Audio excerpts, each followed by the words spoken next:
The story commences in the classroom where a boy named Blair is sleeping, and the teacher is trying to wake him up. As soon as Blair opens his eyes, he is stunned to see that the entire class is laughing at him, and he wonders if he is dreaming.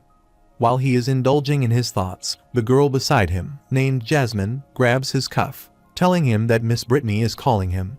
He looked ahead and saw a gorgeous teacher standing before him, and was infuriated at him. She bowed before him and furiously asked if he was sleeping so soundly that he even forgot where he was. The protagonist blushed to see that his teacher was stunning.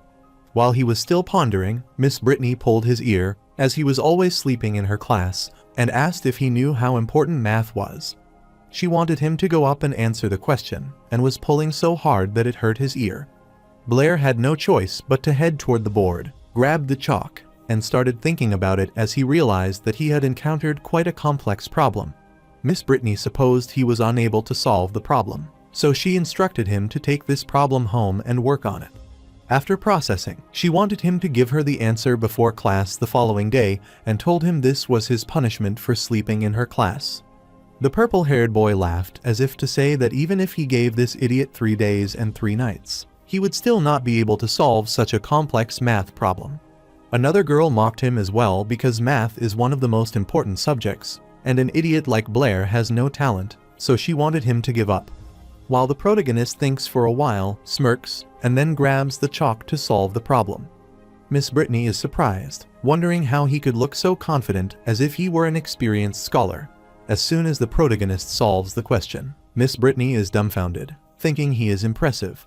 After writing his answer, Blair asked his teacher if he could use the restroom, and she affirmed. After he left, the entire class was in awe, wondering if he solved it, and some supposed that Blair must have just made up a number. However, Miss Brittany refused, telling everyone that Blair's answer was entirely correct. Meanwhile, outside the class, the protagonist is worriedly running because the problem he encountered was not a simple arithmetic sequence summation problem, but rather, he thinks he has transmigrated. He was Chen Luo, who was an ordinary math teacher who worshipped mathematics. After graduating, he worked diligently in his teaching position for many years and was on the verge of being promoted again next year. Therefore, he could not believe that, at this critical juncture, he had transmigrated. He had just taken a nap while proctoring an exam, so he wondered how he opened his eyes to find himself in another world. He started crying because this was not a scientific explanation, and it was not a manga, so he wanted Newton to come out and clarify it. He finally grasps the situation he has transmigrated into, the body of a young student named Blair, but he is terrible at math and is known as the class idiot. From what he has seen, this world values mathematics greatly, yet their level of understanding is incredibly low. Even elementary school students know how to solve the previous problem quickly, but here, everyone only knows how to add numbers one at a time. Since the protagonist could not figure out this transmigration thing for the time being. This all makes him thrilled and confident as he returns to his class, and he wonders if Chen Luo could reach the pinnacle of life in another world through mathematics. On his way, he is happily singing when he suddenly bumps into a girl, and both of them fall. The protagonist is too close to that girl, so he becomes embarrassed and rushes back immediately. Then, he moves his hand to help her and clarifies that he is not paying attention. The golden-haired girl named Isabella becomes infuriated upon seeing him again, which startles the protagonist, and he asks if she knows him. Isabella annoyingly pointed out that he was the one who bumped into her at the entrance ceremony, and even the way he did it was the same. Furthermore, Blair made a complete fool out of her in front of the whole school, so she has remembered his face ever since. Moreover, now, he has gone too far as he deliberately ambushed her like a pervert. The protagonist is mortified on hearing this, telling her that he did not ambush her, and, if he is being honest, she was the one who bumped into him. Isabella gets infuriated, telling him that is enough, and then she starts casting the magic, requesting the fire element wandering in this world to heed her call and try to attack him. However, shortly after, her fire was extinguished, which amazed the protagonist as he realized that she was a Chunibuo. He gets annoyed, asking if she thinks she is the only one who can use magic, so he wants her to watch this. He starts uttering nonsense, wanting the god of darkness to help him. However, to his surprise, the girl summoned the fire again, rushed toward him, and asked him to take it. The protagonist becomes worried about seeing this, wondering how he could have forgotten that there is no magic standard in another world. The protagonist is concerned, wondering what he should do as he just transmigrated to this world, and someone is already throwing fireballs at him. When the girl approached him, she treated him rudely and made him aware that he would face punishment. Since things turned out this way, Blair could think of only one solution, as the great man knew when to yield. He bowed before her, apologized for his rude behavior, and requested that she accept his sincere apology, as she was a beautiful lady. The girl is astounded on seeing this, so she extinguishes her fire and does not want him to think that he could get away with just an apology. As soon as she looked ahead, she was annoyed to see that Blair had disappeared before her sight and managed to slip away so fast. Meanwhile, the protagonist rushes out and is astounded to discover that science and magic coexist in this world. Suddenly, his head started spinning, so he grabbed his head, knelt, and wondered what was going on. He began recalling the memories of this body. When Blair was a kid, he cried while calling his father. However, the man worriedly told his mother that the general sacrificed himself for this country. He requested that his mother accept their condolences. Later, while his mother was working hard to earn a living, the servants hear that her family is still noble, and the other servant is surprised to learn this, realizing that after her husband dies, she will still be too poor to find work. After some time, Blair happily told his mother that he had been accepted into St. Donna's Academy. His mother wanted him to study hard when he went to his academy. Blair does not want his mother to worry about this because he has grown up. His mother could see his deceased husband's reflection in Blair and realized that he had grown up. After he joined the academy, his master commanded him to put the books in their place quickly, and he did not want him to dawdle or sleep there in the future. Blair worked hard because he certainly wanted to bring their family back to the glory of the past. Even his classmates mock him because he is trying so hard, but he lacks a single fire element and has no talent for magic. They could not believe that he could not even do the simplest fireball spell. Furthermore, he has a noble title, but he is poorer than his family servants. They are sure that with no talent for magic like that, he will indeed be expelled from the academy soon. He is also a math idiot, so some students guessed that his family could not even afford a math tutor growing up. They are sure that if it were not for the noble title left by his long-dead father, Blair would not even be qualified to come there. Some of the students thought that he must be a hybrid, based on his black hair and brown eyes, and that he had only been in the entire Yapo city. All those words spin around his head and demotivate him, so he is apologetic to his mother and father because, with no magic or skills, he might be useless. Suddenly, he had the memory of Jasmine, who accosted him. Blair opened his eyes and remembered that she was Jasmine, his classmate, but wondered whether she would find him there. Abruptly, Jasmine saw him unconscious, so worriedly asked if he was all right and told him that the next was the magic theory class. He did not expect anyone to care about someone like him, so he told her he was all right and thanked her for her concern. After reviewing all these memories, the protagonist realizes that Blair's past is similar to this. After that, he went to his classroom, where his teacher informed everyone that there are 4 magic elements in the world, and that all magic is based on these 4 elements. The protagonist understands that this world is divided into magicians and magic, and that mathematics is also essential. The school he attends is a famous magic school. His teacher teaches that the 4 magic systems in the world are earth, fire, wind, and water, corresponding to the 4 fundamental elements of magic. He further explained that magicians use spells and gestures to mobilize magical elements with their mental power, releasing various forms of magic. However, casting magic still requires some talent. After the class ended, the purple-haired boy was relieved, and his comrade thought the lecture was boring because the old professor had just read from the textbooks. After everyone had left, the teacher sighed and was about to leave, but Blair stopped him, which made his teacher wonder what the matter was and prompted him to inquire about the problem again. The protagonist wanted to ask his teacher if someone with no magic talent could release any magic at all. The teacher apologizes to Blair, as he has asked this question many times, but wants him to know that the answer will not change. Without magic talent, he could not sense or mobilize even a tiny bit of magic elements. Later, everyone mocks him, thinking that their magical genius, Blair, is daydreaming again. The purple-haired guy remarked that he looks the most attentive in class every time, but it is of no use, as he lacks the talent. A chubby guy named Toby put his hand on Blair's shoulder, telling him that it does not matter if he cannot graduate. He assures him that when the time comes, he can work with him at his father's estate, so as long as he has a loaf of bread, Blair will have half of it. The protagonist is amazed to see Toby. He remembers this person is Blair's only friend, and it seems he is nice to Blair. After protecting Blair, he decided to leave first, so he bid his farewell to him while Jasmine saw him from afar. The protagonist noticed her presence and asked if she had something that she wanted to say, but she refused. He noticed that Jasmine seemed to be paying him a great deal of attention and wondered why. Jasmine told him that teacher Brittany wanted him to go to her office after class, and then she ran away. The protagonist understood, so he told her that he would be there. He thought she was a peculiar girl, having seen her several times that day, and he always felt like she wanted to share something with him. He is gloomy because even though he has mathematical knowledge that surpasses the world, it is useless in a world with magic. The protagonist discovered a magical talent irony and wondered if he was born to be a muggle, but he wanted to give it a try. He lifted his hand and requested the fire element wandering in the world to heed his call and descend there. However, he failed as he had expected, so he wondered why he had expected anything positive. Shortly, the overwhelming amount of fire emanating from his hand shocked him. Blair is shocked to see the fireball, thinking that it is impossible because his current body should not have any magic talent. He sighed and then tried a fire-style fireball. Justsu then commanded the little fireball to come out and play, and kept playing with it for a while.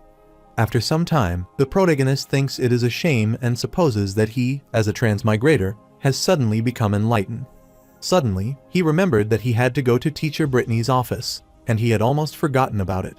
After some time, he arrived at teacher Brittany's office, knocking on the door.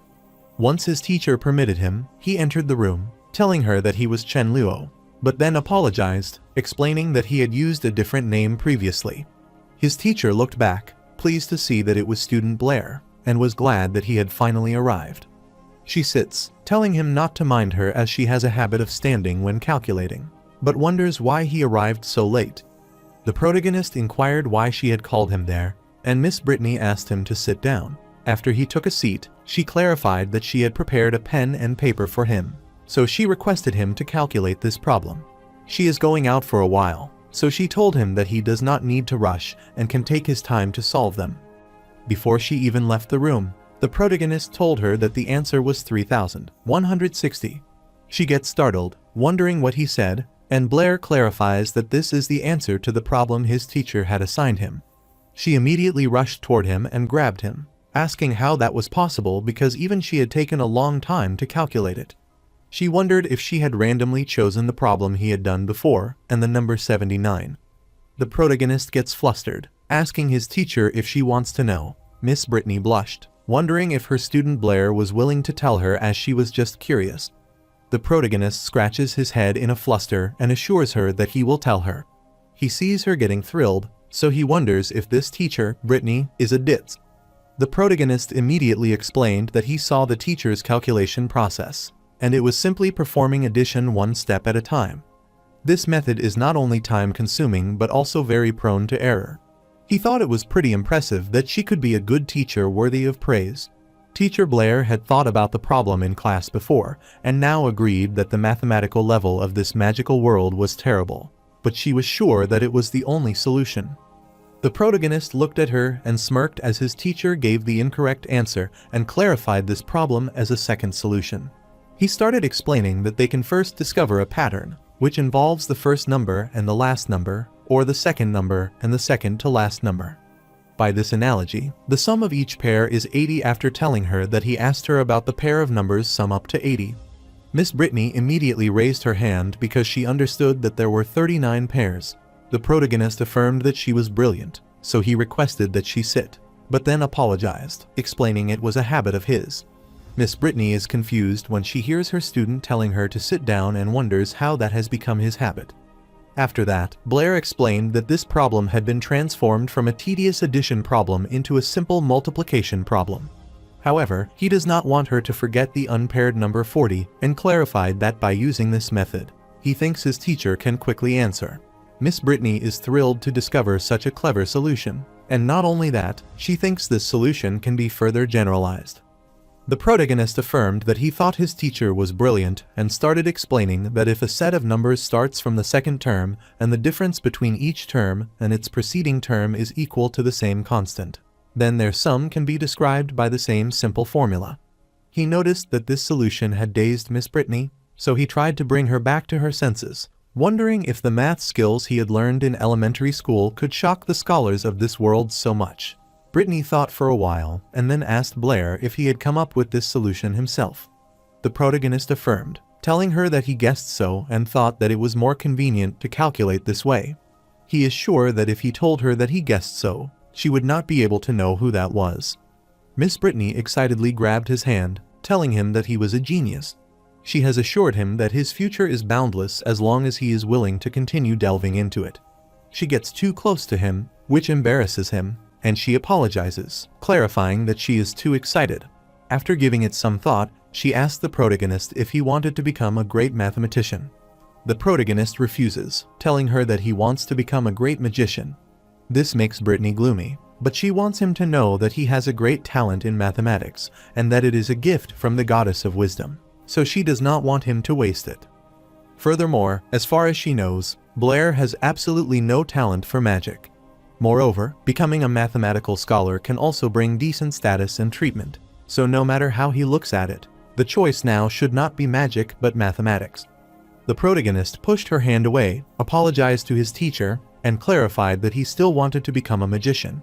He is sure that with the mathematical level of this world, he can easily become a great mathematician by simply throwing out some advanced mathematical theories.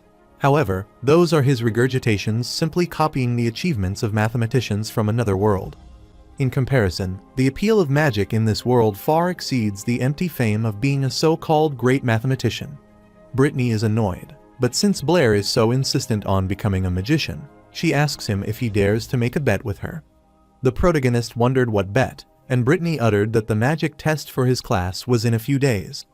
This test will directly determine whether he can stay at St. Donna's Academy or not. The protagonist affirmed that he knows he will be expelled from school if he does not pass the test.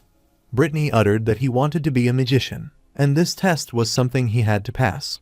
Therefore, she wanted to make a bet that if he could pass the magic test, then she naturally would not try to persuade him anymore. However, if Blair does not pass, then she can help him apply for a teaching assistant qualification to continue studying at the school. But he must give up magic and study mathematics with her, so she asks him what he thinks. While the protagonist is looking at her, Brittany is apologetic to him, as this is a bet he is bound to lose, given his lack of magical talent, and Blair agrees to make a bet. While returning, the protagonist thought that his teacher, Brittany, was too persistent, as she had been going on and on about this for so long. He recalled how his teacher requested him not to forget about their bet while seeing him off. He worriedly grabbed his head and wanted to go back and study magic. On his way, he again bumped into Isabella, and then he fell, realizing that this plot and feeling were similar. He is startled to see a similar girl who gets infuriated at him, starts beating him, and thinks he is shameless as always. She summoned the fire element to heed her call and descend, creating a fireball jutsu. However, before she could even strike Blair, he got away, which annoyed her. She wondered where he was and could not believe he had run away so quickly again. The protagonist is worried as he is sure that if he had not run away, then he would have been burned by her. While Isabella went to Miss Brittany's room, she was pleased to see her but wondered what was wrong, as she had seemed unhappy ever since her arrival. Isabella informed her teacher that she encountered a pervert twice at school that day. Brittany is surprised to know that there is actually a pervert at school, but thinks Isabella would be unlucky to run into him repeatedly. Isabella furiously clarified that she would blast him away with a fireball the next time she saw him. Miss Brittany laughed at hearing this because she had expected it from Isabella. Isabella did not want to talk about that and told her teacher that she had already solved the problem she had been given. She laughed confidently, as it had only taken her half a day, and she thought she was almost as fast as her teacher at solving these consecutive addition problems now. Brittany looked at the solution and agreed that Isabella's speed was almost as fast as hers, but student Blair solved this problem in under a minute. Isabella is dumbfounded, wondering how he could be so fast, as that is impossible. Brittany agreed, as that was true, but clarified that he had used a method she had never seen before. and she decided to show her the calculation. After showing it, she started explaining to Isabella that they needed to make a pattern and then multiply the sum. She further added that Blair simplified it into a fixed formula, an arithmetic sequence summation formula. Isabella is dumbfounded as she discovers that this problem could be solved in this way, and inquires if that student, Blair, really came up with this solution. Brittany affirmed, telling her that she was also very shocked as their academy has such a mathematical genius. Isabella is so impressed by that genius student, Blair, that she wants to meet him and requests her teacher's help in arranging a meeting. Miss Brittany saw how enthusiastic she was, so she agreed to let her meet Blair. Later, she rushed into their class, kicked the door open, and asked who Blair was in this class, as she wanted him to come out to see her. Toby gets worried and sees their senior there pinching Blair as she calls for him. However, Blair is hiding under the desk and requests that Toby stay quiet, as he does not want to meet her. Toby worriedly told Isabella that Blair just happened to have something to do and went out. Isabella becomes annoyed as she realizes that he has just left again. As she is leaving, she instructs him to tell Blair that she is looking for him when he returns. Toby affirmed and bid her farewell, and after she left, he took a peaceful breath. Shortly, Blair came out and saw the entire class staring at him, and he asked Toby why they were all looking at him like this. Toby worriedly grabbed him and wanted Blair to tell him the truth about what had happened between him and senior Isabella.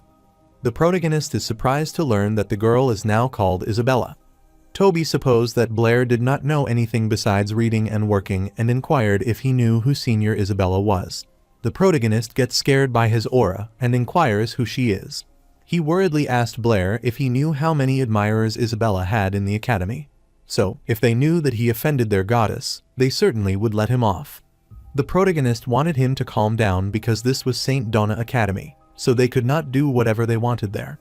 Toby looked at him annoyingly, asking if he even knew they were at St. Donna's Academy, so he wanted to tell him where the academy was. The protagonist stated that it was at Baker Street, and Toby inquired about the location of Baker Street, so the protagonist replied that it was in Yapo City.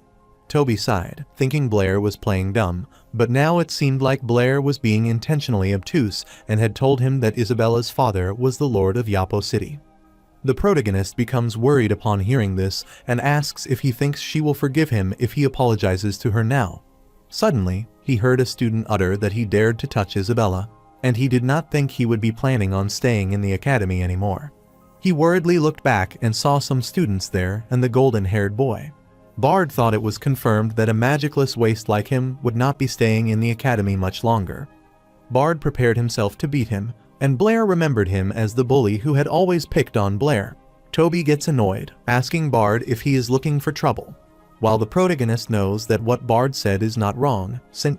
Donna's Academy also offers courses in mathematics, history, philosophy, and other subjects. Even if they cannot become magicians, they can still become scholars who are equally respected in the kingdom. Therefore, as a higher education institution of the kingdom, this academy does not allow its graduates to be completely devoid of magical aptitude. Therefore, all second-year students must pass the magic test, and those who fail will be expelled. However, he knew that the magic test was straightforward because all students could pass as it was just a formality. But Blair was a rare, talentless waste with no magic. Therefore, for Blair, the magic test is probably the end of his academic life, which is why teacher Brittany chose magic.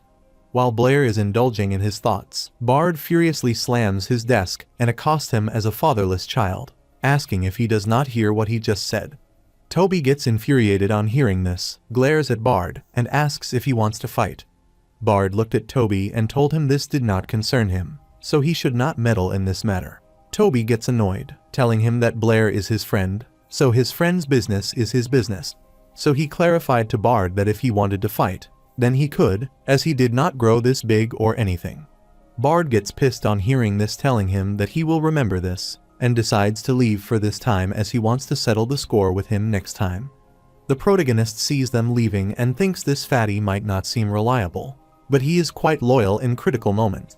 He grabbed Toby, thought he was a good brother, and asked if he would be on his side if Isabella came looking for trouble. Toby excitedly affirmed, telling him that he would try to go easy on him then, which froze Blair at his place. A few days later, the magic test commenced, and the teacher explained that the content of this magic test was mastery of the fireball spell. Therefore, the students who fail will lose their qualifications to remain in the academy. However, the fireball is the most basic magic to the teacher, who believes that every student should be able to pass easily. Then he showed them the target, instructing them to stand outside this line and hit that target with a fireball. The teacher instructed Bard to go first, and Bard confidently stepped forward, enchanting his spell to summon the fire elements, creating a massive fireball and hitting the target. The teacher appreciated his outstanding performance and informed him that he had passed. After that, it was Linda's turn, who also successfully launched the fireball and passed the exam. While Bard looked back at Blair happily, he told him to enjoy his last moments in the academy. Toby gets pissed off on hearing this, so he wants Bard to shut his mouth. Shortly, the teacher called Toby's name as it was his turn. Toby went to his position, summoned the wandering fire element to create a fireball, and managed to create a tiny fireball. Then, he launched it to the target, so he managed to pass the test, which thrilled him. After that, the teacher looked at the next student's details, concerned because Blair has no magical talent and cannot possibly pass, as he cannot even summon a fireball. He thought Blair was a poor kid, so he did not want to embarrass him in front of everyone. He uttered that all members of Class 5 Grade 2 had passed, so he announced the magic test conclusion. However, before the teacher could announce the result, Bard raised his hand and wanted his teacher to wait a minute, which annoyed Teacher Antony. Bard excitedly asked Teacher Antony if he was sure he had not missed anyone on the roster. He pointed at Blair and reminded the teacher that he had not yet taken the test. Teacher Antony worriedly twisted his mustache, asking Blair if he wanted to take the test. All the students started mocking him, and Bard uttered that there was no way, as Blair was a student of a magic academy, but he could cast magic. Bard is sure that Blair is going to be expelled anyway, so he wants him to do it with dignity. Meanwhile, some of the students rushing toward the crow wanted to see the magic idiot from Class 5, as he was going to embarrass himself, and Miss Brittany heard that as well. Toby wanted to stop Blair, reminding him that they were clearly there to see him make a fool of himself. Blair stepped forward confidently, telling his teacher that he wanted to give it a try. He looked at Bard's astounded face and thought he might have many question marks. However, Bard started laughing, thinking he might have misheard, and wondered if Blair thought a miracle could happen. A female student wondered what Blair thought, as he had no magic talent and still wanted to embarrass himself. Her comrade thought that he might not have accepted the fact that he was a magic failure yet. Teacher Antony gets annoyed that the student wants them to be silent and decides to confirm the last time, so he asks Blair if he is going to take the magic test. The protagonist looked at his teacher, telling him confidently that he wanted to try. Teacher Antony remarked that Blair is a brave kind of person, regardless of the outcome, and decided to begin his test. Blair stood at his position, sighed, and knew that he could cast magic without spells or gestures, but he still wanted to play on a show. He started enchanting spells to summon the wandering fire element to heed his call and descend the fireball. Justice. Suddenly, the wind blows there, which makes it difficult for Bard to see clearly. However, as soon as he saw there was no fireball, all of them started mocking him and remarked that the momentum was quite impressive. Nevertheless, soon, a massive fire erupted from his hand, reaching the target and causing an explosion. All the students, along with Bard, Toby, Teacher Antony, and Brittany, were speechless upon seeing this unprecedented outcome as he burned the target. Teacher Antony declared Blair had passed the test, and Bard found this impossible to achieve. Toby excitedly grabbed Blair, not realizing that he was hiding his skills. After declaring the result, Teacher Antony instructed Blair to come with him, while Miss Brittany is dumbfounded, wondering how Blair managed to do that. Later, Teacher Antony asked if he was saying that he practiced every day according to the book and suddenly could cast a fireball, and the protagonist affirmed. Antony explained that magic is a gift from the gods to humanity, as their ancestors communicated with the elements through fixed spells and gestures to release magic. However, those without magic talent are also known as the Forsaken by the gods, and there are not many such people, but Blair used to be one of them. Since it is even rarer for someone forsaken by the gods, like Blair now, to regain the gods' grace. Moreover, the fireball he cast today was excellent in both speed and power, so he told Blair that he had the potential to become an excellent magician. The protagonist is dumbfounded because the last time, Teacher Antony persuaded him to study math, and this time, it is magic. He thanked his teacher for his appreciation and stated that when he first came to this world, he was very interested in magic, but now he wanted to return to his original world. Teacher Antony gets startled, wondering what Blair is talking about and what he means by the original world.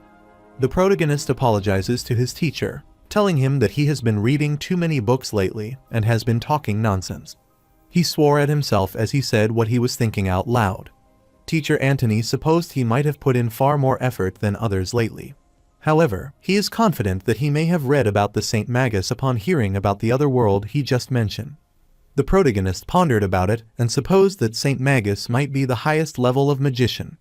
Teacher Antony explained that legend said there was once a saint who possessed magic that could master spatial magic, tear through space, and travel to another world. However, that is just a legend, after all, and everyone knows that the gods created only one world, and there are no other worlds. Blair excitedly asked his teacher about spatial magic and the concept of traveling through space to reach another world. He grabbed his teacher, telling him that he must become a Saint Magus.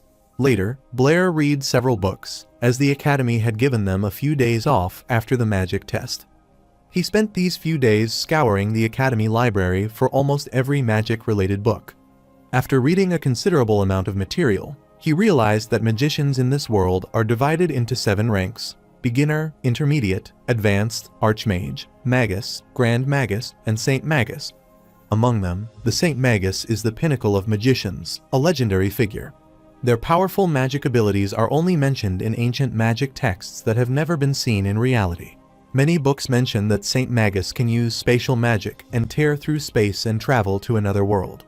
Many magicians now believe that another world does not exist and that spatial magic is just a legend. However, judging from the protagonist's transmigration, he is confident that spatial magic exists, and it is his only hope of returning home. However, unfortunately, Teacher Antony does not believe in spatial magic, and he probably would not provide any more information. While he was indulging, the librarian tapped at his table and asked if he was still reading. The protagonist gets worried about seeing the librarian, and the librarian clarifies that if he does not work, then their library does not support idlers. The protagonist apologizes, telling him that he will leave now. After leaving the library, the protagonist's arms and legs were numb as he had been tidying up all night, and he did not expect the library work to be so tiring. Shortly, he arrived at his classroom, opened the door, and entered the room. While he was heading toward his seat, the students gossiped that the fireball Blair cast during the magic test was the largest they had ever seen and more impressive than that of Teacher Antony. This makes them wonder if he is hiding his true strength. They had not noticed it before, but upon closer inspection, Blair appears quite handsome to them, and they finally understand why Senior Isabella is interested in him. As soon as Blair arrives at his seat, he is stunned to see Isabella there and wonders what she is doing there, but he immediately turns away. Isabella could not believe that he was the Blair that Teacher Brittany was talking about. He turned toward her and asked Isabella to listen to him because it was all a misunderstanding. Isabella cursed him as he was still making the excuse and started emanating a fireball. The protagonist gets worried about seeing this, asking Isabella if she is going to attack him there.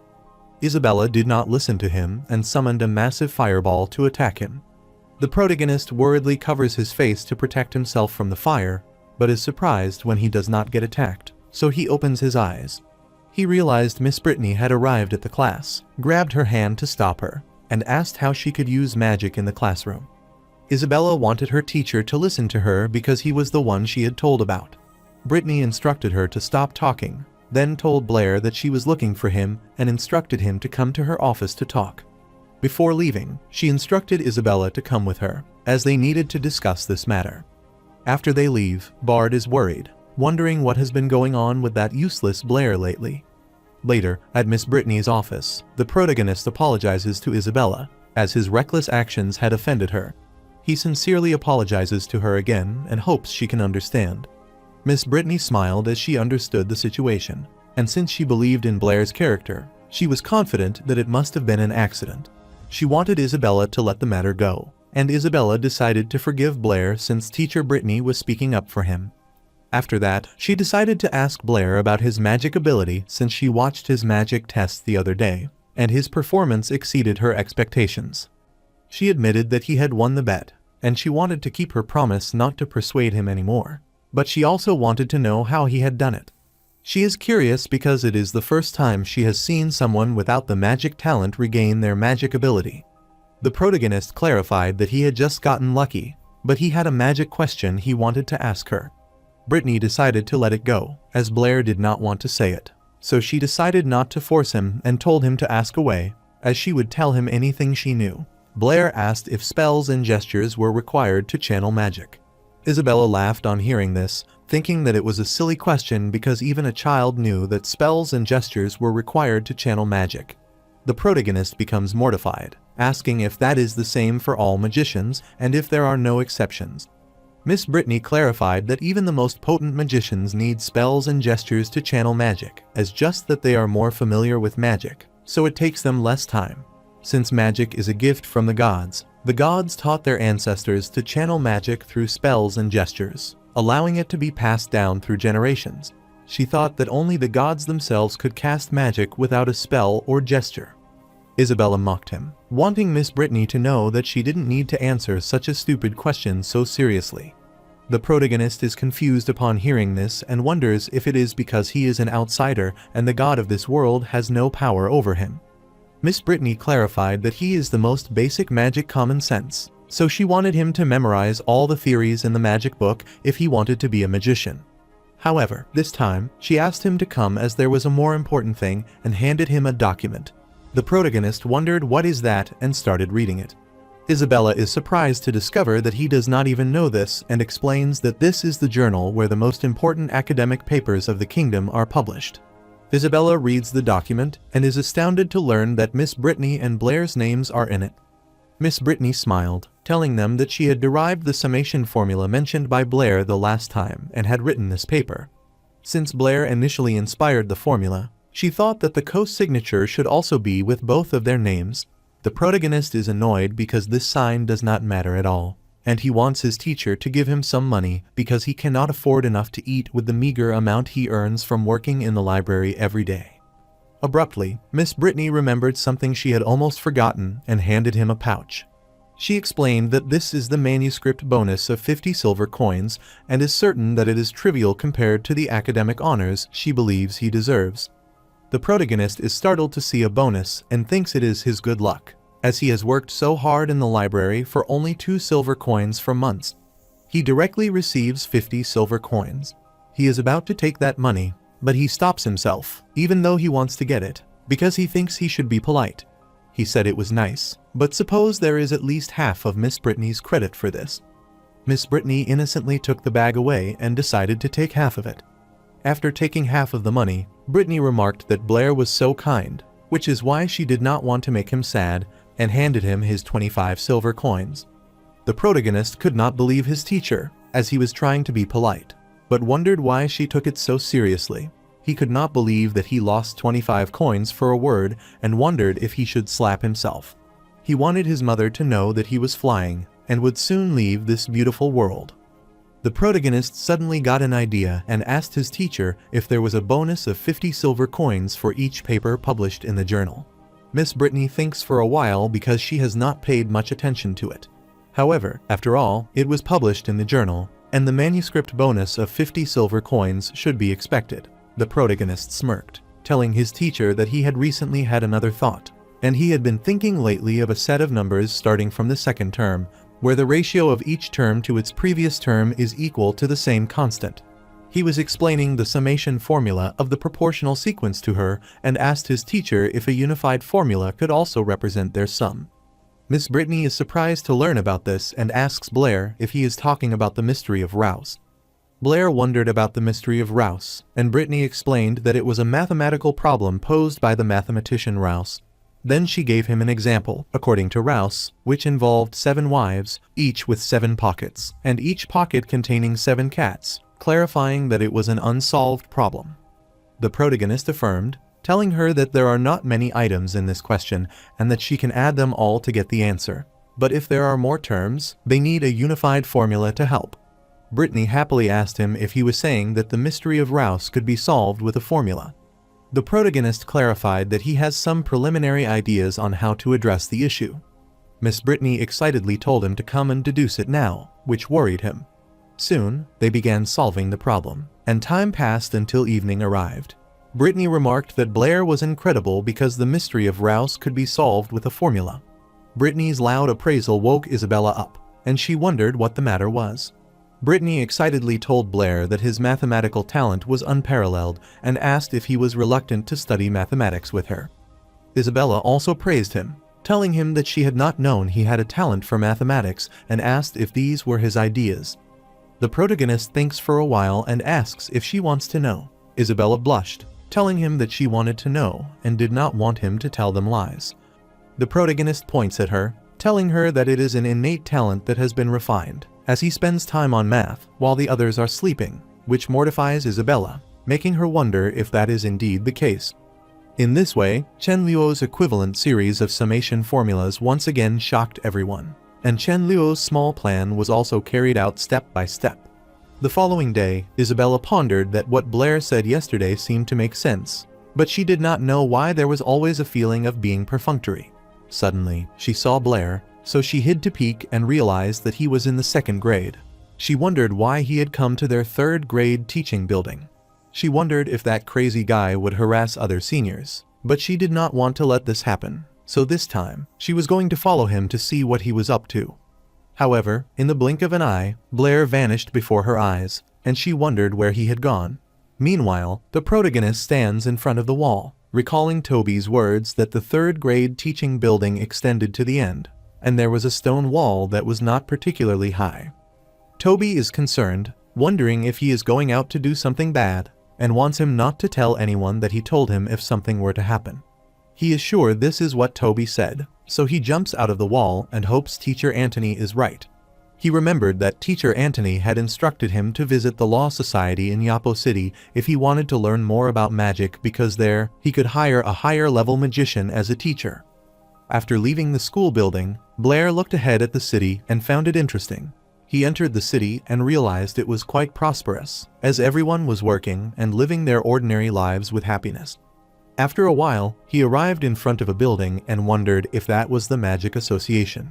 He took the face mask out of his pocket and put it on, being cautious because he thought it was better that his identity not be revealed. Shortly, he entered the Magic Association building and went to the reception, where Jasmine asked him if he wanted to hire a magic consultant. The protagonist affirms, but he is surprised to see Jasmine there, wondering why she is there. He recalls that she might be doing her part-time job, and as she was in the same class as him, he wondered how she could be there. Jasmine told him that the commission for a senior magician is 10 gold coins per month. For an intermediate magician, it is 5 gold coins, and for a junior magician, he only needs 2, so she asked whom he needs. The protagonist becomes worried, wondering what kind of human suffering this is, as 1 gold coin is equivalent to 100 silver coins, but his current assets are 30 silver coins. He turned to return, apologizing to her for bothering her, but Jasmine stopped him and wanted him to wait. She uttered that if he has money problems, then she thinks he can get a loan card for their library, which startled him. Jasmine explained that there are tens of thousands of magical books in their association library from which the vast majority of magical knowledge can be found. Although she knew it was not as good as the in-person guidance of a magical advisor, it was completely free. The protagonist agreed to do that, so he requested her to give him one of the cards and thought it was cheap not to take free stuff. Jasmine agreed, so she wanted him to show her his magic credentials, which startled Blair again. Jasmine looked at his injured state and thought he might already be a magician, given that he wanted to hire a magic consultant. She explained that if he wanted to buy a card, he needed at least the certification of the magic apprentice level. She excitedly told him that the certification of a magic apprentice is very simple. For example, if he wants to certify a fire magic apprentice, he only needs to cast a fireball in front of the certified one. This gave Blair hope, so he asked if the magic certification could be done there. Jasmine affirmed, telling him that was correct, but she did not recommend he come that day because the magic certifier on duty said it was strict. She heard that his pass rate does not exceed 10% and that more than 300 magicians have failed under his supervision. The protagonist told her that was alright, so he would do it today and thought it was better to finish it all at once. After a while, Jasmine told Lord Andre that the gentleman was going to be certified as a magician. The protagonist looks at Lord Andre, who is wearing a fire-red magic robe with 2 silver threads, indicating that he is an intermediate fire magician and, thus, of high rank. Lord Andre took a sip of his tea and wanted to ask Blair's name, as well as inquire about the reason he was wearing a mask. The protagonist decided to use his previous name, so he clarified that his name was Chen Luo. He wears a mask because he had practiced a fireball a few days ago, and his face was burned. The old man was surprised to learn that he had burned his face, and he supposed his fireball technique was not as simple as he had thought. Lord Andre smiled, thinking that Chen Luo was a strange name, which suggested that he was only certified at this age and would likely be a junior magician for most of his life. Jasmine requested Lord Andre to go to the test hall now, but Lord Andre uttered that there was no need, which startled her. Lord Andre looked at the protagonist and uttered that they could do it right there, so there was no need to go to the test hall. He instructed the protagonist to use his fireball technique, which can burn his face and attack him. The protagonist becomes worried because Lord Andre wants him to do it there, and thinks it is a little too much. The old man asked the protagonist if he thought his little fireball could hurt Andre and clarified that if he told him to attack, then he should not waste his time. The protagonist understands that since that is the case, he wants them to allow him to cast the spell. He closed his eyes and started enchanting the spell to summon the fire element, and it started accumulating in his hand. Lord Andre does not think he is anything special, as his poor gestures and slow spells make none of them decent. After enchanting the spell for a while, he requested the fire element to heed his call and manifest. All of them are surprised to see Blair's fireball size, so wanted him to wait, but that is already too late because he releases the fireball at him. Lord Andre gets terrified on seeing the gigantic size of the fireball approaching him, and there is an explosion. The smoke produced by that explosion made it hard for Jasmine to breathe, and after the smoke subsided, she saw the old man casting the spell to block the fireball. When Lord Andre gets terrified, he falls to the ground and sees the old man creating a barrier to protect him. The old man realized that Andre was in a state of shock, so he tried to get him back to his senses. Jasmine is shocked to see this, and Blair apologizes to them, clarifying that he thinks they all are ready, so he uses a little force. After some time, Jasmine handed the protagonist his magic apprentice certification and the library card. The protagonist grabbed his card, and Jasmine told him that day the fireball technique was potent, and she had never seen it achieve such power. She is sure that he will undoubtedly become a great magician when the time comes. The protagonist thanked her and hoped to see Jasmine again. Jasmine, in turn, expressed a desire to see him next time. After he leaves, Jasmine is stunned, wondering how he knows her name. Later, the protagonist arrives at the library and is surprised to see so many people, as he had not expected this place to be so crowded. After reading some of the books, the protagonist finds it strange because Jasmine is correct. The magic books there are much more comprehensive than those in the academy, and the content is more in-depth, especially in the part about magical spiritual power. The level of magical spiritual power is the most crucial criterion for evaluating a magician's skill. The higher the spiritual power, the closer the connection with the magic element and the stronger the cast. Not only that, but high-level magicians with higher spiritual power can even directly deprive low-level magicians of control over magic elements. This also leads to the fact that in actual combat, the level gap between magicians is almost insurmountable. However, the protagonist realizes that the theory about the 4 magic elements in the book is somewhat absurd. He thought that is understandable because the level of scientific cognition in this world is still very low. The magicians of this world believe that the 4 magic elements are not only the foundation of all magic, but also the foundation of everything in the world.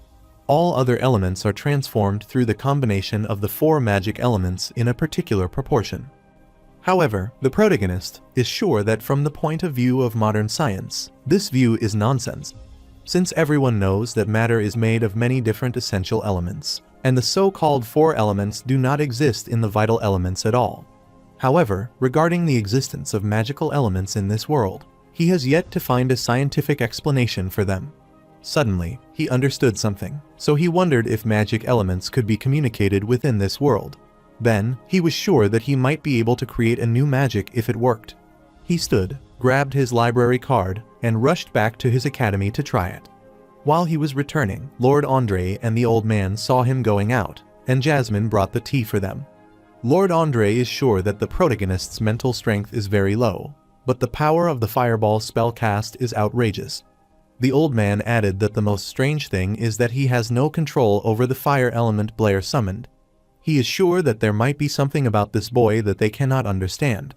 After some time, the protagonist finally arrived at his academy, jumped across the wall, and tried to sneak away without being noticed. He looked around and realized there was no one there, so he decided to experiment. He closed his eyes, sighed, and released a puff of smoke, and was surprised because he could feel it and control its flow. He wanted it to amplify, as oxygen is the second most abundant element in the atmosphere. After trying for a while, the protagonist managed to accumulate oxygen around his hand, but he wondered if it was genuinely pure oxygen, as he could not tell with the naked eye. After a while, he got an idea and tried to make it react to flames, because if that were genuinely pure oxygen, then it would undoubtedly react. However, it is extinguished, which makes him realize that it is not pure oxygen, and he becomes sad because that is not what he expected. He wonders what it is all about and supposes it might be a sign of looking down on him. The protagonist still cannot believe it, so he begins accumulating it again, which results in a massive energy field that spans a considerable area. It causes the window glass to shatter and also produces an earthquake. Miss Brittany gets worried about seeing this, so she looks out of the window and sees massive flames nearby. Meanwhile, the protagonist is surrounded by smoke, which makes it hard for him to breathe, so he starts coughing, but fortunately, he stops quickly. He looked at the pit he had created and realized that it was large, which meant it had undergone complete combustion. The protagonist becomes worried as he realizes that the extracted oxygen is much purer than he thought. Suddenly, he heard a student rushing there and asking him what happened. Blair worriedly looked behind him and saw a student rushing at him, so he started running away, as he had not expected to make such a big commotion. While running away, he smiled because even though it was a big commotion, he seemed to have created something incredible. The following day, the protagonist is in the class while the students are gossiping about what they will have for lunch. The protagonist is so tired that he thinks he should never stay up late in this life. Suddenly, Toby put his hand on his shoulder and asked if he knew what happened at the academy last night. Blair gets worried, telling him that he just slept pretty hard last night, so he asks what happened. Toby whispered in his ear, telling him there was a big explosion next to the third grade teaching building the previous night, and the windows over there were shattered. The academy is now under strict investigation, and it is suspected that senior magicians are casting spells within the school. Toby felt terrible for him, as he had not watched the scene and was sure that the least powerful must be high-level magicians. However, he wondered why a high-level magician would do such a thing in the academy. The protagonist clarified that he had no idea as he had not seen a high-level magician. Toby looked at him with astonishment, asking if he really had not seen a high-level magician, and then mentioned that Miss Brittany was a high-level magician, which astounded Blair, as he was unaware of this. After some time, Blair went to Miss Brittany's office and knocked on the door. His teacher clarified that she was coming. Shortly, she opened the door and was pleased to see Blair there, as he had arrived just in time since she had been looking for him. She told him that the Mathematical Society had published a paper on Rouse's problem in the proceedings. Blair came up with the idea and the first author to whom she wrote his name. She congratulated him because Blair managed to solve one of the biggest problems in mathematics.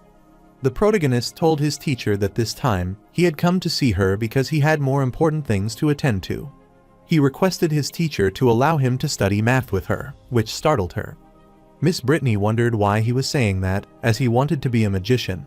Blair clarified that he wanted to become a magician, but he also loves math, so he does not want to regret it. He feels like he was an honorable math teacher in his past life, just like Teacher Brittany. Miss Brittany's eyes sparkled with excitement as she grabbed his hand and uttered that she was glad that he could think so. She requested him to come to her every night after school to study math and hugged him. The protagonist gets flustered and rushes away, and Miss Brittany clarifies that with Blair's talent, as long as he studies hard, he will undoubtedly become a great mathematician. While getting away, he asked Miss Brittany if, in addition to math questions, he could ask her if he had any magic questions. Miss Brittany immediately agreed to his request, telling him that she had no problem, and Blair thanked her and wanted to head back now. While he was leaving, Miss Brittany instructed him to remember to come the next night, and Blair affirmed, so he bid her farewell. Before he could leave, Miss Brittany stopped him and indulged in deep thoughts. Blair becomes worried about seeing his teacher get serious, so he approaches her and inquires about the matter. Miss Brittany clarified that she thinks if Blair says that he wants to learn math with her, he could ask magic questions. The protagonist is startled by this, and his teacher notices that he flinches. The protagonist becomes worried, wondering if he has been discovered, and so he is unsure what to do. He wanted help from someone, wondering if he would leave this beautiful world and if Miss Brittany would cut his head off, but he wanted to live a few more years. He thinks for a while and then asks her what she is talking about, as he feels that he wants to spend more time with her every day in the future. He thought it would be more convenient to ask the magic question directly to her. Miss Brittany rushed at him, grabbed his shoulder, and excitedly told him that he could not be the kind of person who uses mathematics as a tool. Then she turned him away, telling him to go back to rest and remember to come over after class the following day. He affirmed, after coming out of her office, that Blair was unsure whether this woman was smart or stupid. The next evening, the protagonist opens the door of Miss Brittany's office, telling her that he is coming in. However, he is surprised to see that Isabella is there as well. Isabel looked behind him, surprised to see him there, and wondered what he was doing there. Miss Brittany apologized to Isabella, as she had forgotten to tell her that, from that day onward, Blair would also study maths with them. Since Isabella is senior, so Miss Brittany wanted her to take care of Blair in the future, which annoyed her. Miss Brittany instructed Blair to sit next to Isabella, as she just happened to have a question for him. She uttered that the stone was thrown into a deep well, and after some time, another stone of twice the mass of the previous one was thrown into the well, so she asked when the second stone would catch up to the first one.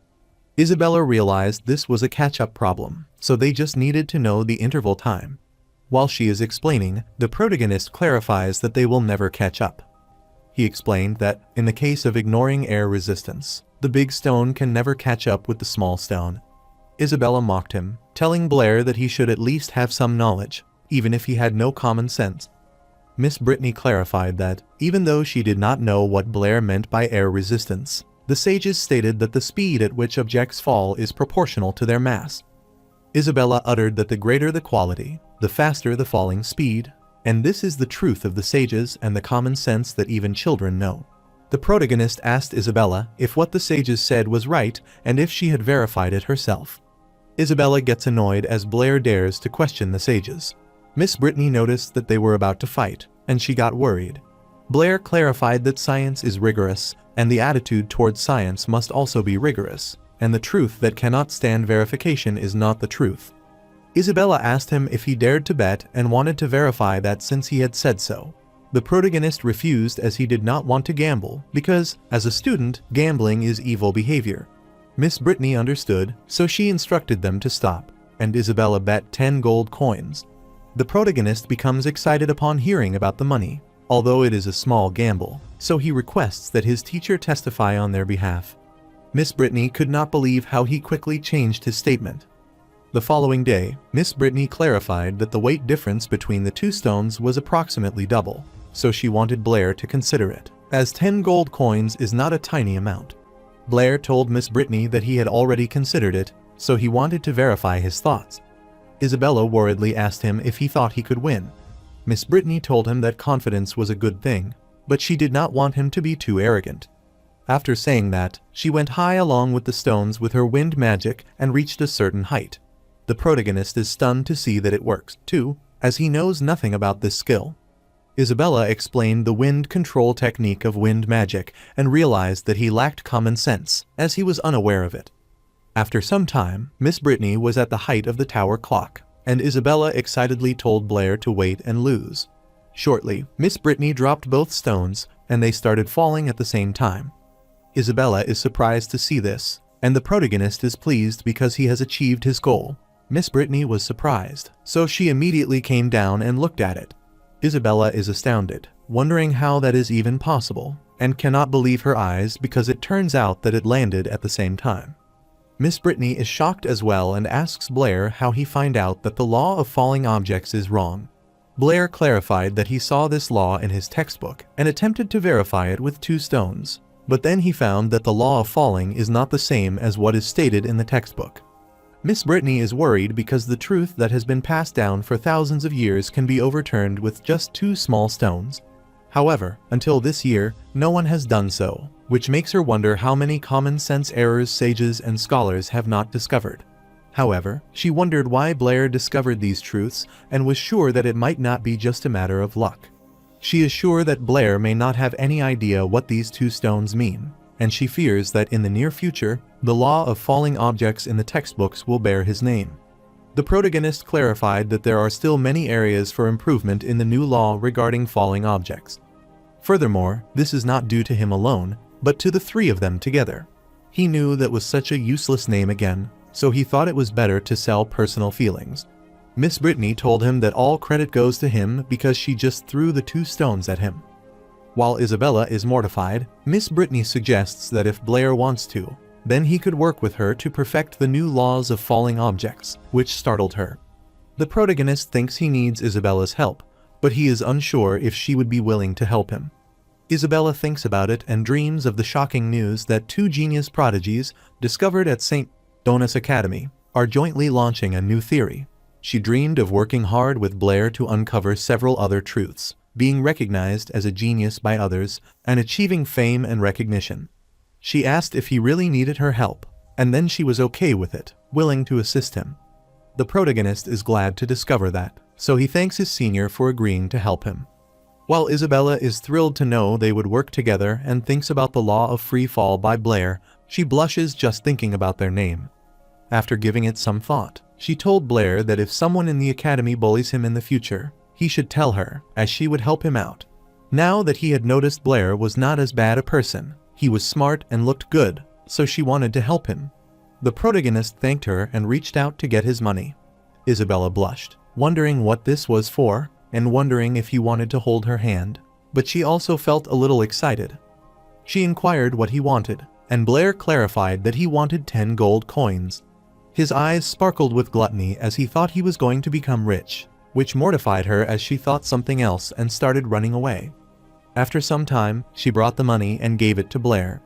After seeing him count the money, she told him to forget it, as he did not need to count because it was a stack of 10 gold coins. The protagonist is happy as he did not know he could earn 10 gold coins by making a bet and getting rich in one day. Isabella accosted him as she realized that he did not seem to care about fame and honor, but he seemed to care about money. However, she also feels that it is not just about money, so she wants to know exactly what he wants. The protagonist thinks for a while, recalling his previous life as a teacher and the time he spent happily with his friends.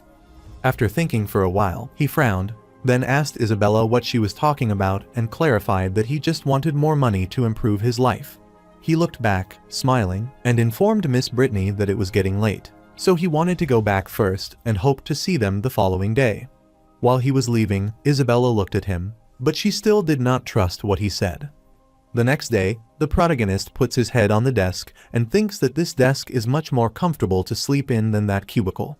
However, now that he has some money, he wants to change his place.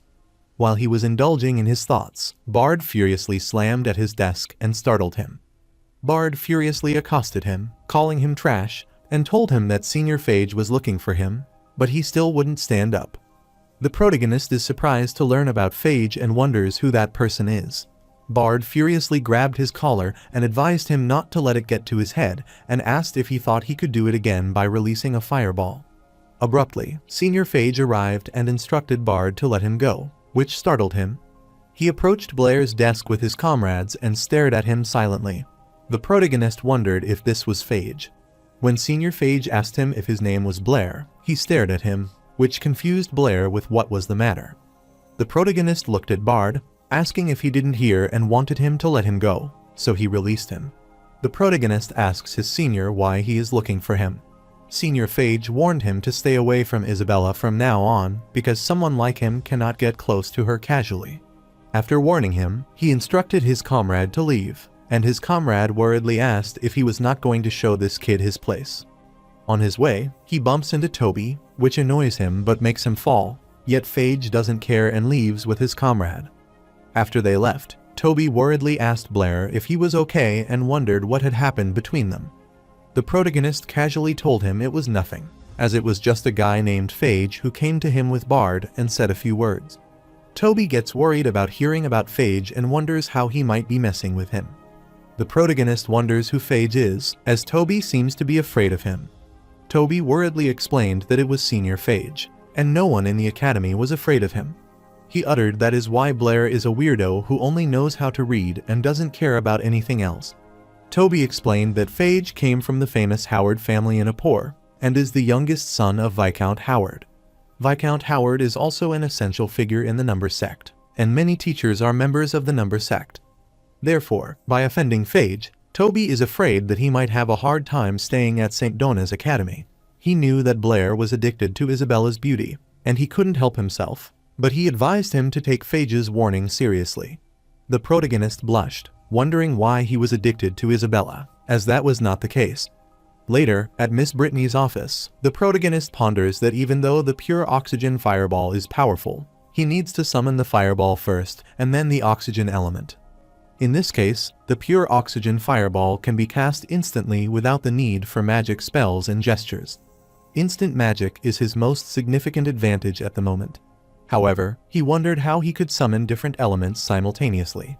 Isabella saw him in his world, so she told him to study well the topic assigned by Teacher Brittany because she would discuss it tomorrow. The protagonist yawned and then handed her the paper of the solved problem. Isabella is surprised to see that he has already written it all when she is just half down. The protagonist explained that there are many topics for which she can't directly apply the same method to calculate, so she needs to find a more ingenious solution. While Isabella is impressed on seeing his solution and wonders how he solved it. Blair got near to her as he wanted to ask Isabella how many fireballs she could summon at once. Isabella clarified that she would summon 9 fireballs, but wondered why he was asking that. The protagonist is dumbfounded at learning that she could summon 9 and inquires how she did that. Isabella smirked as she realized that her genius, Blair Jr., could only summon fireballs one by one now and asked if she was right. The protagonist scratched his head and told her that he had checked a lot of magic books, but none of them taught how to summon multiple magic elements at the same time. Isabella thought that was natural because magic books generally present basic theories and do not cover specific magical skills. However, her father hired a high-level magician advisor for her, and she learned the skill of summoning multiple magic elements at the same time from her. She got an idea and told him that if someone was willing to call her big sister, she could teach him. The protagonist immediately called her big sister, which caught her off guard, and she thought he was too thick-skinned. But she decided to forget about it, so she left her seat and instructed him to come with her, as she would teach him. After some time, they were outside, and Isabella began demonstrating to him, summoning several fireballs and then proudly showing them to him. Blair is surprised to learn that it is 9 fireballs, and everything looks stable. Isabella played with one of the fireballs, telling Blair that Guan Qian's release of multiple fireball techniques lies in the dispersion of mental power. However, many magicians think that spiritual power can only be kept in one place. But in fact, as long as a person masters the skills, he can manifest the spiritual power in many places. Thus, each scattered psychic can summon magical elements independently to achieve the goal of summoning multiple fireballs at the same time. The protagonist raises his hand to ask Isabella if each scattered spiritual force summons different magic elements independently. Isabella realized that his question was excellent because this is theoretically possible, but it's hard to do, much like asking him to draw a circle with his left hand and a square with his right hand simultaneously. After she explained it to him, she realized it was fun, and Bard saw them spending time together gladly, and wondered if Blair had an affair with Senior Isabella. Later, he told Senior Phage about this, which infuriated him, and he broke the wall with his bare hands in anger, wanting to make Blair pay for this. After some time, the protagonist attempted to practice as Isabella had instructed him, dividing his mental power into 9 parts to create several balls, but he failed. Isabella taught him to remember to follow the method she had just described and gradually separate his mental power.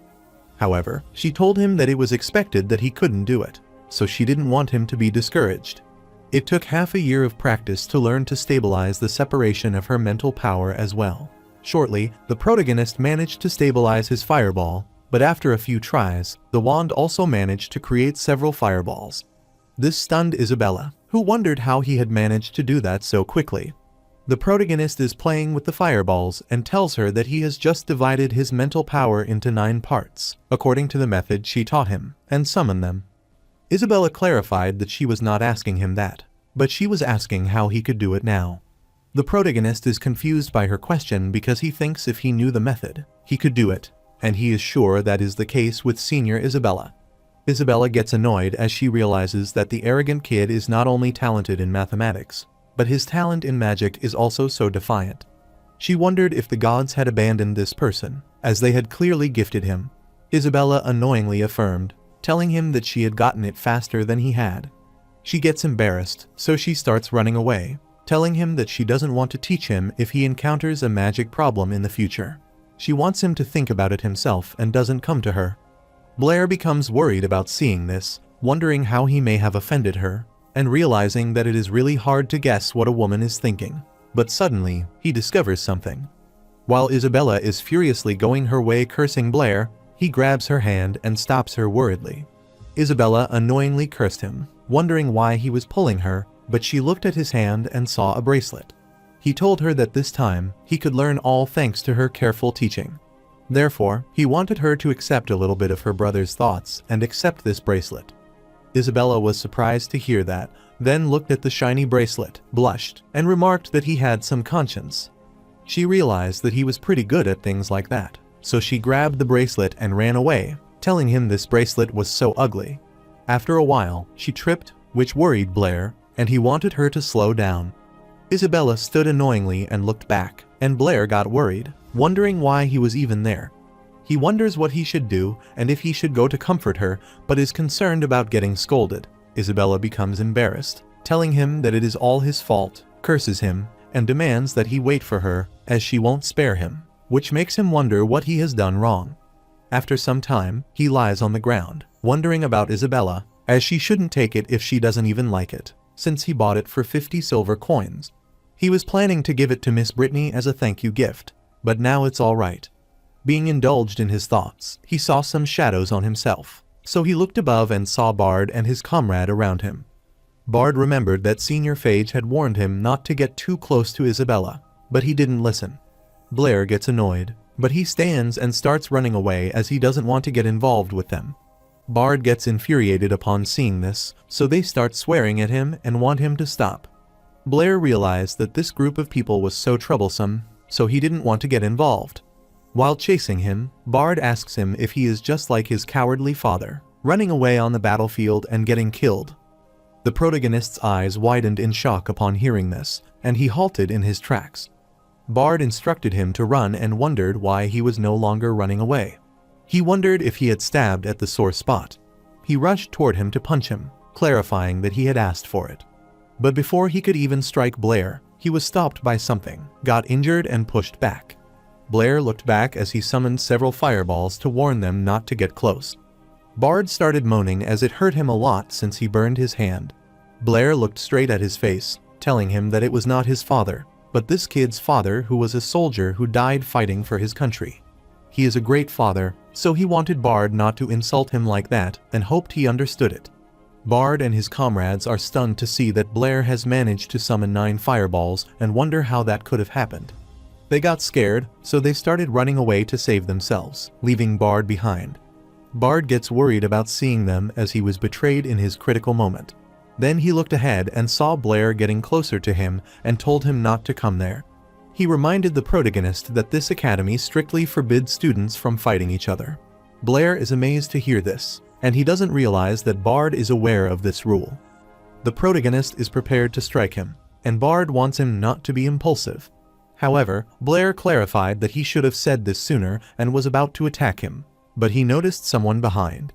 While Bard is asking for help because he is scared, having never been attacked before, he looks ahead and is surprised to see Blair lying before him. He gets confused, wondering what is up with this guy, and touches his head.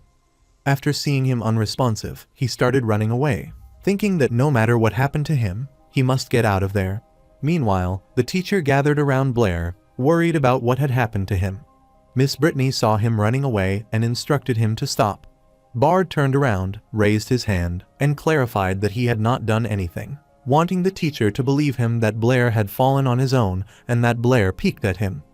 Miss Brittany lifted her head and asked Bard if he had done nothing to make him like this, and she did not want him to think that she was unaware of what he usually did to Blair. Bard clarified that he used to do it, but it is just not what she thinks, and he wanted his teacher to listen to his explanation. Vice President Archie gets infuriated, telling him that is enough, and asks if he thinks they are all blind because he saw student Blair fall at his feet. He told Bard that he was messing around there and he lost all the face of the academy. He then instructed Bard to go to his office and wait for him, and he would take care of him when he was done, Bard affirmed. Vice President Archie apologized to Vice President Calvin as they had some negligence in the management of their academy, which made him laugh. Vice President Calvin clarified that this matter needs to be taken seriously. Miss Brittany does not know how Blair is doing now, and she worries about seeing Blair, while Blair's nose is bleeding, thinking that he will see his mother in heaven and can see angels waving around him. Miss Brittany gets worried about seeing blood, so asked if he is all right. The protagonist clarified that he was all right, but she almost suffocated him. Brittany worriedly hugged him, asking if he was all right, and wanted him to know that she was deeply concerned about his health, and Blair apologized to her for worrying her. After some time, Vice President Archie clarified that this time, the academy would take it seriously and provide him with an explanation, but they had more important matters to discuss with him. Miss Brittany is startled to see him, as she has almost forgotten to introduce them. She stated that this was Deputy Dean Archie, whom Blair should already know, and the person who had approached him was Vice President Calvin from the Mathematical Society. The protagonist respectfully greeted President Archie and Vice President Calvin.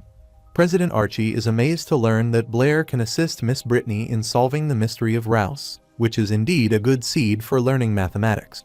Miss Brittany thought that Vice President Calvin had gotten one thing wrong and clarified that the mystery of Rouse was solved independently by Blair, and she just helped him write the paper. President Archie believed that solving the mystery of Rouse would greatly aid her in winning the Edwin Prize this year, and this would also bring glory to the Apollo City branch. He asked if she wished the society would do everything in its power to help her earn the Edwin Award. Therefore, he thought Miss Brittany should consider this matter because the Edwin Prize is the most prestigious award in mathematics, as it is a significant achievement for both her and the Academy. Miss Brittany thinks for a while, then asks President Archie if it cannot be Blair.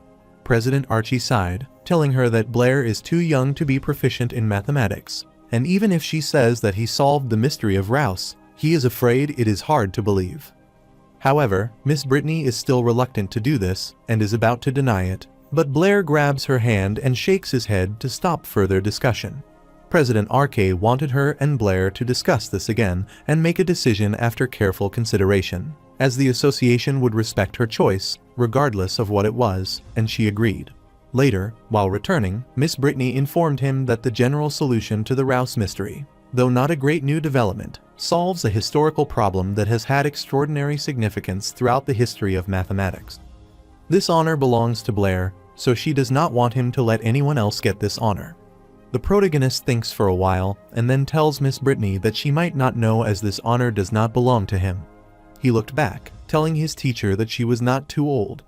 Miss Brittany was startled on hearing this, wondering what he had said. The protagonist is about to explain, but Miss Brittany wants him to hurry back quickly, as it is getting late, and she wants to leave first because she still has something to attend to. After she left, Blair got worried, wondering if he had repeated something wrong. After some time, the article was published and displayed on the board where all the students were gathered.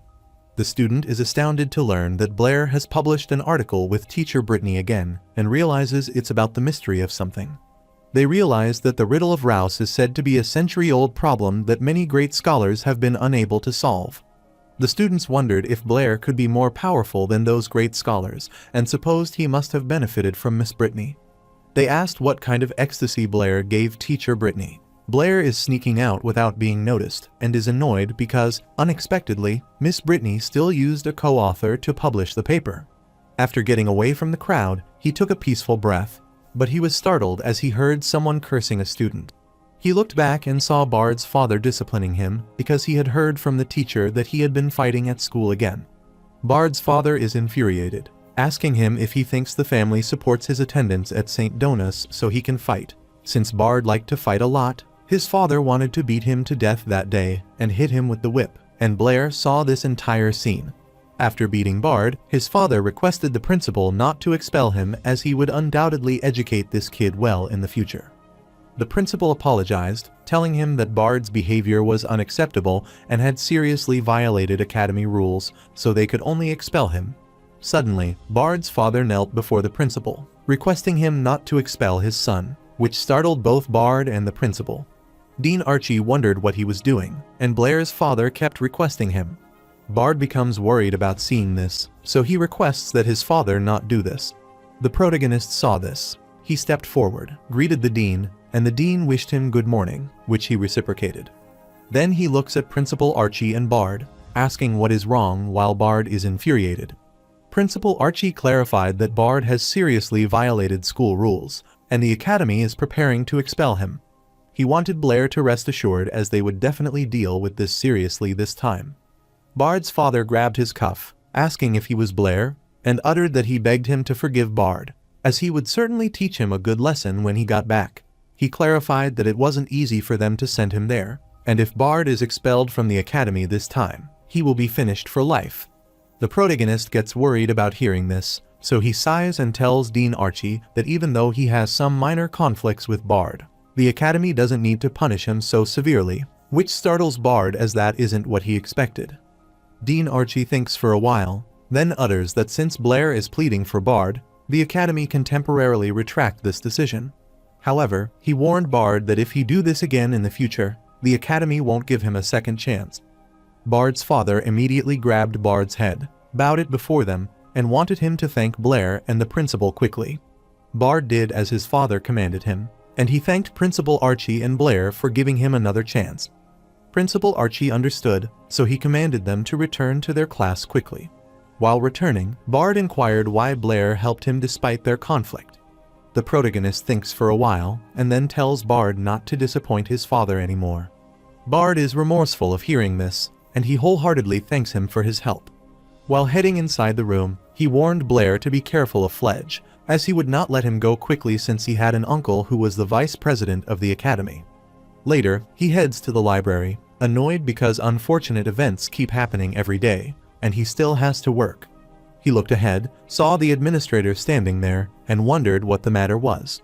The administrator asked Blair if he had offended someone recently.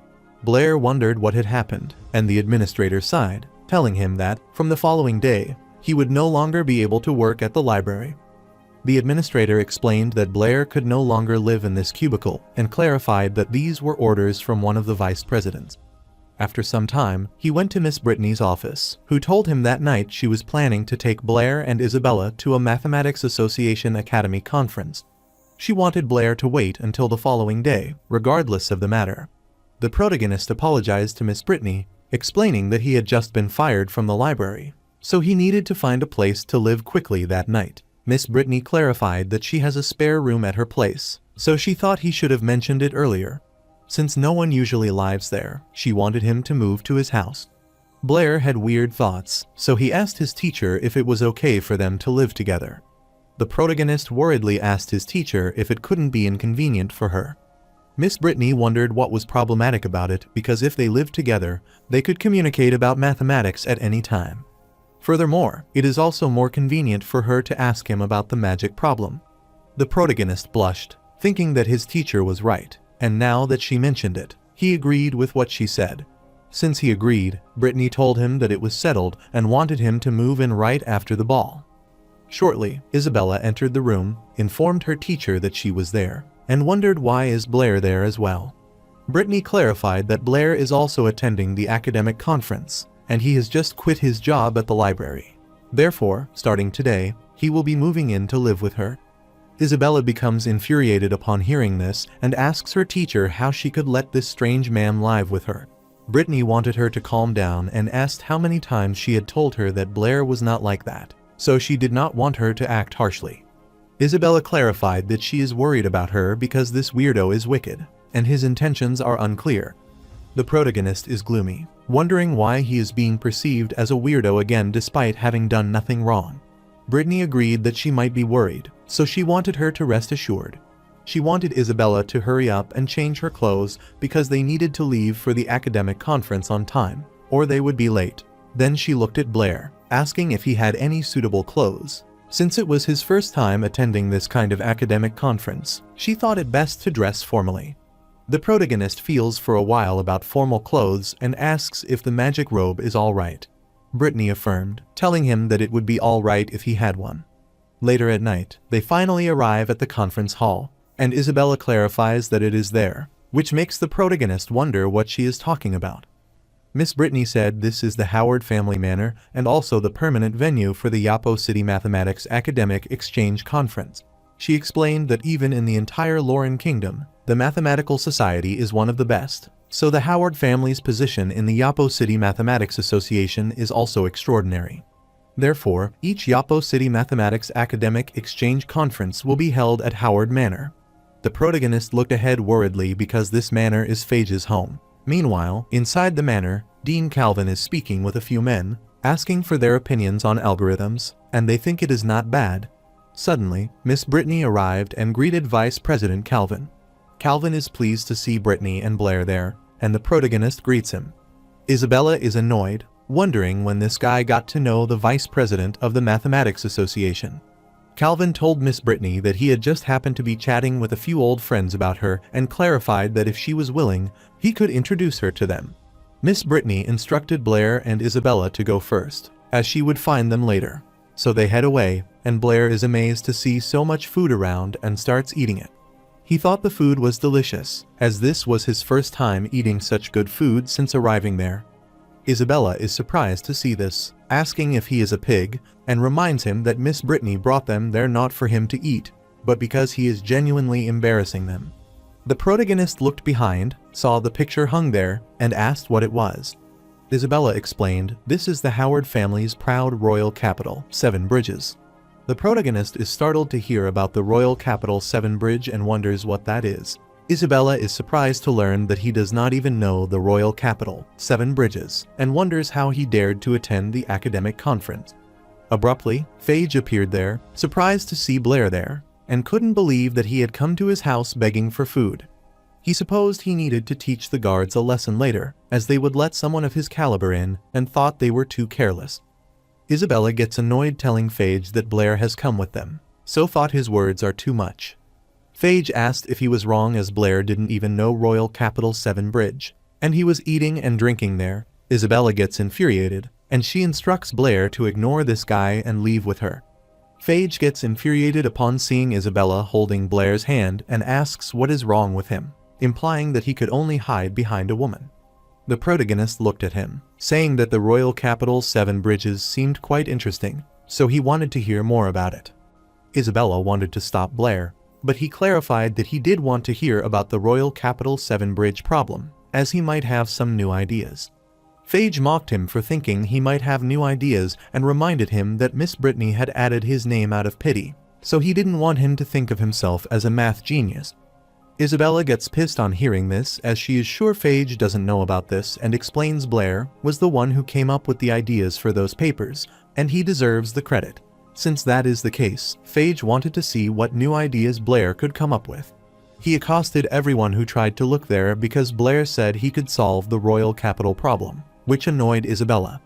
Everyone is startled to hear Blair's name as they realize it's the young man who recently solved the riddle of Rouse with Brittany. They were sure that he was just someone inexperienced, but they didn't know what method he would use to get Brittany to add his name. But they couldn't believe how he thought he could solve the Royal Capital Seven Bridge. Phage looked at him, wanting to mock him so that the math genius wouldn't disappoint everyone there. The protagonist gets worried as he doesn't say he can solve it. Abruptly, Miss Brittany grabbed his hand, startling him, and asked why he had a conflict with Phage. She wondered if he was aware of the Howard family's influence in Yapo City, so she was concerned that if Blair offended them, he would have a difficult time not only in the Mathematical Society, but also in the Academy. Moreover, the royal capital's 7 bridges are a problem that has troubled countless scholars for hundreds of years. This is the reason Phage used this problem to make things difficult for him, to embarrass him in front of so many people.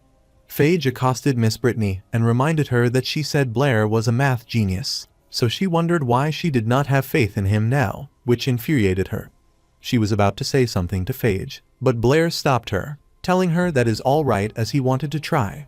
He wanted Phage to consider it a thank you to him for helping him with his library work transfer. This worried both his teacher and Isabella. She wondered if he thought this through. The protagonist looked at Phage, accosted him, and stated that since he had insisted on solving the royal capital's 7-bridge problem, he would do it. Phage mocked him, telling him that he did not expect him to be this stupid, but he wanted to see what brilliant ideas he had. He explained that the royal capital 7 bridge is a problem proposed by the first patriarch of the Howard family. From the time it was proposed hundreds of years ago, no one, except the first patriarch, has been able to find a solution to this problem. 100 years ago, the first patriarch of the Howard family held a position in the royal capital, and he took note of the city's unique terrain at that time. The royal capital's urban areas were not as large as they are now, and the main urban area was divided in two by the Lauren River, with 2 islands in the middle of the river.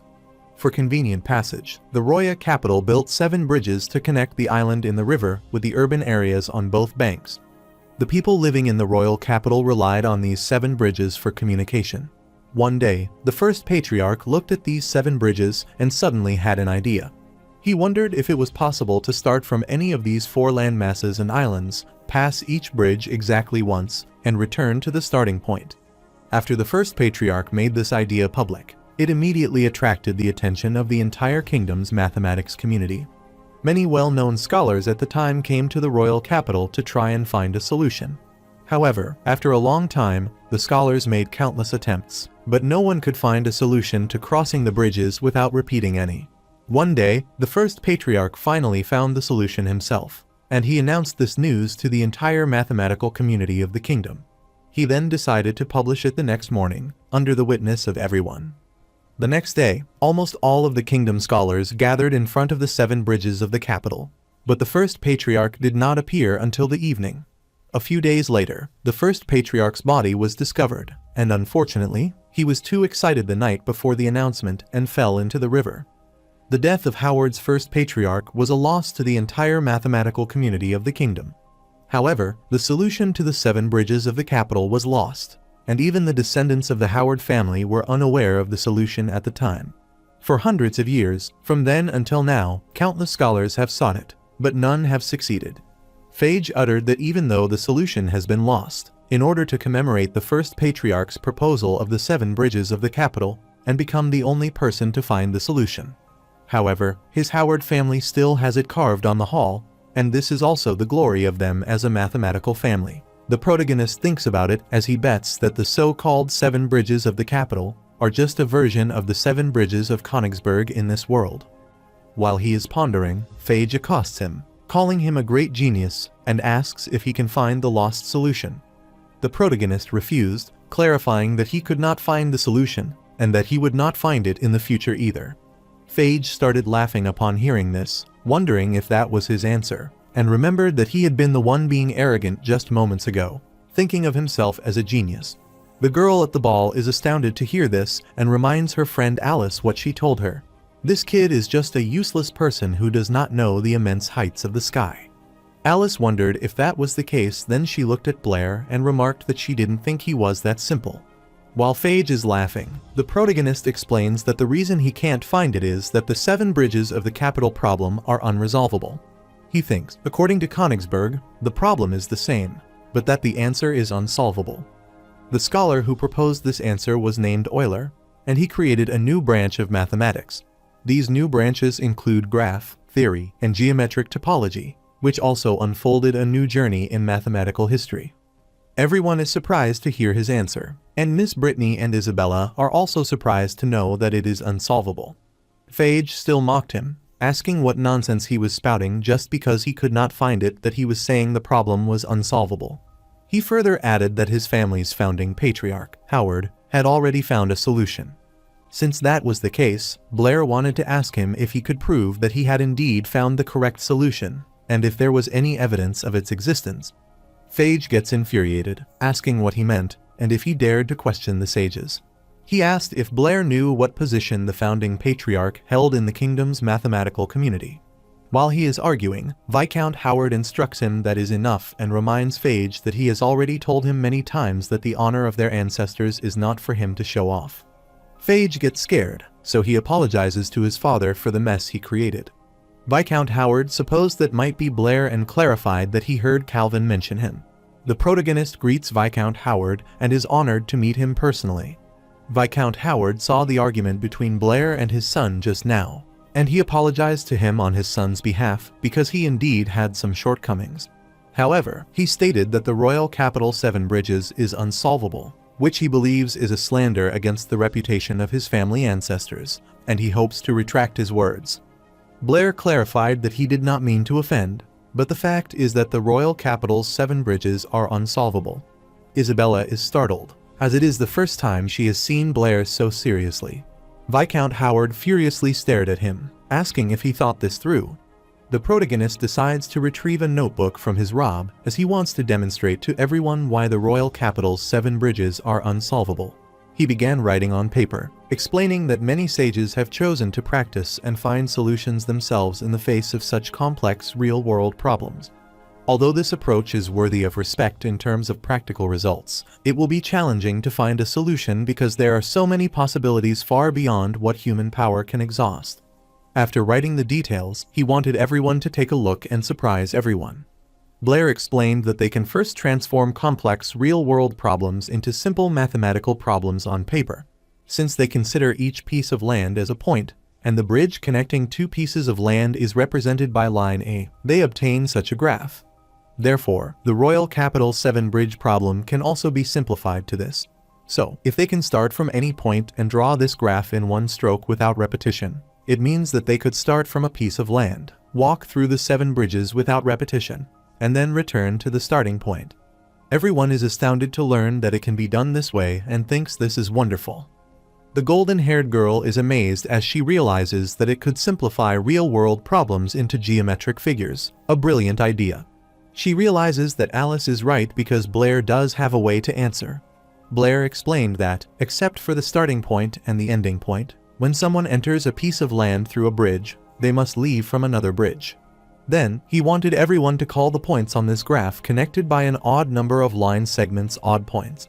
Since points connected by an even number of line segments are called even points, he continued to explain.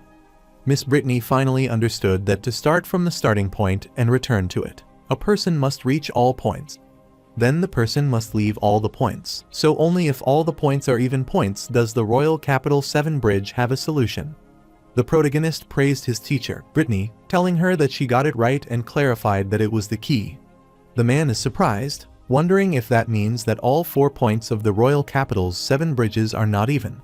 The protagonist affirmed, telling him that he was right and that he was sure that everyone had already seen that the 4 points of the royal capital's 7 bridges were all odd points. Therefore, there is no way for someone to start from the starting point, eventually return to the starting point, and pass through the 7 bridges without repetition. So in conclusion, this problem is unsolvable. The man is dumbfounded to realize that an impeccable argument about the royal capital 7 bridge is unsolvable. Phage gets infuriated, wondering what Blair is talking about, as that is all nonsense. Viscount Howard also could not believe that it was unsolvable, and wondered how is that possible. Phage annoyingly pointed toward Blair, wanted everyone not to listen to him, but no one agreed with him this time. Alice thought this was nonsense, and was sure that the one who was talking nonsense was probably Phage's first patriarch, and it deceived the scholars of the entire kingdom for so many years. Phage was annoyed on hearing this and accosted his father to explain it quickly. But he did not get a response from his father, so he looked back. His father punched him in his face, threw him away, and wanted him to shut his stinking mouth because if it were not for him, then they would not be disgraced like this. He glares at Blair, thinking him ruthless, and wants him to wait because he will pay him back for tarnishing their reputation. Viscount Howard furiously grits his teeth and is leaving, but Blair wants him to wait a moment, which startled him. He uttered that according to the rules of the Kingdom mathematical community, he answered Senior Phage's question, so he also has an obligation to answer one of his questions and ask Viscount Howard if he was wrong. Viscount Howard looked at Phage and then told Blair that he did not need to tell them as they would naturally abide by the rules. So, he inquired about his question. The protagonist clarified that his question was simple and asked what the length of the diagonal of a square with sides of length 1 is. His question surprised Viscount Howard, and Miss Brittany asked Blair if he did not know that the Howard family proposed the Howard theorem. Viscount Howard started explaining that according to the Howard theorem, the square of the diagonal length of a square with sides of length 1 is 2, and thought it is a piece of common knowledge. The protagonist shakes his head, telling Viscount Howard that he has not answered his question, as he has not asked about the square of the diagonal, but rather about the length of the diagonal itself. Viscount Howard becomes annoyed upon hearing this, as he does not know the answer. The guest was amazed, as they had not considered the length itself, and another guest thought it might be easy to answer. Viscount Howard is startled and then gazes furiously at Blair, and Blair guesses that this man is already aware of the existence of this number. In the original world, scientists are respected, but they are mostly obscure, compared to the scientists who have made considerable contributions to human development. People are more concerned about the gossip and scandals of celebrities. However, in this world, the current level of science is still relatively low, and the status of scholars is very high. The people of this world value knowledge even more than their focus on magic. Therefore, scholars who have made significant contributions to scientific progress are respected by everyone, regardless of nationality, and even royalty and nobility must extend them the utmost courtesy. For this reason, scholars with similar ideas will choose to gather together and establish schools, utilizing the vast political and economic resources at their disposal, thereby forming a powerful force. The Mathematical Society is one of them, and as a long-established mathematical family, the Howard family is a core force within the Mathematical Society, which also gives them considerable influence within the broader mathematical community. Even Isabella's father, the city lord of Yapo City, has to give Howard's family 3 points of respect. The Mathematical Society is an organization that integrates politics, academics, and religion, and its members often have a natural affinity for worship. They argue that everything can be measured and that numbers can accurately represent any entity in nature. The belief is that the Mathematical Society is akin to the Pythagorean school in another world. The Pythagorean school appeared in ancient Greece and was founded by the famous scholar Pythagoras. The Pythagorean school was once compelling, but their belief had a fatal flaw, and it was this flaw that doomed the entire school. That flaw is that the numbers they understood were not real numbers but integers. The Pythagorean school confidently believes that integers and the ratio of integers could represent all numbers in the world. The first to discover this flaw was Hippasus, a student of Pythagoras, who also discovered that the length of the diagonal of a square with sides of length 1 cannot be expressed as the ratio of integers or as an integer. This discovery directly overturned the Pythagorean school belief that everything is a number and shook the foundation of the school. The school followers were terrified to find they could not solve this problem, so they decided to focus on the person who raised the question. Ultimately, Hippasus was tied to a rock and thrown into the Aegean Sea by the followers of the Pythagorean school. However, the truth cannot be hidden forever, and more descendants noticed Hippasus's discovery and ultimately sounded the death knell for the Pythagorean school. Later generations called numbers that are neither integers nor can be expressed as a ratio of integers irrational numbers. From then on, humanity's understanding of numbers expanded to the entire actual number domain. Now that Blair looked at Viscount Howard's expression, he is confident that he should have known about the existence of irrational numbers for a long time. This makes Blair wonder what kind of treatment the Hippasus of this world received. The guests found it strange because they could not see this number.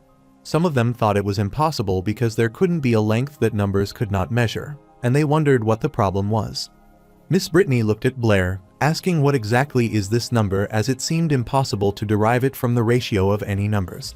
The protagonist told his teacher that this is a completely new kind of number, and there are many more such numbers.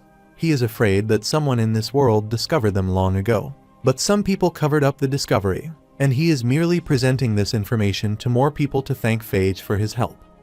While Viscount Howard furiously approached his son, Phage could see that his father was angry. Phage gets terrified, so he looks back toward Blair, saying this is all because of this kid and wants him to die, so he rushes to strike. While Phage rushes toward the protagonist to strike, he gets worried and tries to cover himself with his arm to avoid further conflict. However, amidst Phage's attack, Alice grabbed his hand and furiously stared at him. Phage gets annoyed, wondering who she is, and wants her to get out of his way. Alice apologized to him and clarified that she had to stop his reckless actions. No matter how hard Phage tried to get out of her grasp, he failed and realized that woman was surprisingly strong. Suddenly, he heard his father asking him if he thought he had not caused enough trouble that day, that he was creating more mess. Phage worriedly looked at his father and wanted to explain it. Viscount Howard apologized to everyone, as his son had caused so much trouble that day. He clarified that it was his fault, so he wanted to discipline him more in the future. As for the number that Blair just mentioned, he wanted everyone to rest assured, knowing that their mathematical society would do everything possible in the next few days to find an explanation. He thanked Blair for the guidance he had given their family that day and wanted to take his leave first. Even though he is pissed off, he hopes that Blair has a pleasant evening in his manor. The protagonist smiled, telling Viscount Howard that he would have a great time and wished that he had a pleasant evening as well. However, he wondered if the Mathematical Society could find this number, as he was afraid it was not that simple. At the same time, Alice did not expect Blair to push the Howard family this far. Blair thanked the lady for her help, and Alice was astounded to learn that he called her lady. He wondered if Blair had already forgotten her and thought that was not very kind. Isabella got annoyed, so she smacked at his head and asked how he could make a move on someone other than her. Blair clarified that he was innocent, as he had not done it, and was startled when he realized what she had said. He asked her what she meant by making a move on someone other than her, as he had not done anything to her either. Alice laughed on hearing this and apologized, as she could not help but interrupt their flirting. She clarified that she was joking at the moment, but it is admirable how good their relationship is. Isabella blushed, asking who was flirting with whom, and clarified that they were not like that. She wanted to know why Alice was there. Alice wondered if Teacher Brittany had not told her, and she greeted her teacher. Then she explained that she always attends the conference, but she thought this was the first time she had met Isabella there. Miss Brittany explained that Alice's family is a famous mathematical family in Yapo City, and she has been attending academic conferences as a family representative for several years.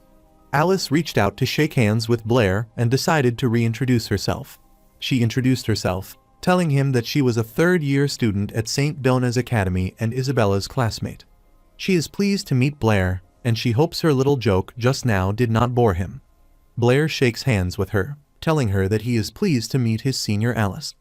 Alice told him that his performance that day was great, and this was the first time she had seen the usually arrogant Howard family so embarrassed. She asked if she could discuss the math problem with him alone in the future. The protagonist apologized with a straight face, as he wanted to decline her offer. The protagonist suggested that Alice discuss it with Teacher Brittany, as many of his ideas were also inspired by her. Alice smiled as she realized that he was really unpredictable, so she bid her farewell to Junior Blair. She wants to have a good chat when there is no one around him next time, and the protagonist also bids her farewell. At the same time, Isabella is pissed as she can't believe Alice and wonders what she means by chatting when no one is around. Miss Brittany also bid farewell to Alice, and Isabella realized that Blair had almost lost his soul, so she thought that he would want to follow her. Blair is startled, wondering why he would follow her, as there is no need for him to do so. Isabella furiously told him that he wanted to follow Pretty first as soon as he saw them, and realized that he was just like those horrible guys. The protagonist is confused, wondering if Alice is prettier than Isabella. Isabella blushed at hearing this and asked if he thought she was not as pretty as she was. The protagonist refused, saying she was pretty, and Isabella understood. She realized that Blair was easy to coax, but she was concerned because she hadn't been asked about her figure, just her face, so she supposed she shouldn't be wrong. Abruptly, Vice President Archie arrived there and addressed them to notify his presence. Miss Brittany is startled to see him there and wonders what he is doing there. Vice President Archie uttered that 3 of them were the stars of the show that night, so he had to come and say hello. The protagonist supposed that President Archie might be joking because he was helping to solve a problem, and by the way, he had raised a small question. President Archie clarified that the problem he solved and the question he raised is not simple.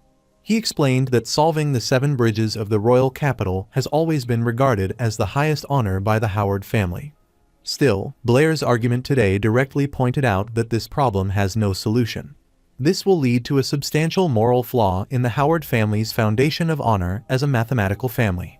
And that number, which Blair mentioned, is that the Mathematical Society aims to measure everything in terms of numbers. Since the Mathematical Society relies on the ability to measure everything with numbers, it can no longer find a number to measure such a simple line segment. President Archie wondered if that number could be found, and if it weren't, the entire Mathematical Society and the cognitive foundation of the entire mathematical community would be shaken. Therefore, he wanted to know what exactly Blair's true identity is. He wondered why Blair only revealed a terrible talent today despite having it all along, so he wondered what exactly his purpose was. Blair smiled and tried to act innocent before President Archie asked what he was talking about. He is certain that everyone saw it today that Senior Phage took the initiative to ask him the question, and he suddenly had an idea that helped him solve it. As for that number, the protagonist is curious about it, and besides the Viscount, Howard states that he and the Mathematical Society can certainly find that number. President Archie understood, so he supposed he might be overthinking it and wanted Blair to rest assured, knowing that the Mathematical Association would always stand on the side of truth. However, he warned Blair to be cautious of the Howard family, as they are more difficult to deal with than he had thought. On the contrary, in the room, Phage is lying on the ground in an injured state after being beaten by his father. Abruptly, a man entered the room, telling Viscount Howard that the head of the family had everything prepared so they could act at any time. Viscount Howard instructed his man to act after he left the manor, and the instruction was still the same as before. He should make it look like an accident so no one could tell. Viscount Howard's underlying bowed before him in affirmation. Abruptly, his other son Abel gets worried as he realizes that his father is going to kill someone again. Viscount Howard gets startled upon hearing his voice and wonders why Abel is there. His man is startled, thinking that it is impossible because he personally escorts him. Abel thought it was normal that he couldn't imagine it because it was his father who had personally given the order, just as he had this time. Viscount Howard is stunned, wondering why Abel isn't dead and why he has suddenly appeared. He wondered if the boy outside, named Blair, was one of Abel's subordinates. Abel approached Phage to help him stand and remarked that his father was still as ruthless as ever, even to his son. Viscount Howard doesn't have a slight remorse, and he points his gun toward Abel, wanting him to answer his question. Phage is surprised to see his brother there as he thought he died in the accident.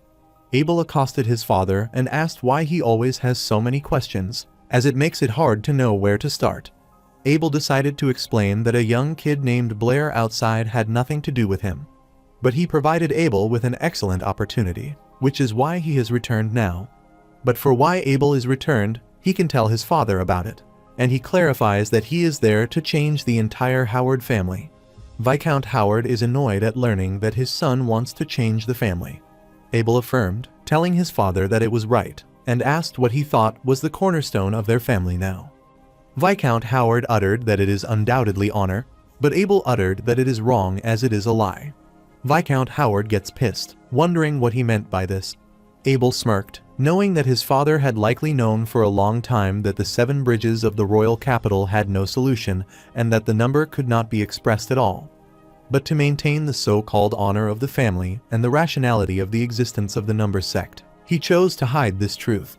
Not only that, but over the years, anyone who discovered and wanted to reveal the truth to the public has dealt with him in various ways, including his son Abel, and he is no exception.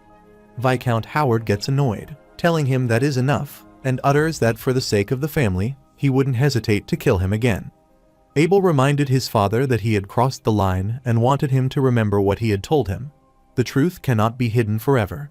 Abel is sure that sooner or later, someone will come forward to expose all of this and let this family built on lies be reduced to ashes. Just today, that kid Blair has done it, and he exposed their family's sham in front of the entire Opposed City mathematical community. Abel is sure that now, even if his father could silence him or Blair, he couldn't possibly silence everyone present at the time. He immediately grabbed his father's gun, pointed it at his heart, and reminded him that if he couldn't, then by the following day, the truth would be spread throughout the entire kingdom. He is confident that their family will be disgraced and the number sect which their family relies on will collapse completely. So, he wondered if his father could keep the Howard family alive by then. Viscount Howard started trembling after confronting the truth, so Abel grabbed the gun from his hand. Viscount Howard worriedly asked him what he thought he should do to protect his family. Abel gets thrilled, telling his father that he will succeed him as patriarch and change the family so that the Howards can continue to live. He is sure that his father might know that apart from him, no one can save the family now. Viscount Howard gets concerned on hearing this, and his son whispers the plan to revive their family's tarnished reputation in his ear. Several days later, at Brittany's residence, Blair woke up as his alarm rang and stretched his arms.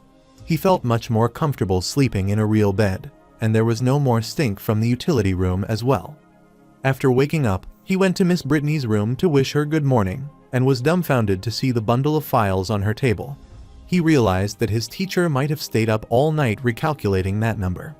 After the mathematical exchange meeting, the proof that several bridges of the royal capital had no solution quickly spread throughout the kingdom among the mathematical community. Therefore, the credibility of the Howard family suspected of academic fraud has been questioned. However, what shocked the mathematical community even more than the 7 bridges of the royal capital having no solution was that inexpressible number. The mathematical community now calls that number the devil's number, and Blair thought that was a pretty cool name. Almost all scholars are trying to calculate the devil number, and the members of the number sect are even more so. But no matter how hard they try, they can't find a way to express it. The protagonist is aware that this is inevitable because no existing number or operation in this world can express irrational numbers since, for them, irrational numbers are a wholly new and unexplored field. Even so, the scholars of this world are still worthy of respect because they tirelessly think and explore in the darkness. The protagonist believes that they will eventually find their own way out, just as their counterparts in another world do. Even if the road is bumpy, they will eventually reach the other shore of truth. Later, while reading the newspaper, Blair saw a front-page article with Viscount Howard's picture. This captured his attention, so he started reading the article and thought that abandoning the number sect is indeed the wisest choice for the Howard family now. But to be able to take action so decisively makes Blair realize that this new patriarch seems to have something. While he is still reading the article, Miss Brittany appears behind him and wishes him good morning. The protagonist is pleased to see that she is awake, and Miss Brittany is annoyed as she tells him to wake her up when he gets up. Blair clarified that he forgot, and Miss Brittany thought he was such a bad kid, so she poked his cheeks, which made him blush. She realizes that he always said that he forgot about it and gets startled at remembering what she is wearing, so she gets infuriated at him, calling him a pervert and slapping him.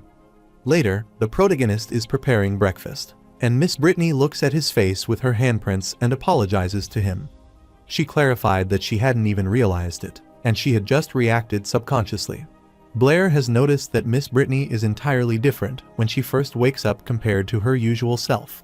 Miss Brittany gets worried, wondering if she is pretty annoyed after just waking up. Blair refused, telling her that whether it was expected or just a dream, she didn't dislike him. Miss Brittany blushed on hearing this and thanked Blair for understanding her. The protagonist is pleased to see the positive effect of lying and doesn't want to say the wrong thing now.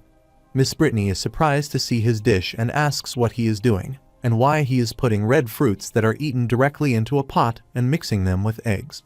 Blair clarified that he is tomatoes with scrambled eggs. Brittany was amazed to learn about this new dish, tomatoes with scrambled eggs, and wondered how it might taste.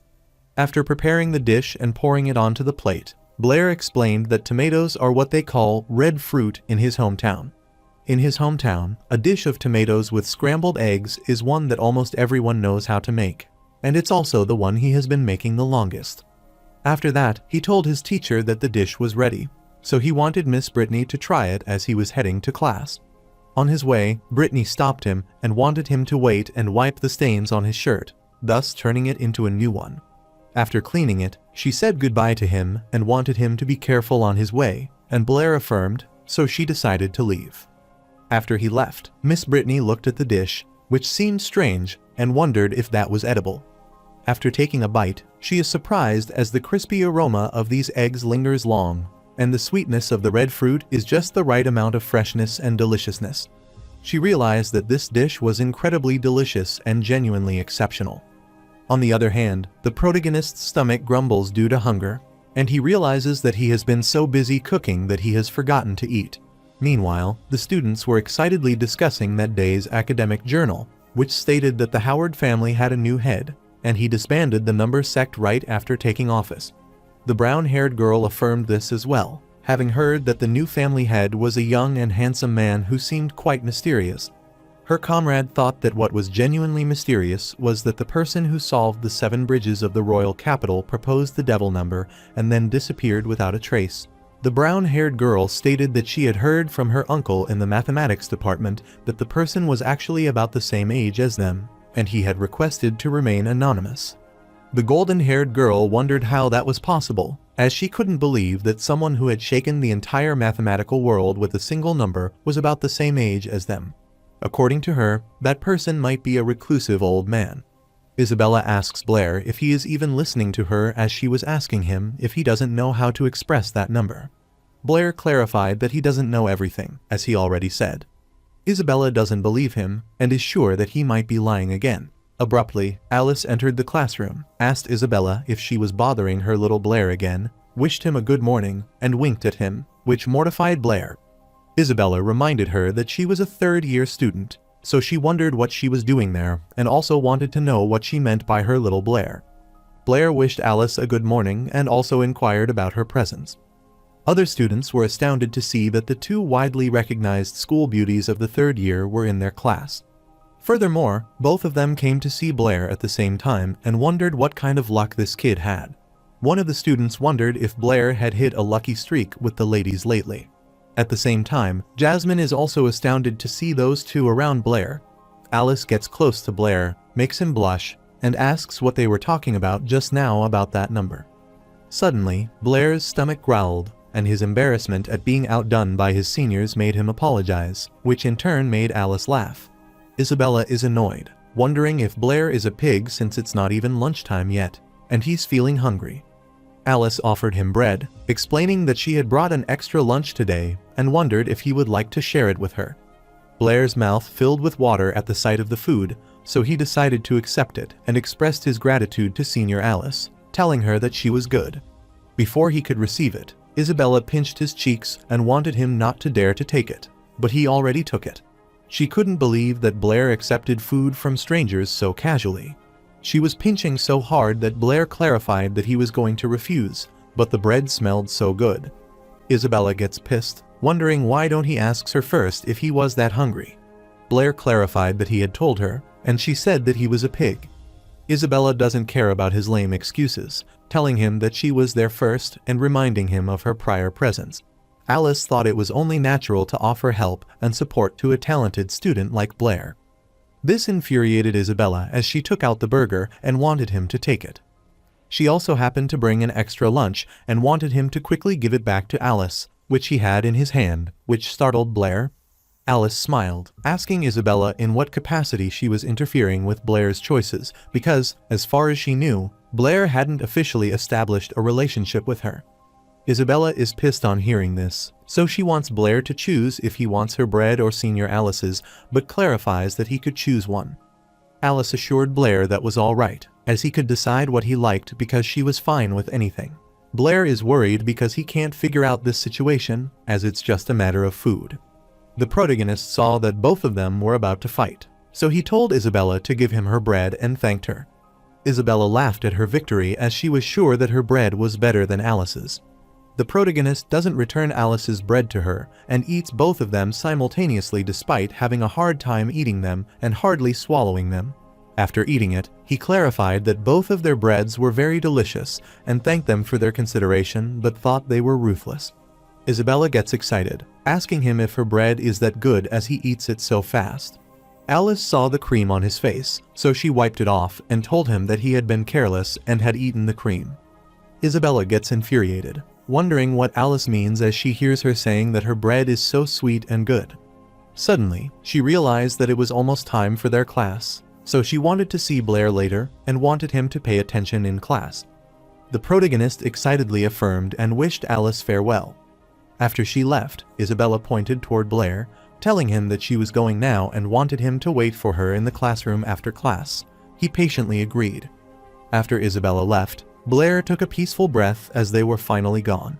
But soon, Toby pinched his cheeks and asked when he got to know Senior Alice. The protagonist clarifies that he met her a few nights ago, and Toby gets a weird idea after hearing that he met her at night. Blair wondered what he was thinking and explained that a few nights ago, Miss Brittany had taken him to the Mathematics Association academic exchange meeting, where he met Senior Alice.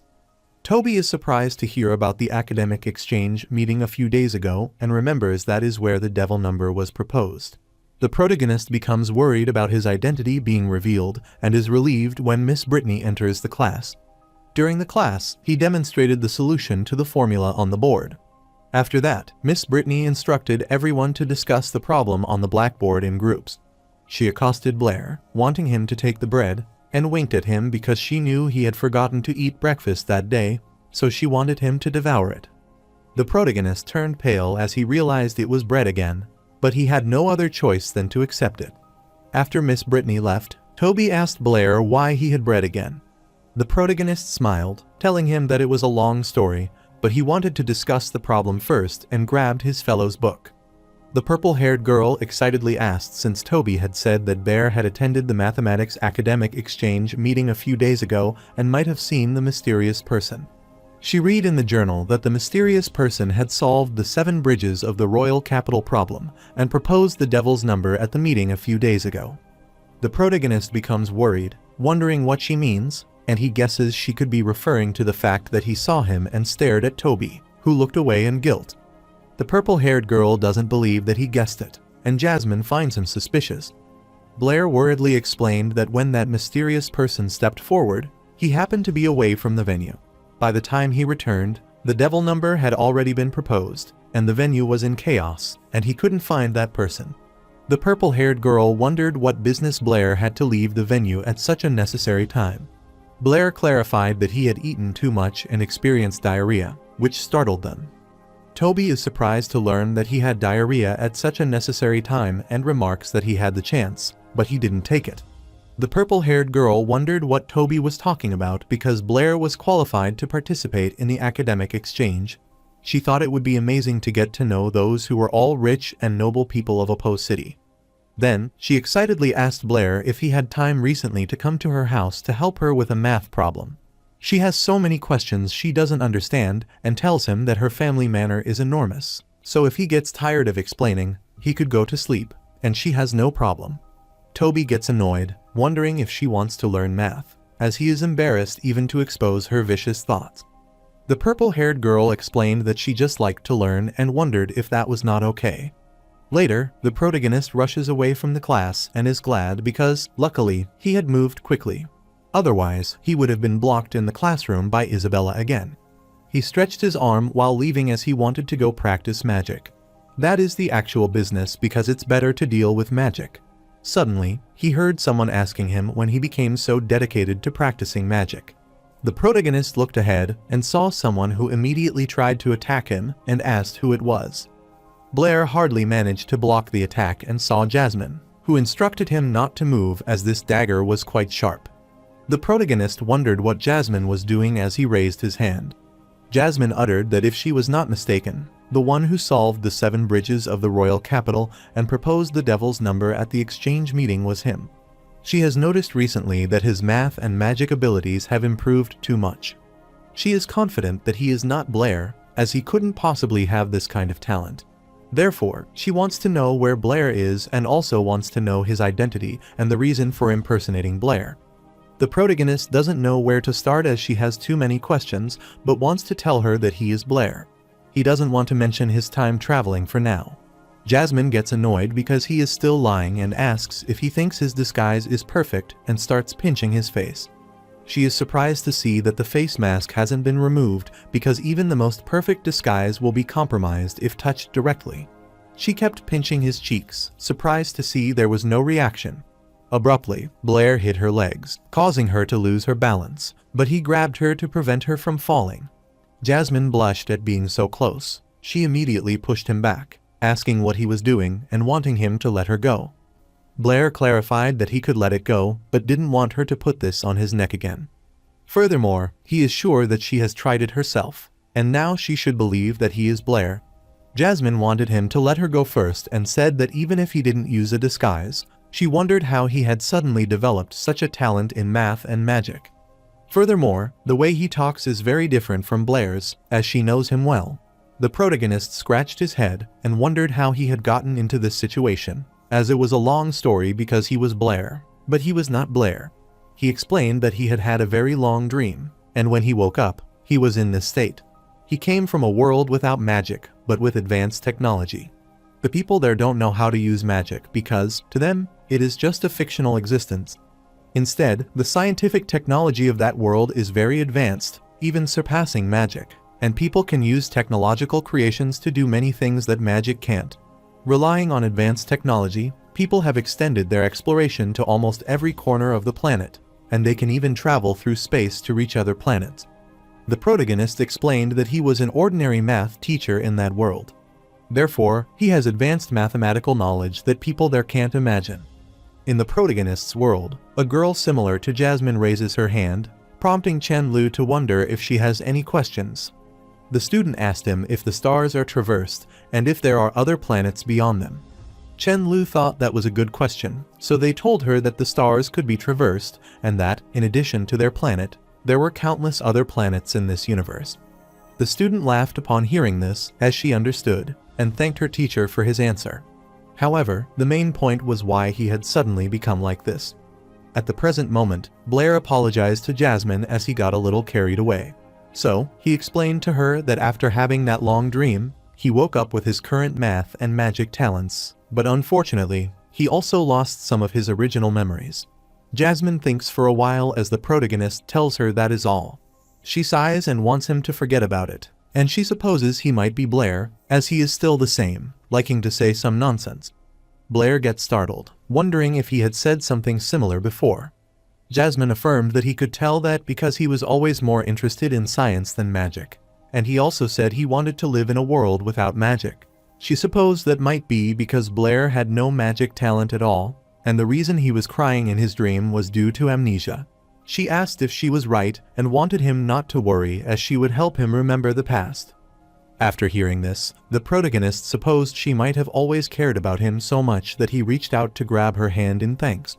Jasmine blushed and didn't want him to overthink it because she had just promised to help him recover his memory.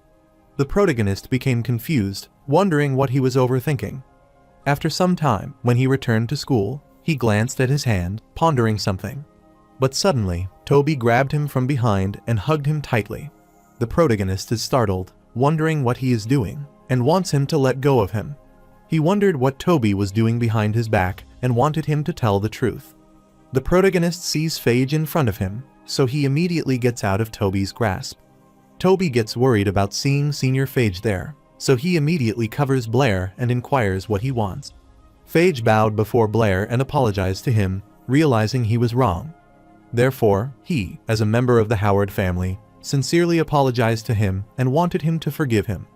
The protagonist is surprised to see this, and all the students are also stunned to know that it is Phage. The protagonist thinks for a while, is a bit confused, and wonders why he is asking for his forgiveness. The students couldn't believe that Senior Phage would apologize to someone and wondered what Blair had done since the Howard family had been in turmoil recently. The students hadn't seen Senior Phage, so they wondered why he suddenly came to the academy to apologize.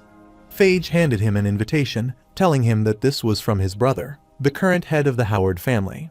Abel Howard had asked him to give Blair this invitation.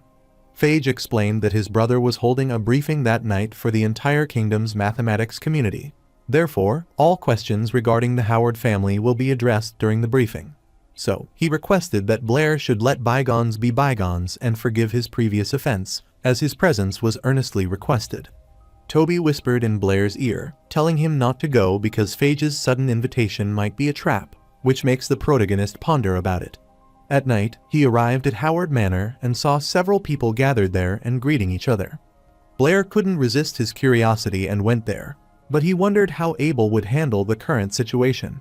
While he was heading inside, Isabella pulled his ear as she knew he had been there and wondered where he had been all afternoon.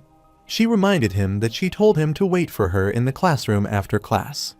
Shortly after, Miss Brittany arrived, saw them fighting, and was surprised to see that Blair had also come. She clarified that they were looking for him at the academy before coming there. The protagonist is startled to see her there and asks if she also received an invitation. Miss Brittany clarified that the news of the Howard family holding a briefing tonight has essentially spread throughout the entire mathematical community of the kingdom. Therefore, almost everyone from the Apo City mathematics community was present, and many people from other areas also attended despite not having received an invitation. The protagonist finds it strange, wondering if he is the only one who received an invitation. Momentarily, Isabella released Blair's ear, and Alice asked if his ear was okay. She was sure that it was all because of super violent Isabella, so she wanted to rub them for him. The protagonist is surprised to see that Senior Alice is also there. Isabella becomes infuriated upon hearing such a harsh remark, telling Alice that she didn't even use any force and asks Blair to tell her if it hurt. Alice wanted to blow on them for him and told Isabella that they were all red, so there was no way it wouldn't hurt. The protagonist gets worried as he expects them to start fighting again, and he always gets crushed in their quarrel. While they were fighting, Miss Brittany informed them that the briefing was about to begin, and the protagonist requested her assistance. After they head inside, Blair is surprised to see that the 7 bridges of the royal capital have already been solved. Miss Brittany smiled on seeing this, wondering how Abel would be able to handle the current situation. Blair is surprised to hear this and inquires his teacher if she knows Abel. Blair affirmed that she knew him, as they were both classmates, and he had originally planned to become a teacher at the academy as well. But there, years ago, he suddenly disappeared for some reason. A few days ago, when she learned he had become the new head of the Howard family, she was shocked. The protagonist wonders what kind of person Abel is and wants to know from Miss Brittany. Miss Brittany thinks for a whole, wondering how she should put it, and wants to say that he is someone who only has math on his mind. Meanwhile, at Abel's office, Phage informed him that everyone was there, and they were all waiting for him to appear. Abel asked his brother if he had been in a relationship, which startled Phage. Abel stated that being late was the best way to raise his date's expectations and inquired if the man he had asked to find was there. Phage uttered that there were too many people, so he couldn't be sure if Blair was there or not, but he tried his best. Abel puts his hand on Phage's shoulder, wanting him to relax because he is not like their father, so he doesn't have to be so afraid. After that, he told him that they should leave because it was time to turn a new page for the Howard family. Meanwhile, at the hall, all of the guests were waiting for Abel, and soon they saw them entering and were surprised to see that Abel was so young. Abel wished all the prestigious guests a good evening and was honored to have them in his humble abode tonight to attend this briefing. Abel Howard, on behalf of the Howard family, extends his gratitude to everyone. Miss Brittany realized that Abel feels utterly different from 3 years ago in his clothing and speech.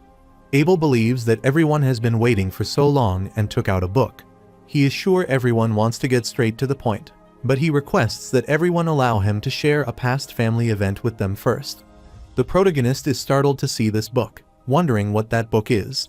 Abel explained this is the notebook of the first patriarch of the Howard family. Inside that book is the truth that has been hidden by their family, recorded. He explained that back then, to solve the question of the 7 bridges of the royal capital, he proposed the first patriarch, like many scholars at the time, repeatedly walked and tried among the 7 bridges. Although he didn't find a solution after a long time, the first patriarch still didn't give up. Finally, one day, he suddenly discovered that he had successfully completed a non-repeating route. The excited first patriarch immediately announced his success on the spot, and stated that he would demonstrate his route live to everyone the following day. The first patriarch at that time was too excited, which led him to announce it to the public without conducting further verification. It wasn't until late at night when the first patriarch calmed down and tried again, that he realized he had made a fatal mistake.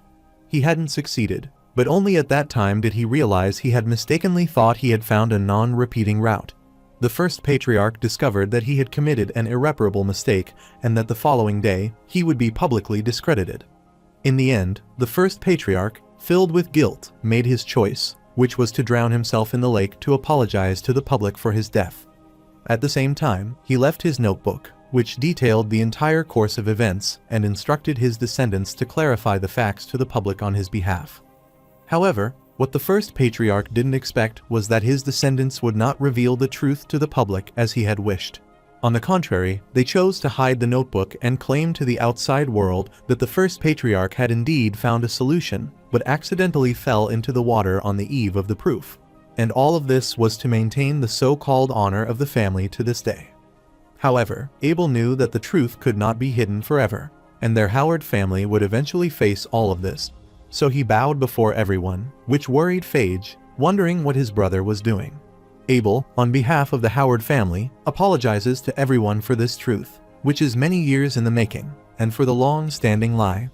Everyone is shocked to learn the truth and can hardly believe its reality. They couldn't believe how the Howard family had hidden this matter for so long. The protagonist looks at Abel and realizes that he is undoubtedly decisive in making this decision. After the 7 bridges of the royal capital were proven to have no solution, it was already a foregone conclusion that the Howard family was lying.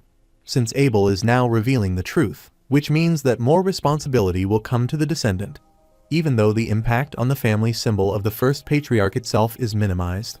One of the guests asked Abel if he disbanded the number sect a few days ago to atone for this lie. Abel clarified that disbanding the number sect was indeed a consideration for atonement. However, that wasn't the main reason, because the main reason was the devil's number. The guest asked if he was saying that he still hadn't found the devil's number. Abel affirmed, telling her that was right, as they hadn't found the devil's number. But this wasn't due to a lack of ability, but because the devil's number didn't exist, which startled Blair.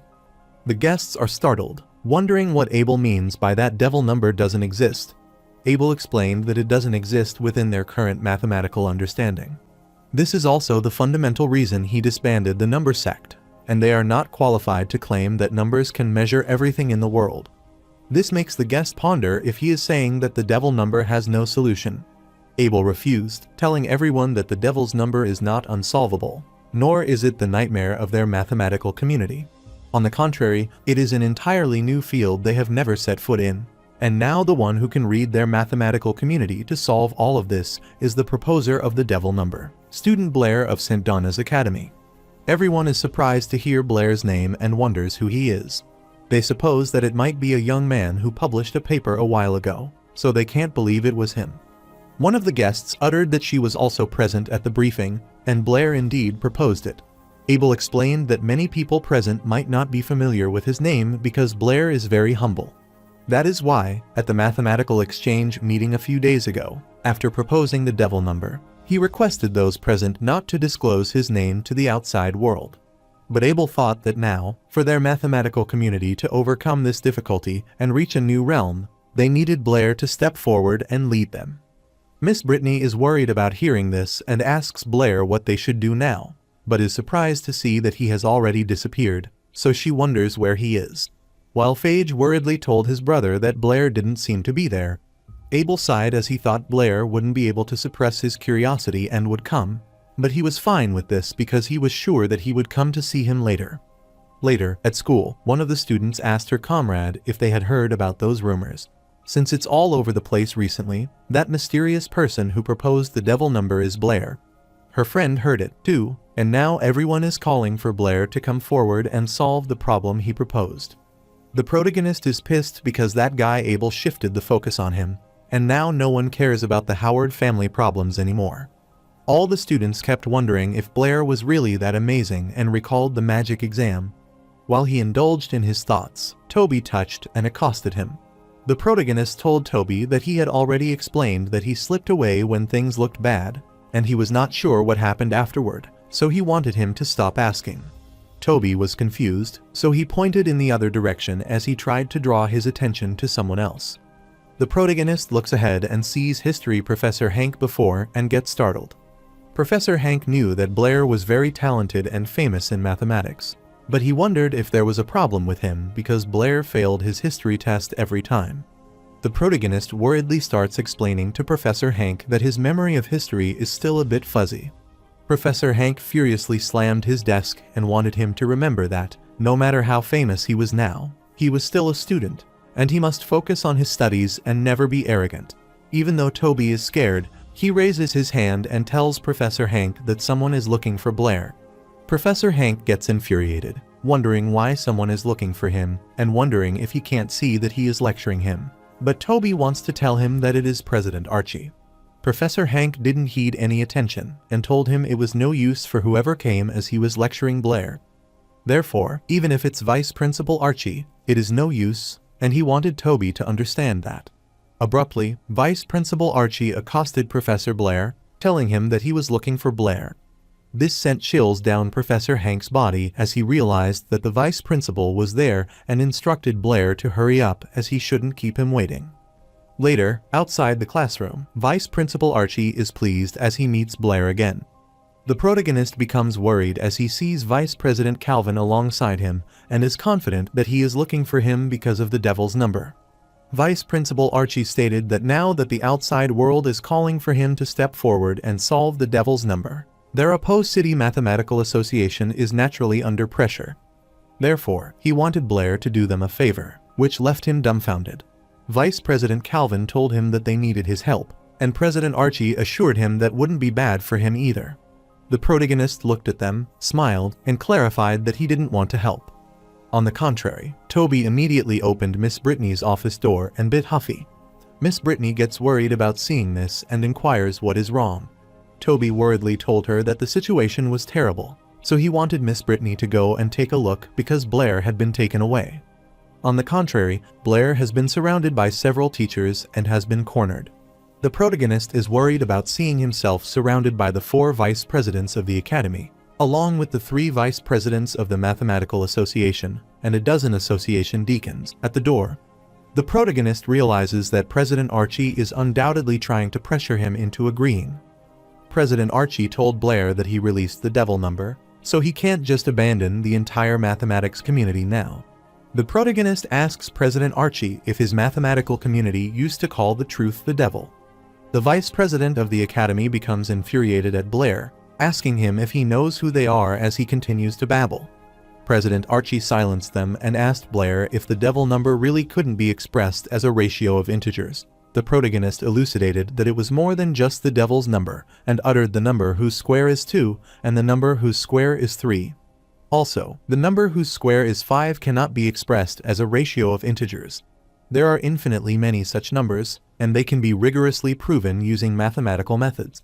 He clarified that he could only tell them this much, and Vice President Calvin worriedly asked him if he was saying that they had been wrong for hundreds of years. Blair clarified that this is very normal because mathematics itself is a discipline that constantly discovers and corrects errors. He explained that as long as they find a proof method, redefine this type of number, and then expand the range of the numbers, it is fine.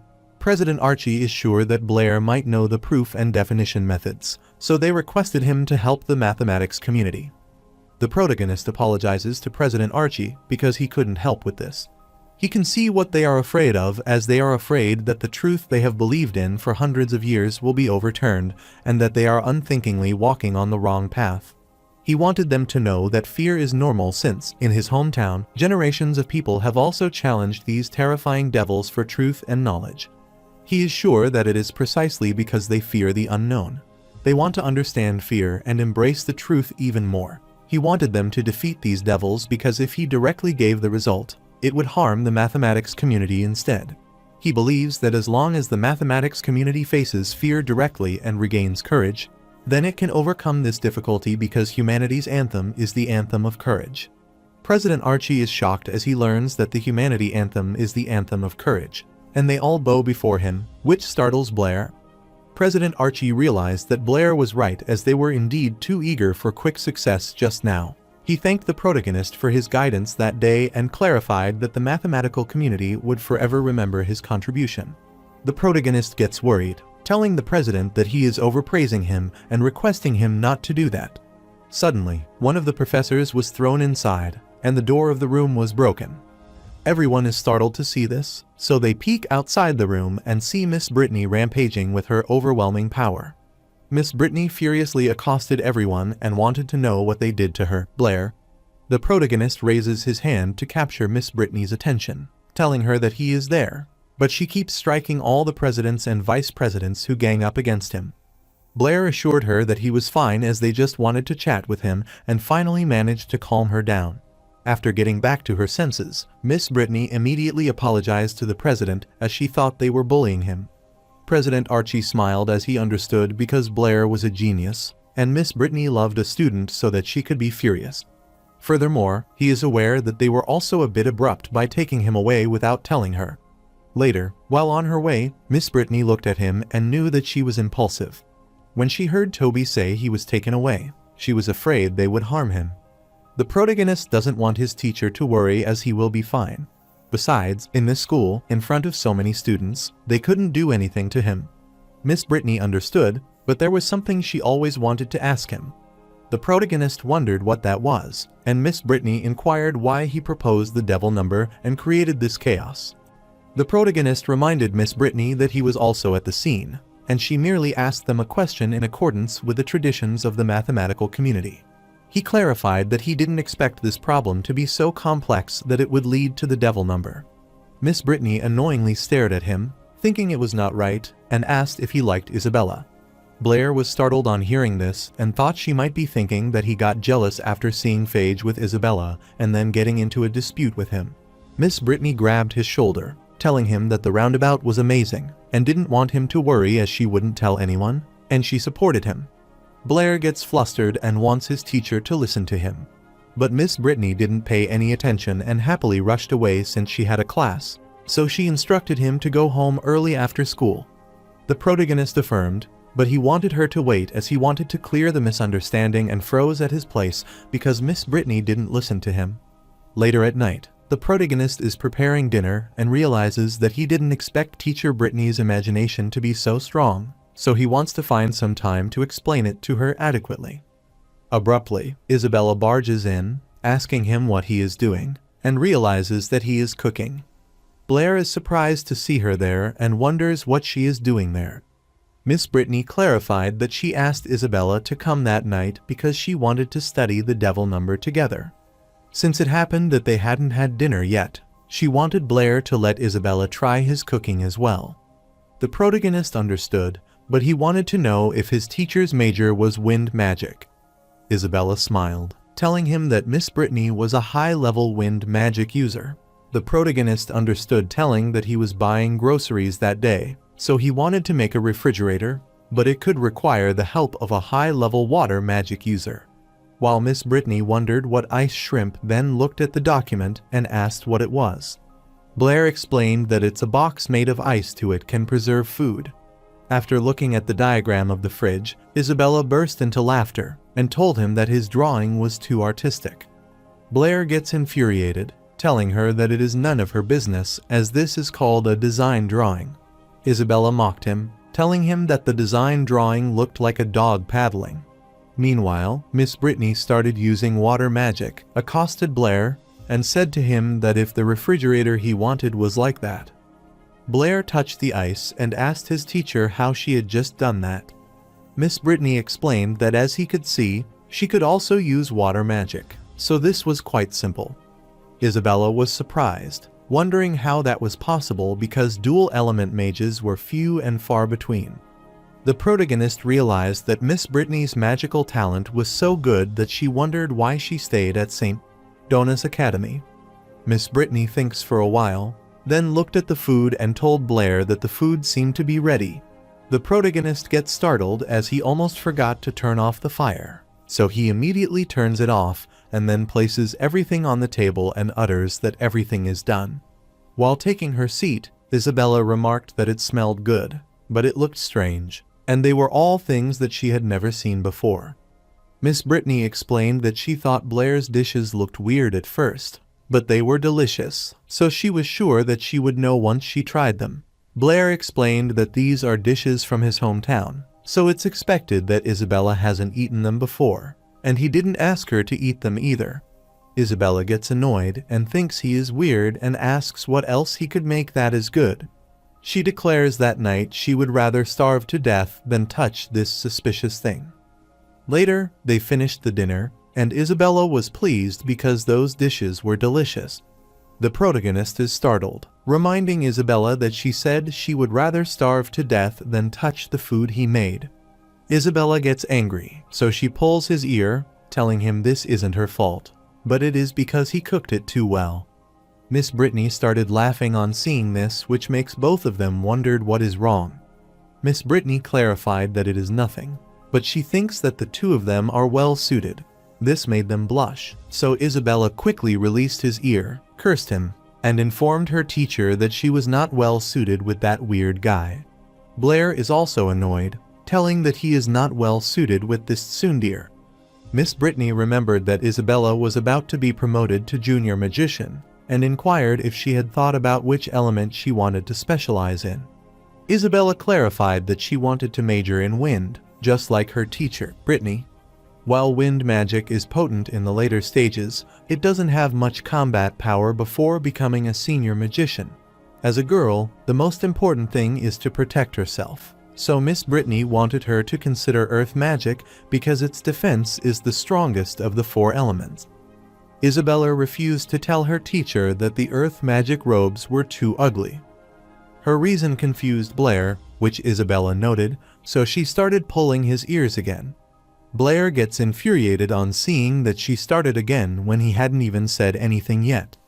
Isabella is sure that he must be cursing her in his head because she knows what a person like him is thinking. After they had calmed down, Miss Brittany asked Blair what element he was planning to major in. The protagonist thought for a while and then answered that only children have to choose, so he wanted to pick them all. Isabella mocked him, wondering what kind of dream he was having again to think of selecting them all. She clarified that Miss Brittany is exceptionally talented, so she wondered if he thinks he can also cultivate multiple elements, specifically all four of them, which makes Blair gloomy. Miss Brittany thinks for a while and utters that if it's Blair, then he might be able to. Isabella wondered how Miss Brittany could believe him when he was talking nonsense. Miss Brittany clarified that the magical elements around Blair fell strangely, as they are chaotic yet dense. She thought he might be able to be attuned to all four magical elements. She wanted them to forget about it so they could talk about choosing the elements later, and she is sure they will make their own choices when the time comes. Although they follow her to learn mathematics, math and magic don't conflict. In addition to math, she can also guide them in magic in the future, which thrilled both of them. However, Miss Brittany clarified that to become an excellent magician, first, they can't rely too much on magic. Although the gods have bestowed upon them the ability to cast magic, the existence of magic spells and hand gestures often means that magicians don't have time to cast magic. Therefore, to compensate for this shortcoming, excellent magicians need to practice combat skills to deal with situations where they are approached too closely and don't have time to cast magic. The protagonist is startled to see Miss Brittany's magic and realizes that with this, he doesn't have to bother washing dishes anymore, so he thinks that magic is so convenient as she washed and set them quickly. Miss Brittany explained that in many cases, combat ability was more important than magic, so she hoped that they would realize this soon. Therefore, before teaching them magic, she wanted to teach them combat. The protagonist is astounded to learn that Miss Brittany knows combat. Isabella excitedly told her that she had learned combat skills at home, so she suggested that her teacher should let her and Blair try it first so that he could have a direct understanding of combat. Miss Brittany agreed to her but wanted Isabella to be careful not to hurt Blair. Isabella didn't want Blair to worry because she would go easy on him. She stretched her arm, sure that he was a bit better than her in math and magic, but she was sure that her combat skills would not be lost to him, and Blair got worried on seeing her enthusiasm. Later, in the training room, Isabella was prepared and wanted Blair not to start crying when she beat him up. She immediately rushed to strike him and wanted him to take it. Isabella kept trying to land an attack, but Blair kept dodging it. Then he grabbed her hand, twisted it, and managed to stop her. Isabella cursed him and wanted him to let go of her hand. The protagonist agreed to do that but wanted her not to sneak attack. Before he could even complete the sentence, Isabella tried to kick at his face. Blair hardly managed to evade the attack, then started swirling his hand in the air to create wind and disrupted Isabella's balance. Isabella gets worried as she realizes that she is going to fall, but is startled to realize that she didn't, So she opens her eyes, looks ahead, and sees Blair holding her. The protagonist accosts her and apologizes for being a formidable opponent. Miss Brittany was stunned to see that and asked if he had learned martial arts before. The protagonist clarified that he hadn't learned it formally, but he was interested in combat, so he practiced Sanda for a while back home. Miss Brittany was startled to hear about Sanda and uttered that it was something she had never heard of again and realized that his hometown was mysterious.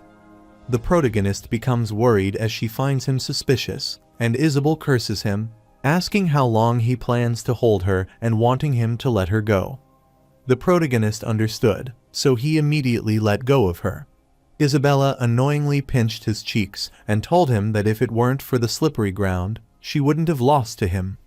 Miss Brittany thought that the Sanda that Blair used was quite interesting, and she wanted him to try attacking her.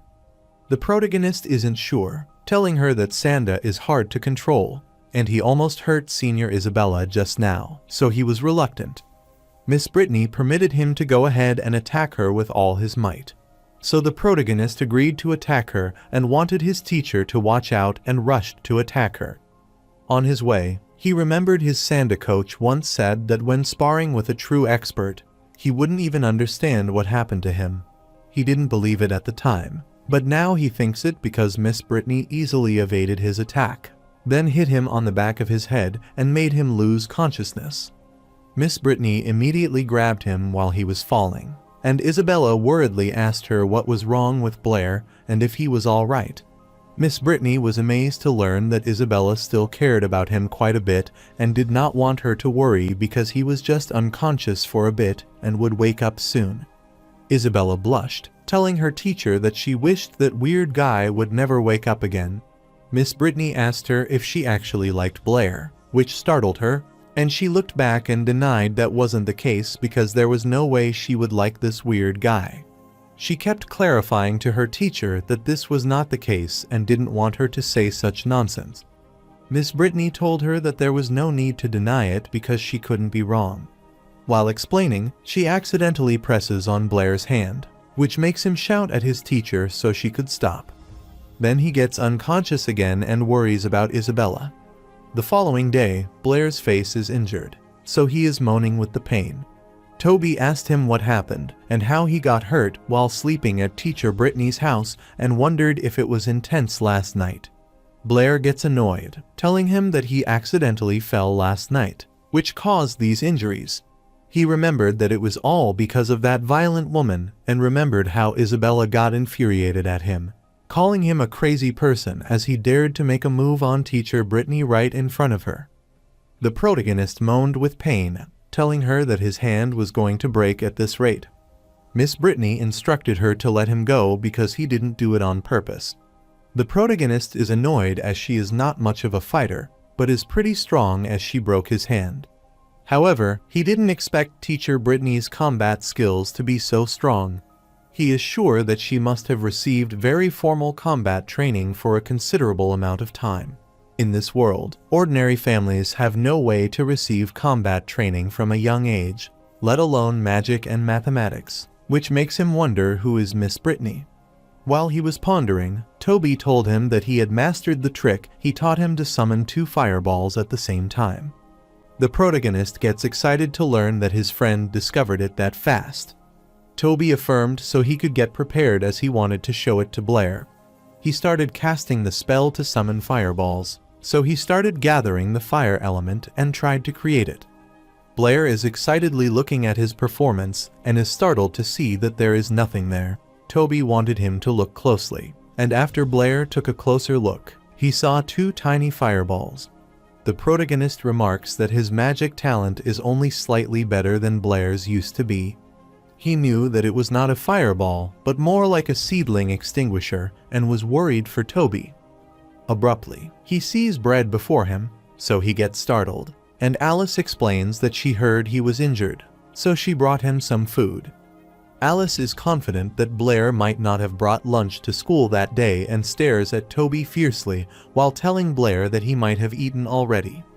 Toby was worried by her fierce gaze and told Blair that he had eaten, and he suddenly realized that he had something to do, so he wanted to leave, The protagonist's mouth filled with water on seeing the bread and knew that it's not good always to eat bread. After seeing that Blair is eating the bread, Alice asks him if it is delicious. Blair excitedly remarked that her bread was the best, but he wondered why she wasn't eating lunch and just standing there watching him eat. Alice clarified that she had a question that she wanted to ask him. The protagonist told him to ask away, as he will tell her anything that he knows. Senior Alice asked him if he liked Isabella, which made him spit out the food, and he wondered why she was asking a similar question. Alice realized that others might have asked the similar question, so she wanted to know his answer. Blair clarified that he wants to focus on learning magic right now, so he doesn't like her. Alice stretched her arm, thinking it was a heartless answer, but she was fine with it. Blair wondered what she meant, and suddenly, Senior Alice kissed him.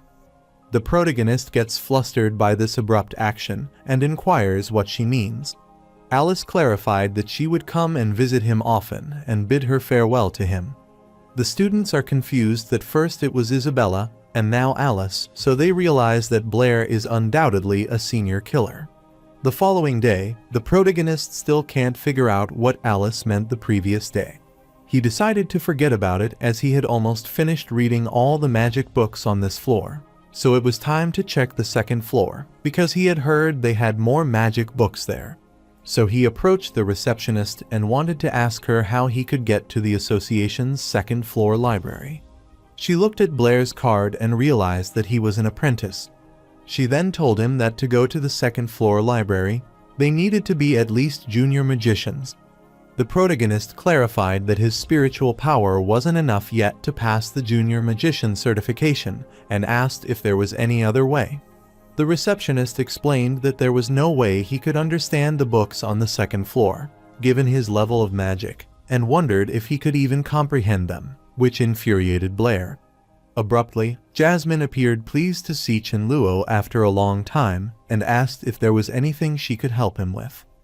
The receptionist is surprised to know that Jasmine knows him and clarifies that the apprentice isn't even qualified for the junior magician certification. Yet he wants to go to the second floor library. She wanted Jasmine to talk some sense into him as she needed some fresh air, so she was leaving. Jasmine told the protagonist that he needed to be a junior magician to access the second library unless he could complete a new magic certification. However, that is highly unlikely. So she wanted him to focus on increasing his spiritual power and completing the certification. The protagonist suggested they should do it this way, as he had just had a new idea for a modified water magic spell. Jasmine told Blair that if the new magic certification fails, the association will deem him as deceiving the association and blacklist him. Therefore, he will no longer be able to access any association resources. So she wondered if he is sure that he wants to do this. The protagonist doesn't want her to worry about this and trusts him, leaving her with no other choice but to comply. She instructs him to follow her. Later, she informed Lord Andre and Lord Barty about this incident. Lord Barty is shocked to learn that a magic apprentice wants to certify a modified water ball spell. Lord Andre thought it might be another one using modified magic as an excuse to swindle the association. Since the water ball spell is a basic spell that has been passed down for generations, there is no room for improvement, especially from a mere magic apprentice. Lord Barty wanted her to tell the apprentice better think of it through. If the certification fails, not only will the association blacklist him, but for wasting the association resources, he will also be punished. Jasmine affirmed that she understood, but she believed in this magician, so she requested to let him try. After her persuasion, Lord Barty agreed and instructed her to let him in, and then they would do the certification there. Abruptly, she brings the protagonist inside, who introduces himself and clarifies that he is a magic apprentice, which startled Lord Andre. The protagonist explained that he is there to certify the modified water ball spell, so through his modification, the power of the water ball spells can be significantly increased. Lord Andre's eyes spread with shock, wondering why it is him again. He wanted Lord Barty to listen to him, as they should go to the testing room for the certification because this kid is the one from the last time. Lord Andre is startled upon seeing Andre so flustered, wondering what is wrong with him, as he has become increasingly timid since the explosion incident. Furthermore, the person for the test is just a magic apprentice, which makes him wonder what Andre is so afraid of. Lord Barty instructed Blair to attack him with his modified water spell now. The protagonist affirmed this, so he requested permission and started summoning his water magic along with his fire magic simultaneously. Lord Barty's mouth opened widely because of shock as he realized this kid could summon two elements of magic at the same time. Lord Andre summoned his fireball to counterstrike. The protagonist fused the water element with the fire element, overpowered Andre's attack, and then extinguished his fire. Andre gets annoyed to see that it is happening again, and soon the entire room is covered with the bright light. After the smoke subsided, Lord Barty asked him in shock how he had done that. The protagonist explained that an improved version of the water ball is straightforward. Firstly, he has to summon a water ball, and then summon a fireball. After fusing them together, the evaporation reaction from the fusion will release power far exceeding the water ball and fireball themselves. Lord Barty was in a state of shock, wondering how that was possible because this magic apprentice could cast dual element magic simultaneously, and is sure it would be helpful if the water ball could be used like this.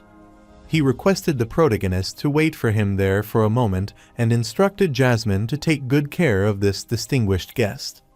After they left, Jasmine requested the protagonist to have some tea, and he thanked her. He requested Jasmine to sit down, too, as he felt a little uncomfortable with her standing there. She affirmed, then sat beside him, and the protagonist asked her if she was also a magician. Jasmine affirmed but clarified that her magical talent is not high. She remarked that he was amazing, as last time he could summon such a powerful fireball, and this time he simultaneously cast dual element magic. The protagonist clarified that his magical talent isn't high because his spiritual power hasn't even reached the level of a beginner magician yet. The power is great only because his magic casting method is a bit different from others. Furthermore, for simultaneously casting dual element magic, he clarified that it has nothing to do with magical talent. Jasmine was shocked to learn this had nothing to do with his magical talent. The protagonist affirmed, telling her it depends more on the ability to multitask. So if she can do different things with both hands at the same time, then simultaneously casting dual element magic is not difficult. So he started drawing on the paper with both hands to explain it. She looked at the drawing of the dog and cat and remarked that Chen Luo drew it quite cute. The protagonist gets embarrassed as he tells her that those are wolves and tigers. Jasmine said that she is also good at it if he is speaking of doing different things with both hands at the same time. On the contrary, Lord Andre and Barty met Vice President Elton to explain the incident. Vice President Elton is shocked on learning about a magic apprentice who could simultaneously cast dual element magic and supposed he might be kidding. Lord Barty clarified that is true because he saw it with his own eyes, and Andre can also testify to it. Andre explained that what Barty said was indeed true and uttered that that person also created the powerful fireball last time. Vice President Elton uttered that what he certified is not just an improved magic, but this kind of idea of combining different types of magic may represent a new direction in magical development. But the problem now is how many people can use this magic, and it seems like this is the only way, so an improved spell without universality is meaningless. He commanded them to summon the magic stewards and staff to verify it immediately. Shortly, the staff gathered there, wondering what was going on and why they were all suddenly being asked to put down their work and gather there. Since it is the Vice President Elton's emergency order, they supposed he might want to verify magic. The receptionist heard the gossip and was surprised because she didn't even have time to do his nails. But she wondered where that wild girl Jasmine had gone and found the melon seed that she had spat out at the place. So she realized that Jasmine hadn't even helped her clean up and had no sense of awareness. Abruptly, she looked ahead and saw Lord Barty inform everyone that a magician in their association had applied for certification of improved magic. However, his magic casting method is quite extraordinary and requires the simultaneous casting of fireballs and water balls.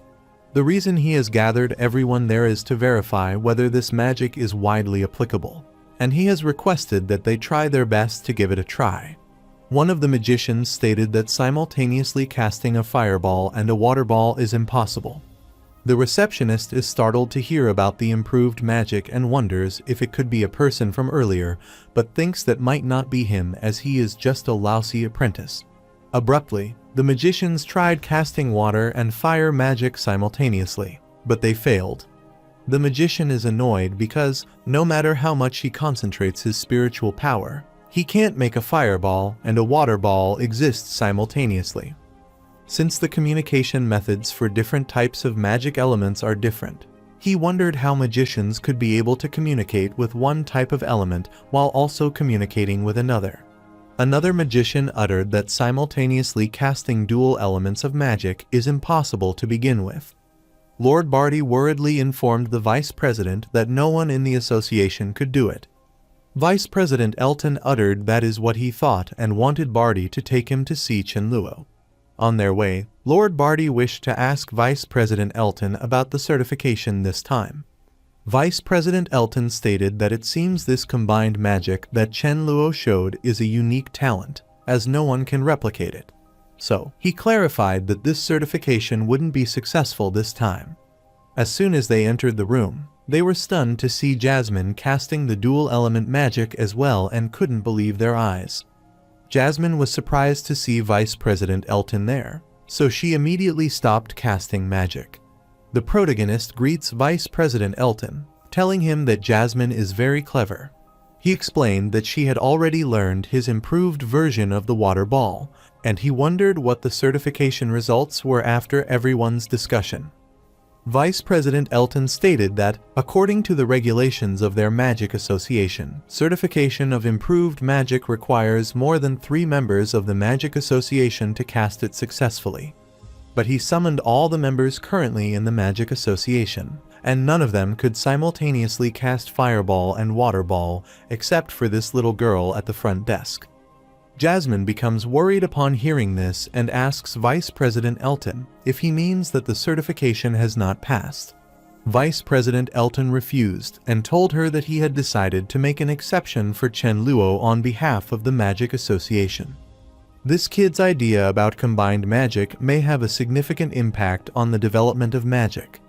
At the same time, he sincerely invited him to become an honorary member of the Apo City Magic Association and hoped he would accept. The protagonist clarified that he is deeply honored, but he has a small condition. Vice President Elton requested him to speak freely, and the protagonist requested him to make this girl, Jasmine, an assistant in the association, and Jasmine is surprised to hear this. Later, Bella is shocked to discover that Jasmine got promoted to assistant just because she helped that apprentice certify a magic. She cursed Jasmine because she was sure that position should have been hers, but Jasmine had stolen it. She immediately asked her fellow about the location of Jasmine and apprentice. However, the girl was unaware of this, which annoyed Bella, so she immediately pushed her back, deeming her useless now. Suddenly, she remembered that apprentice wanted to go to the library on the 2nd floor, and she wanted Jasmine to wait for her. On the other side, the protagonist was with Vice President Elton, writing something on the paper and signing it. Vice President Elton excitedly informed the protagonist that it was settled, as he held the copyright to the improved water ball technique, and explained that the Apo City Magic Association still held the agency rights. The protagonist is startled to learn that this world has copyrights. Vice President Elton explained that the so-called copyright is the magic association that helps him spread his improved magic, and anyone who wants to learn his magic must pay a fee.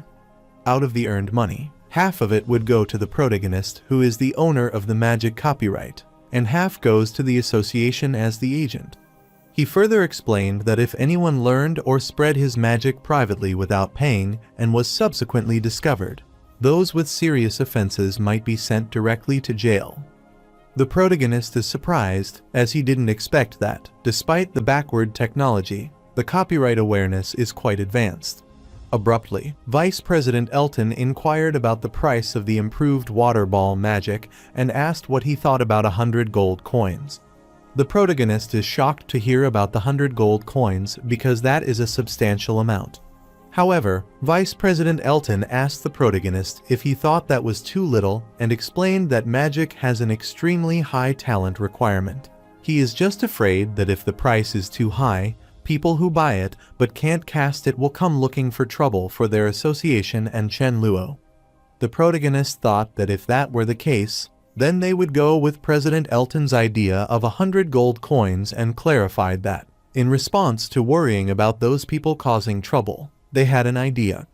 The protagonist finally realized why the magicians are so rich. For them, 100 gold coins is still too little, and it is merely a means of excessive profit. The protagonist suggested that to solve the problem, they should add this line to the end of the magic description. This made Elton wonder what that was and read the statement that said that improved magic has a special requirement for a magician's talent. Therefore, he requested that the purchase be made with caution because there is no refund once the item is sold, and the final interpretation right belongs to the Magic Association and Chen Luo. Vice President Elton asked the protagonist about the final right of interpretation. The protagonist explained that means they wouldn't be held responsible in the end. Vice President Elton smiled cunningly and thought that Chen Luo was truly excellent and thoughtful. The protagonist laughed ingeniously, telling him that he was indeed flattered. After some time, Jasmine showed the protagonist the second floor of the association library. The protagonist is amazed because this feels significantly larger than the first floor, and it seems like no one is there. Jasmine explained that only junior magicians can come in, so there is usually no one there. She elucidated that not only are there high-level magic books there, but there are also many new magic spells with copyrights, so she wanted the protagonist to take a look around. The protagonist looks at her and affirms, which makes Jasmine wonder if something is wrong. The protagonist clarifies it is nothing, but he thinks that she looks very pretty in the assistant enforcer's uniform. Jasmine blushed and got flustered but told Chen Luo that it was all thanks to him. Abruptly, the protagonist remembered something and asked her if she knew where the books on improving spiritual power were. Jasmine explained that there weren't many books about spiritual power, but she remembered one, and soon she found it. She took it out, telling the protagonist that this was the book on the improvement and practice of spiritual power. The protagonist is pleased, telling Jasmine that she has been a great help to him, and he expresses his gratitude to her. While descending, her foot slipped on the stairs, causing her to trip, and she fell. However, the protagonist grabbed her on time and asked if she was all right. Jasmine is flustered, but she wonders why she has a sense of familiarity, while Bella, who saw this scene, gets infuriated. Jasmine was flustered, but she wanted Chen Luo to take a look first while she worked and asked him to call her if he needed anything. He agreed. Bella is infuriated, knowing that Jasmine is trying to seduce him, which might be why she got promoted, and she confronts the protagonist. The protagonist becomes annoyed, wondering about her role, and asks why she is there. Bella winked at him, congratulated him on passing the magic certification, and clarified that she knew he could do it. She tried to seduce him and asked if there was anything that she could help with, as she could help with anything. The protagonist becomes annoyed and instructs her to leave, wondering how she dared come over all wiggling and twisting, which shocks Bella. The protagonist apologized, explaining that he had accidentally spoken his mind and wanted to start over. He accosted her respectfully and asked if she could leave because he needed to read some books that an apprentice wouldn't understand. Bella apologized to him, explaining that at first, she had been disrespectful, but it was all a misunderstanding. She requested that he let her explain and not believe the bad things Jasmine had said about her. The protagonist sits on the chair and clarifies to Bella that he hasn't heard Jasmine say anything bad about her, but since she says so, it seems she often does terrible things. He requested her to leave voluntarily. Otherwise, he would have to ask President Elton for help. Bella gets scared on hearing this and wants him not to go as she will leave now. After she leaves, the protagonist reads the book and realizes that the method mentioned in this book is worth trying. Since magicians have always believed that the growth rate of magical spiritual power is only related to an individual's magical talent. Therefore, people with high talent tend to grow faster, while those with low talent grow more slowly. Therefore, for improving magical spiritual power, the current magical world generally believes there are only two methods, which are meditation and continuous casting. However, the author of this book discovered that when learning new magic, the spiritual power in a magician's body is quickly depleted. But after resting for a while, the spiritual power will be replenished, and the upper limit of spiritual power will be significantly increased compared to before. Therefore, Blair realized that he just needed to learn a great deal of new magic to constantly deplete his spiritual power and replenish it, thereby breaking through the shackles of talent and potentially becoming stronger. He became enthusiastic about learning some new magic that night and is pleased because there is finally hope of becoming a Saint Magister.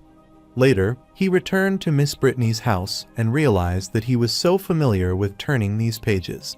But now that he thinks about it, he feels like he has forgotten something important that day. He entered Miss Brittany's house, looked at her and Isabella's exhausted faces, and realized that he had forgotten to make dinner for Miss Brittany. He gets worried on seeing Miss Brittany, who is acting like a pet because she is so hungry and wants some food.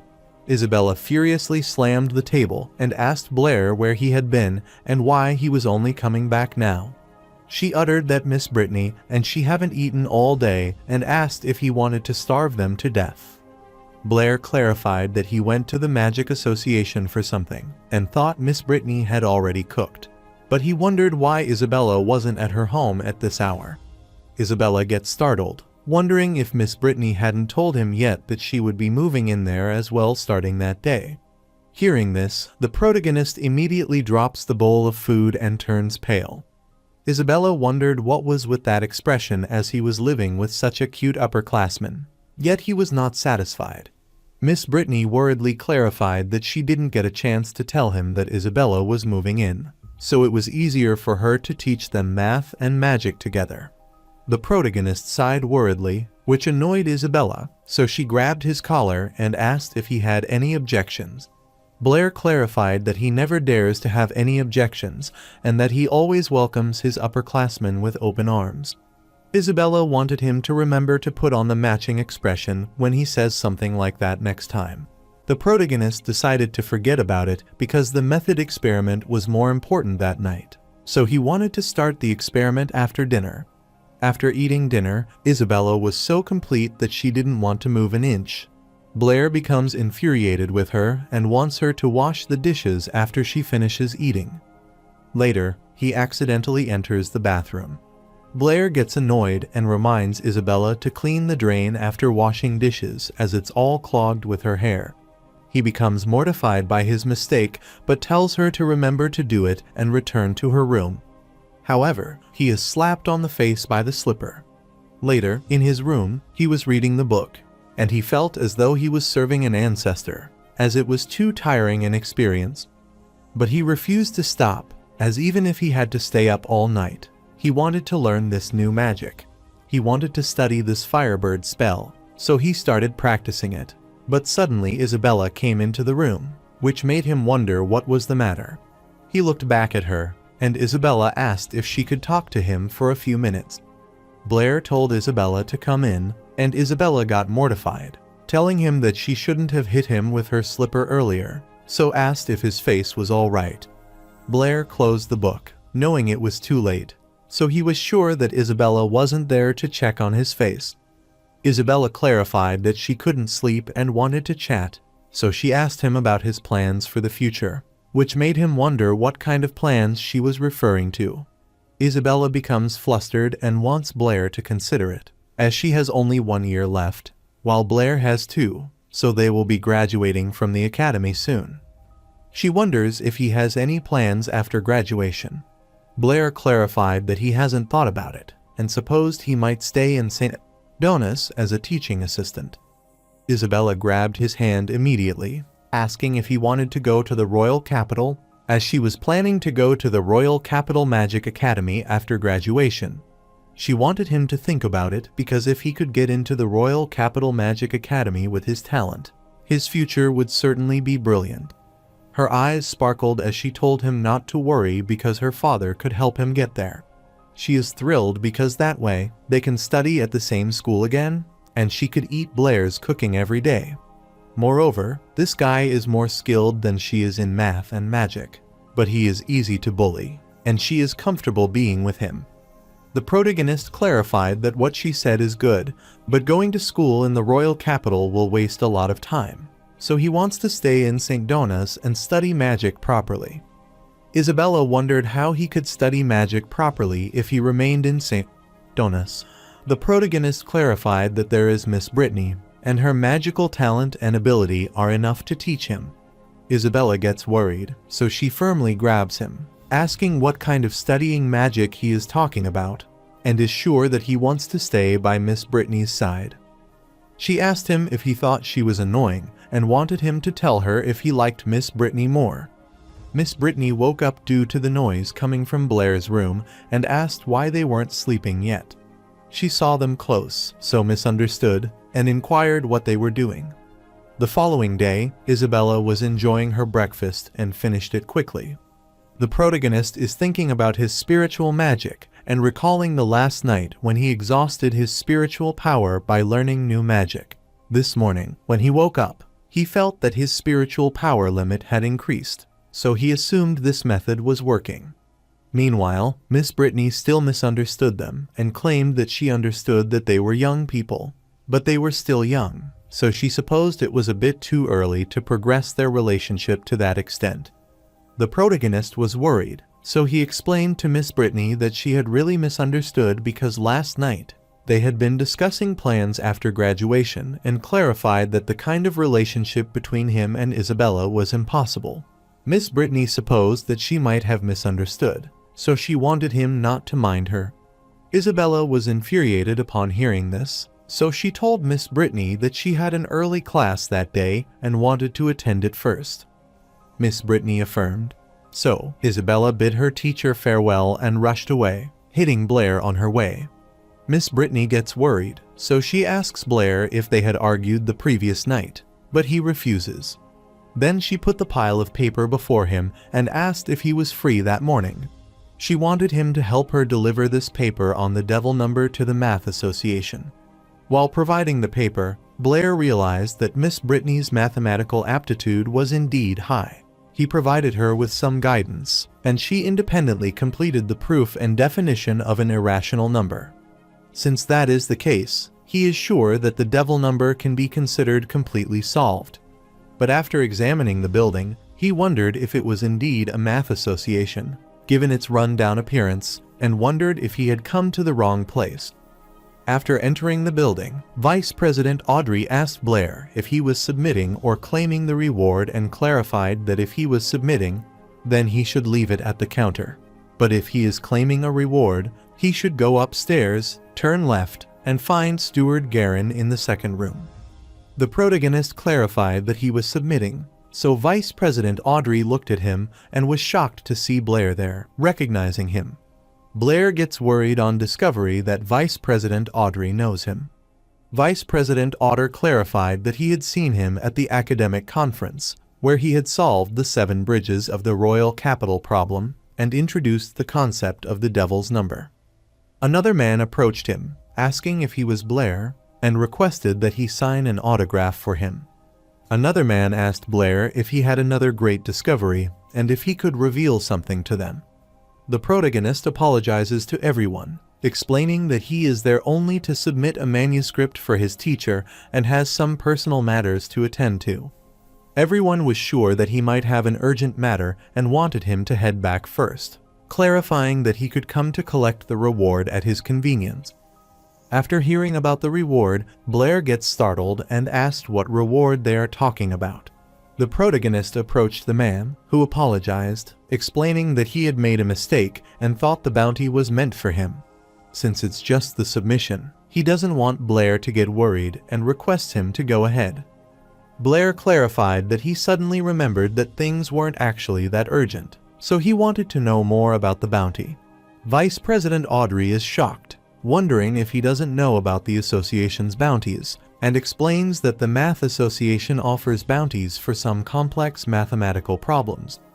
Therefore, scholars who solve these problems can receive the bounty. The bounty is determined by the difficulty of the problem, which starts at 10 gold coins with no upper limit. The protagonist understood this and wanted to see these bounties, but he was deceiving himself into thinking it wasn't about the money. After explaining everything, Vice President Audrey asked Blair to follow him, and Blair agreed. He took Blair to the location where several problems had been posted and took a look at them. Vice President Audrey instructed Blair to take a look, as these are all the current bounties of their Apo City Math Association. Vice President Audrey explained that many of these problems had existed before he arrived, and no one had been able to solve them. He wondered if he would ever see their solution in his lifetime, even if it was just one. The protagonist looked at him for a while and asked Vice President Audrey if he could be left alone for a while, as he wanted to think carefully about these problems. Vice President Audrey affirmed that he had no problem and wanted him to call him anytime he thought of something. The protagonist places his hand on the wall and begins brainstorming. The man asked Audrey if they didn't need to check on Blair, but Audrey instructed him not to disturb him at this time. Vice President Audrey is certain that for a mathematical genius like Blair, inspiration often comes in an instant. If they disturb him and he loses his precious inspiration, they will all become historical sinners. However, the man pointed at the wall and clarified that Blair seemed to have already left, which worried Audrey. Meanwhile, the protagonist is thrilled because all the bounties add up to 535 gold coins. Furthermore, these bounty problems are quite simple, and many are even known to elementary school students in another world. He was worried about not having enough money to buy a new magic, but this math association looks so run down, yet it is so rich. Blair doesn't want to interfere with this world's mathematical development, but they are giving him too much. He's certain that it's better to earn this kind of money quietly, so he plans to do so well for that night and retrieve the money the following day. Later, the man was cleaning the place and asked Vice President Audrey if he thinks Blair is really that amazing. He wondered why Blair had looked at the bounty board the previous day and then left. Vice President Audrey wondered what he meant, as those problems couldn't be solved by established scholars, which was why they had remained unsolved until now. He is sure that even a genius like Lord Blair couldn't solve them that easily, but he is startled to see the pile of papers before him and wonders if that is the solution. The protagonist immediately demands the bounty since he is in a hurry. He requested Audrey to find someone to verify it as soon as possible and then settle his bounty. Vice President Audrey inquired which bounty problem this was, and the protagonist clarified it was for all of them, which shocked him. Blair confidently told him that these are the solutions to all the bounty problems of the Apo City Math Association. Later, they continued to check the answers, and the man informed Vice President Audrey that he had already verified them all, and they were undoubtedly correct. Audrey is stunned to know that he has solved them all, as he never thought he would witness such a miracle in his lifetime. Other members were also stunned, as they had never seen anything like it, and wondered who exactly that guy was. Audrey was certain that this was something no scholar in the Kingdom of Lauren or the entire Divine Grace continent could accomplish. He uttered that there are only 4 words to describe someone like this. He happily accosted Blair, calling him esteemed sir, while wiping away a tear, and Blair got startled, wondering if the class had started. Blair apologized to him, clarifying that he got mixed up, and asked if he had finished verifying. Vice President Audrey uttered that these are perfect solution without any flaws, and uttered that his outstanding contribution to mathematics is beyond words, so he wanted to ask for his name. The protagonist clarified that he is Chen Luo and wanted Audrey to give him the money of the bounty, which is a total of 535 gold since the verification is fine. Lord Audrey becomes worried upon hearing this, and Blair wants to round it down since this is their first cooperation, and wants him to give him just 530 gold coins. Later, he took the bounty money to the Magic Association, and Jasmine was stunned on seeing this and asked what it was for. The protagonist looked at her shocked face, smirked, and clarified that he wanted to buy the new magic item. On the contrary, a man rushed toward the opposed city lord mansion in torrential rain on his horse. The soldier protecting the lord's mansion tried to stop him, telling him that no trespassing is allowed in the city lord's mansion. The messenger wanted him to get out of the way as it was the royal decree and urgent news for the city lord.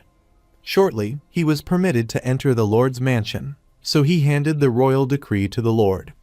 Austin Calvis, the city lord of Opposed City, is stunned upon seeing the document and asks if this is true. The messenger affirmed, telling Austin Calvis that the royal capital had verified that Bayard had indeed infiltrated the Opposed City, but the exact location and purpose were unknown. The lady becomes worried because Bayard is a high-level magician who defected, and he should have disappeared 3 years ago. So, she wonders why he has suddenly appeared in Opposed City. Austin Calvis also doesn't know the reason, but with Bayard's magical cultivation, he is worried that if he intends to destroy the entire Opposed City, then it would be a piece of cake. On the contrary, the protagonist is so exhausted that he loses his grip on the pen, and it falls down. He bowed down to pick it up and knew that the method of using new magic to improve spiritual power was fast enough, but the physical exertion was too great. Furthermore, it costs money because all the latest magic he just bought has already been learned. He realized that 500 gold coins were not enough at all, and it seemed like he had to think of some new ways to make money. Toby tried to make fun of Blair, asking why his body was getting weaker and weaker since he had started living with Miss Brittany, which annoyed Blair, so he wanted him to leave. Suddenly, they heard the girl showing her friends the portrait of the goddess of Luo that she finally got. Everyone fell in love after seeing the portrait and thought that the goddess of Luo was so handsome. Toby gets annoyed by these nymphomania, and Blair inquires about the identity of the god of Luo. Toby is stunned that he didn't know about the goddess of Luo and explained that recently, a masked man named Chen Luo solved all 23 mathematical problems that the Opposed City Mathematical Association had accumulated for nearly 100 years in one go. Now, the entire mathematical community of the Kingdom of Lauren is in shock, as they all search for this person because his mathematical ability is truly astonishing. The protagonist gets worried on hearing this and wonders what this mess is all about. Toby utters that this person is the goddess of Luo.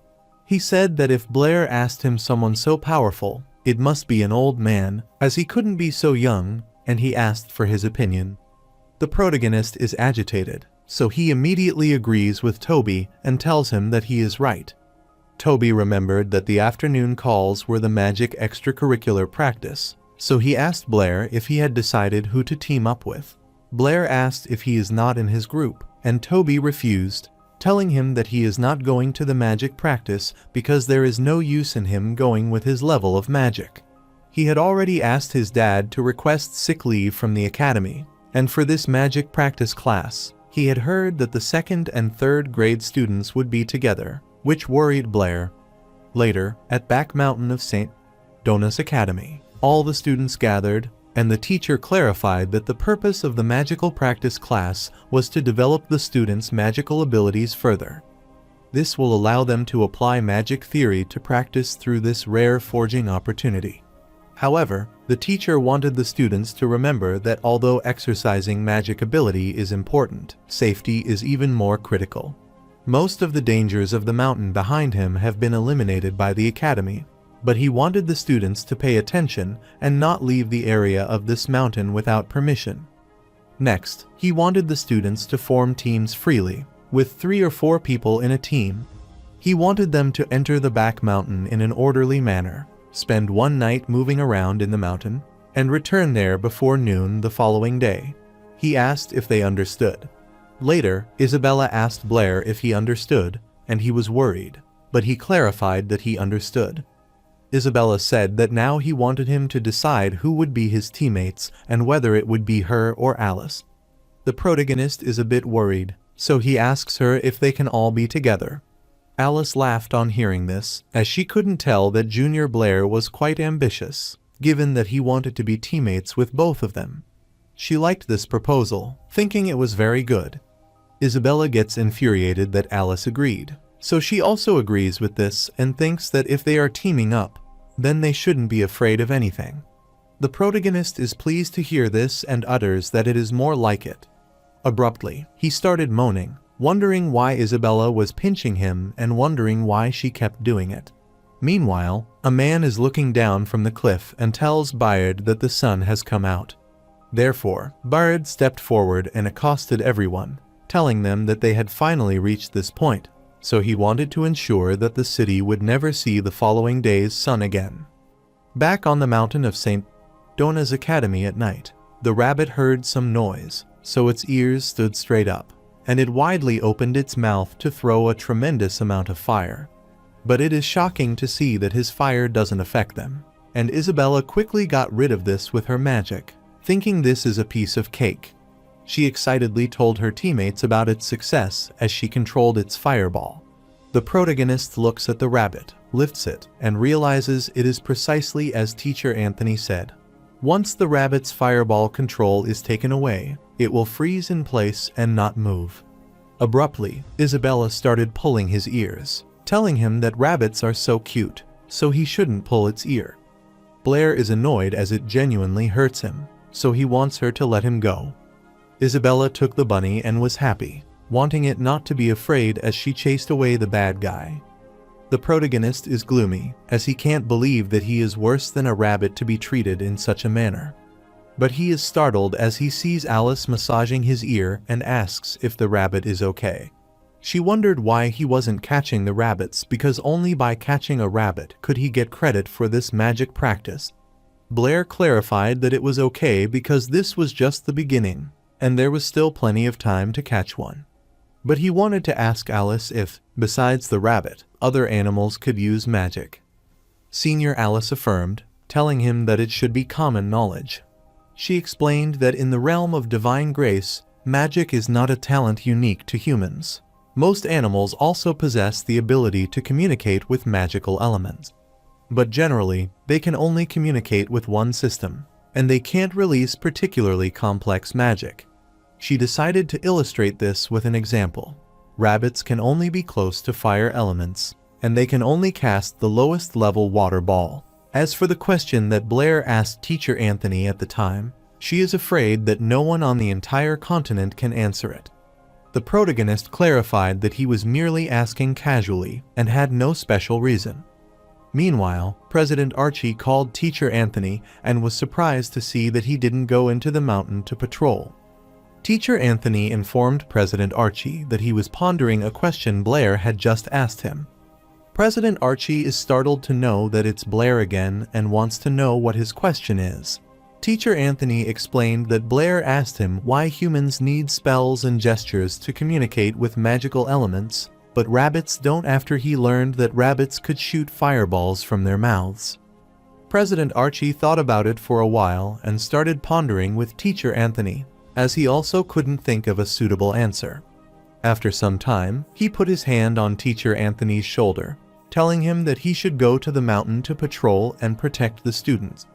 However, Teacher Anthony is reluctant to go because he hasn't yet answered his question. President Archie gets annoyed, wondering why he had asked him to answer his question and whether his question is more important than the students' safety. On the contrary, Isabella reminded Blair that he had already touched her rabbits, so she wanted to know which was bigger, and if it was either her or Alice. The protagonist clarified that he has touched them all, but it's still difficult to judge. Alice grabbed his hand as she wanted to let Blair touch them again. Isabella gets infuriated because it's evident that her rabbit is more significant than Alice, and she still doesn't admit it. But Alice wanted to listen to what Blair had to say.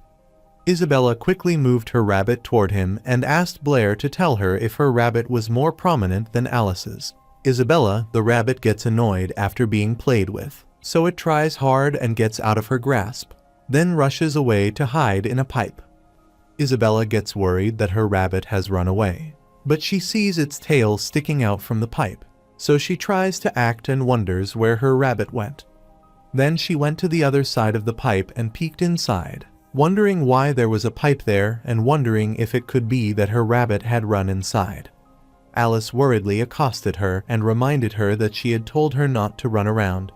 Suddenly, they sensed that something was amiss as they felt an unusual energy, and shortly after, the ground began to crack. A considerable pit appeared below Isabella and Alice, causing them to fall and worry. After some time, a hand emerged from the pile of waste, and Isabella's short came out, trying hard to appear ultimately. She grabbed Alice's hand, helped her get out, supported her, and then lay her on the ground. She worriedly looked around, finding herself in a strange place and wondering where she was. Abruptly, Alice started calling Blair in unconsciousness, and Isabella worriedly asked her if she was awake.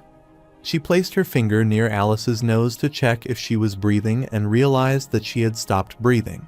So, she lifted her chin to clear the airway and started giving emergency treatment. After some time, Alice woke up and started coughing, and Isabella worriedly asked her if she was all right. Alice refused, but she looked around, wondering where they were. Isabella is also unaware as she crawled out of a pile of dirt and ended up there, but it seems like a mine to her. Alice is surprised as she has never heard of a mine under the Academy's back mountain. Isabella saw a door on the other side and thought they might be able to get out. Alice was glad to see that, and she thanked Isabella because she saved her just then, which shocked her. Alice gets annoyed, wondering what kind of expression that is. Isabella clarified that it was nothing, but she didn't expect her to say thank you, which left her speechless.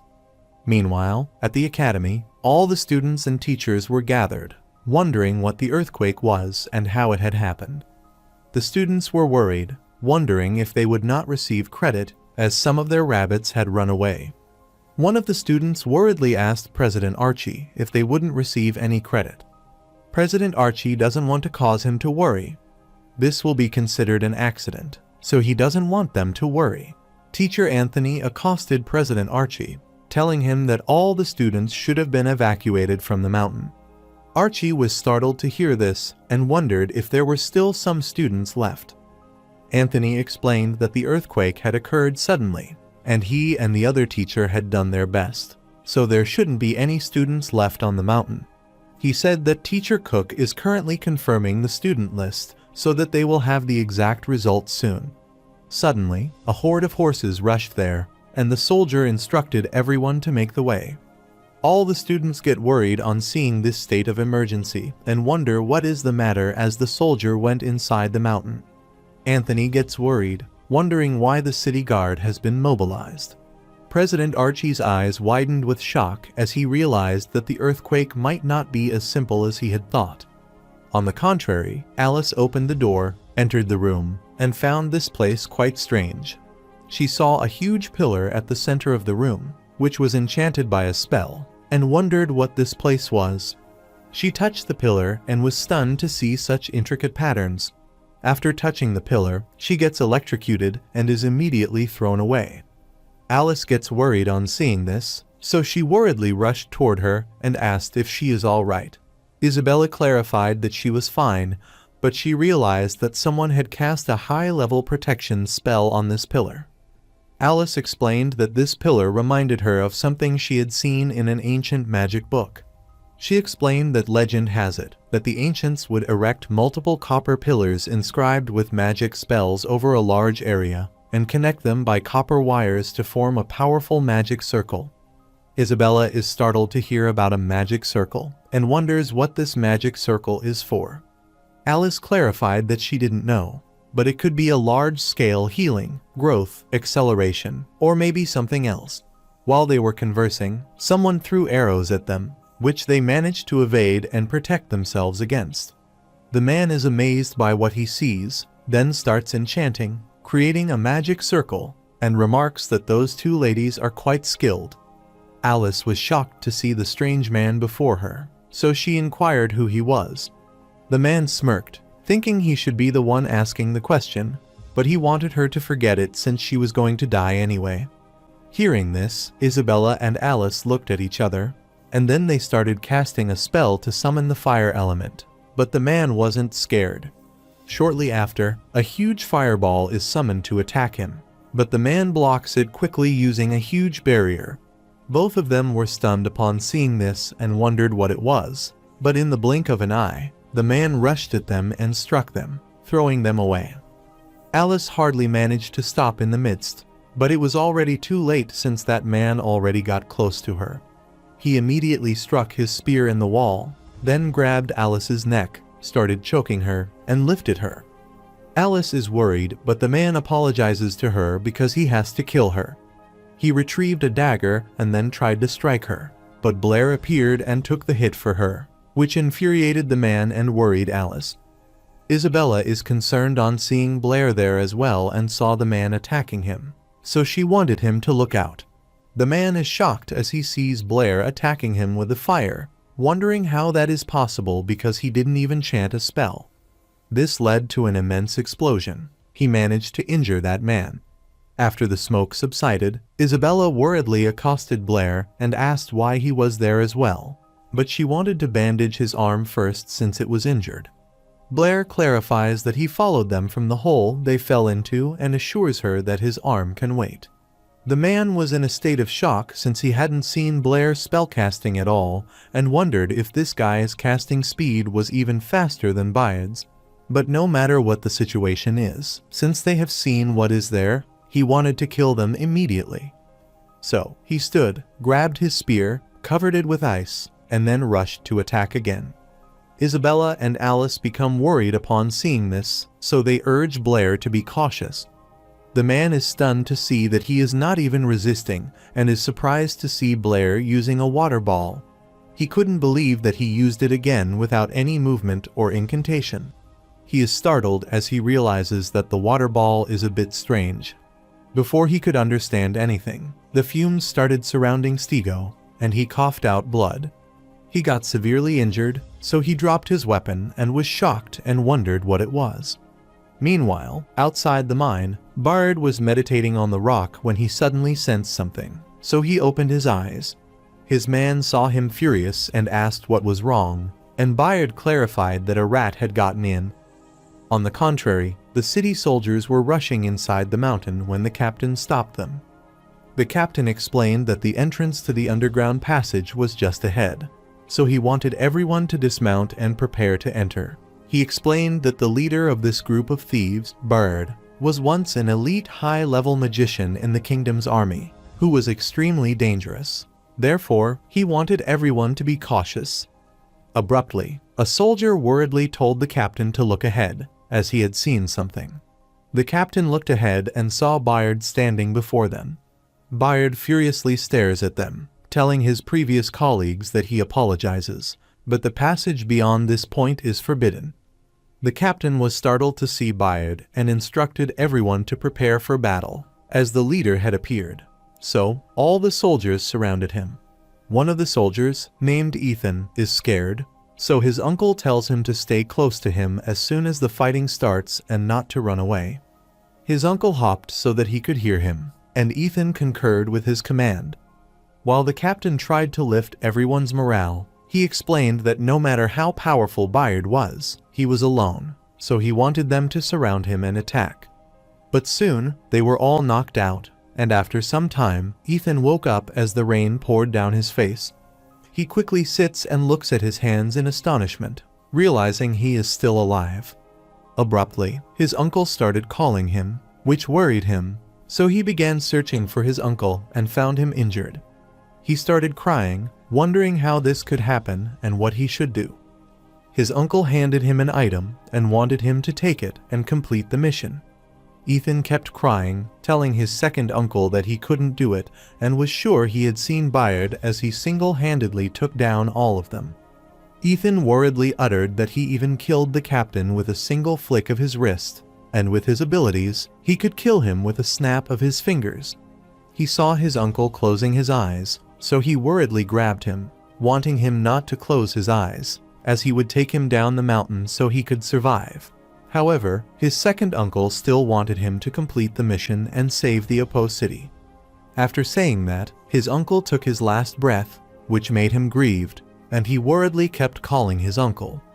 On the other side, Isabella is bandaging Blair's wound tightly. Blair moaned with pain and wanted her to be gentle as it hurt. Isabella wanted to know how Blair was able to use magic just now without chanting a spell or using hand gestures. The protagonist gets worried, but he clarifies that it might be because his mouth and hands are too fast, so she didn't see it. This infuriated Isabella because he lied, so she firmly pressed on his wound, causing him so much pain that he kept turning to his side in pain. Alice worriedly instructed her to be nicer to Blair, and Isabella uttered that he deserved it for being so pretentious and secretive all the time. After thinking for a while, she asked Alice if she figured out the true purpose of these pillars. Alice refused, as she couldn't figure it out, but she could confirm that these were the pillars she had seen in the book and the ones that formed a magical circle. Although he still didn't know what this magic circle was for, the earthquake that just shook them in there should be related to it. Furthermore, with this sudden attack, this magic circle might not be a good thing. Abruptly, the protagonist sits, telling them that they need to find a way out quickly and report everything that happened there to the academy, letting them handle it. While he is talking, someone puts the sword at his neck, which worries both Isabella and Alice. Ethan looked at them in shock and asked them who they were and what they were doing there. The protagonist immediately grabbed his hand, rushed at his back, twisted his hand, and pushed him down. The protagonist realizes that there are accomplices, and Isabella begins to ponder this. Ethan worriedly instructed him to let him go, because if he didn't, Apo City would be finished. Blair is shocked on hearing this and inquires what he means by this. After Ethan explained everything, Isabella understood that those soldiers had come there to stop Bayard from activating the magic circle. But Bayard's ambush had wiped out his entire army, and now he was the only one left. Ethan explained that the royal capital had detected that Bayard had infiltrated Apo City a few days ago, but they couldn't locate his exact position. They also didn't know what his plan was until just now, when an earthquake with intense magical fluctuations occurred there. Ethan uttered that they didn't expect Bayard to be so strong because even when all of them were combined, they couldn't win. The protagonist raises his hand worriedly, asking if he has a small question and inquiring about who Bayard is. Isabella gets annoyed as she wants to know where his bottom line is, for lack of common sense. Alice explained that Bayard is the most famous and dangerous criminal in their Lauren kingdom, and even children know his name. Bayard was once a general in the Lauren Kingdom Border Defense Army. Not only is he strong in melee combat, but he is also a high-level magician with powerful magical abilities. He participated in many of the kingdom's border wars and made a significant contribution to the Lauren Kingdom, earning him the title of a well-known war hero at the time. But what no one expected was that during an important operation, Bayard suddenly betrayed the kingdom with his subordinates. It was Bayard's betrayal that led to the war's failure for the Lauren Kingdom. From that time on, Bayard disappeared, although the kingdom has been offering a reward for the arrest of this traitor. However, he hasn't caught him yet, but there are rumors that Bayard is hiding in the royal capital, ready to overthrow the kingdom's government at any time. Isabella supposed this meant that Bayard came to the Apo City for this magical circle, but she wondered what it did.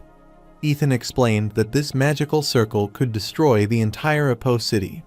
This shocked the three of them, and they wondered if it could destroy the entire city. Ethan explained that, including this pillar, the whole of the magic circle comprises a total of 118 magic pillars, which are spread throughout the interior of the mountain. But the purpose of this magical building, and who the builder of this magic circle is unknown, so all they knew is that it has been in this mountain for at least 1,000 years. Ethan explained that 10 years ago, the city lord's office discovered this magic circle deep in the mountain, and brought in the Magic Association to assist with the investigation. After the investigation, it was found that this magic circle was far beyond the current magic level, and its operating mechanism and activation principles could not be analyzed at all. The only thing that can be determined is that once the magic circle is activated, it will generate a massive amount of magical energy, enough to turn the entire Apo City into dust. Because they don't know how to dismantle it safely, this place has always been kept a top secret until the earthquake just now. So even though they don't know what method Bayard used, It is clear that this magic circle has been activated now. Ethan uttered that is why they were sent there, to stop the magic circle and save Apo City. The protagonist wondered how Ethan could stop it when he knew little about this magic circle. Ethan took out the item that his uncle had given him and clarified that they were going to use this. This piqued the curiosity of the three of them, so they asked what it was. Ethan elucidated that this magic circle is composed of many magic pillars, with a central pillar at its center, so this is the key to starting the magic circle. And when this magic circle was discovered, this talisman was placed near that main pillar.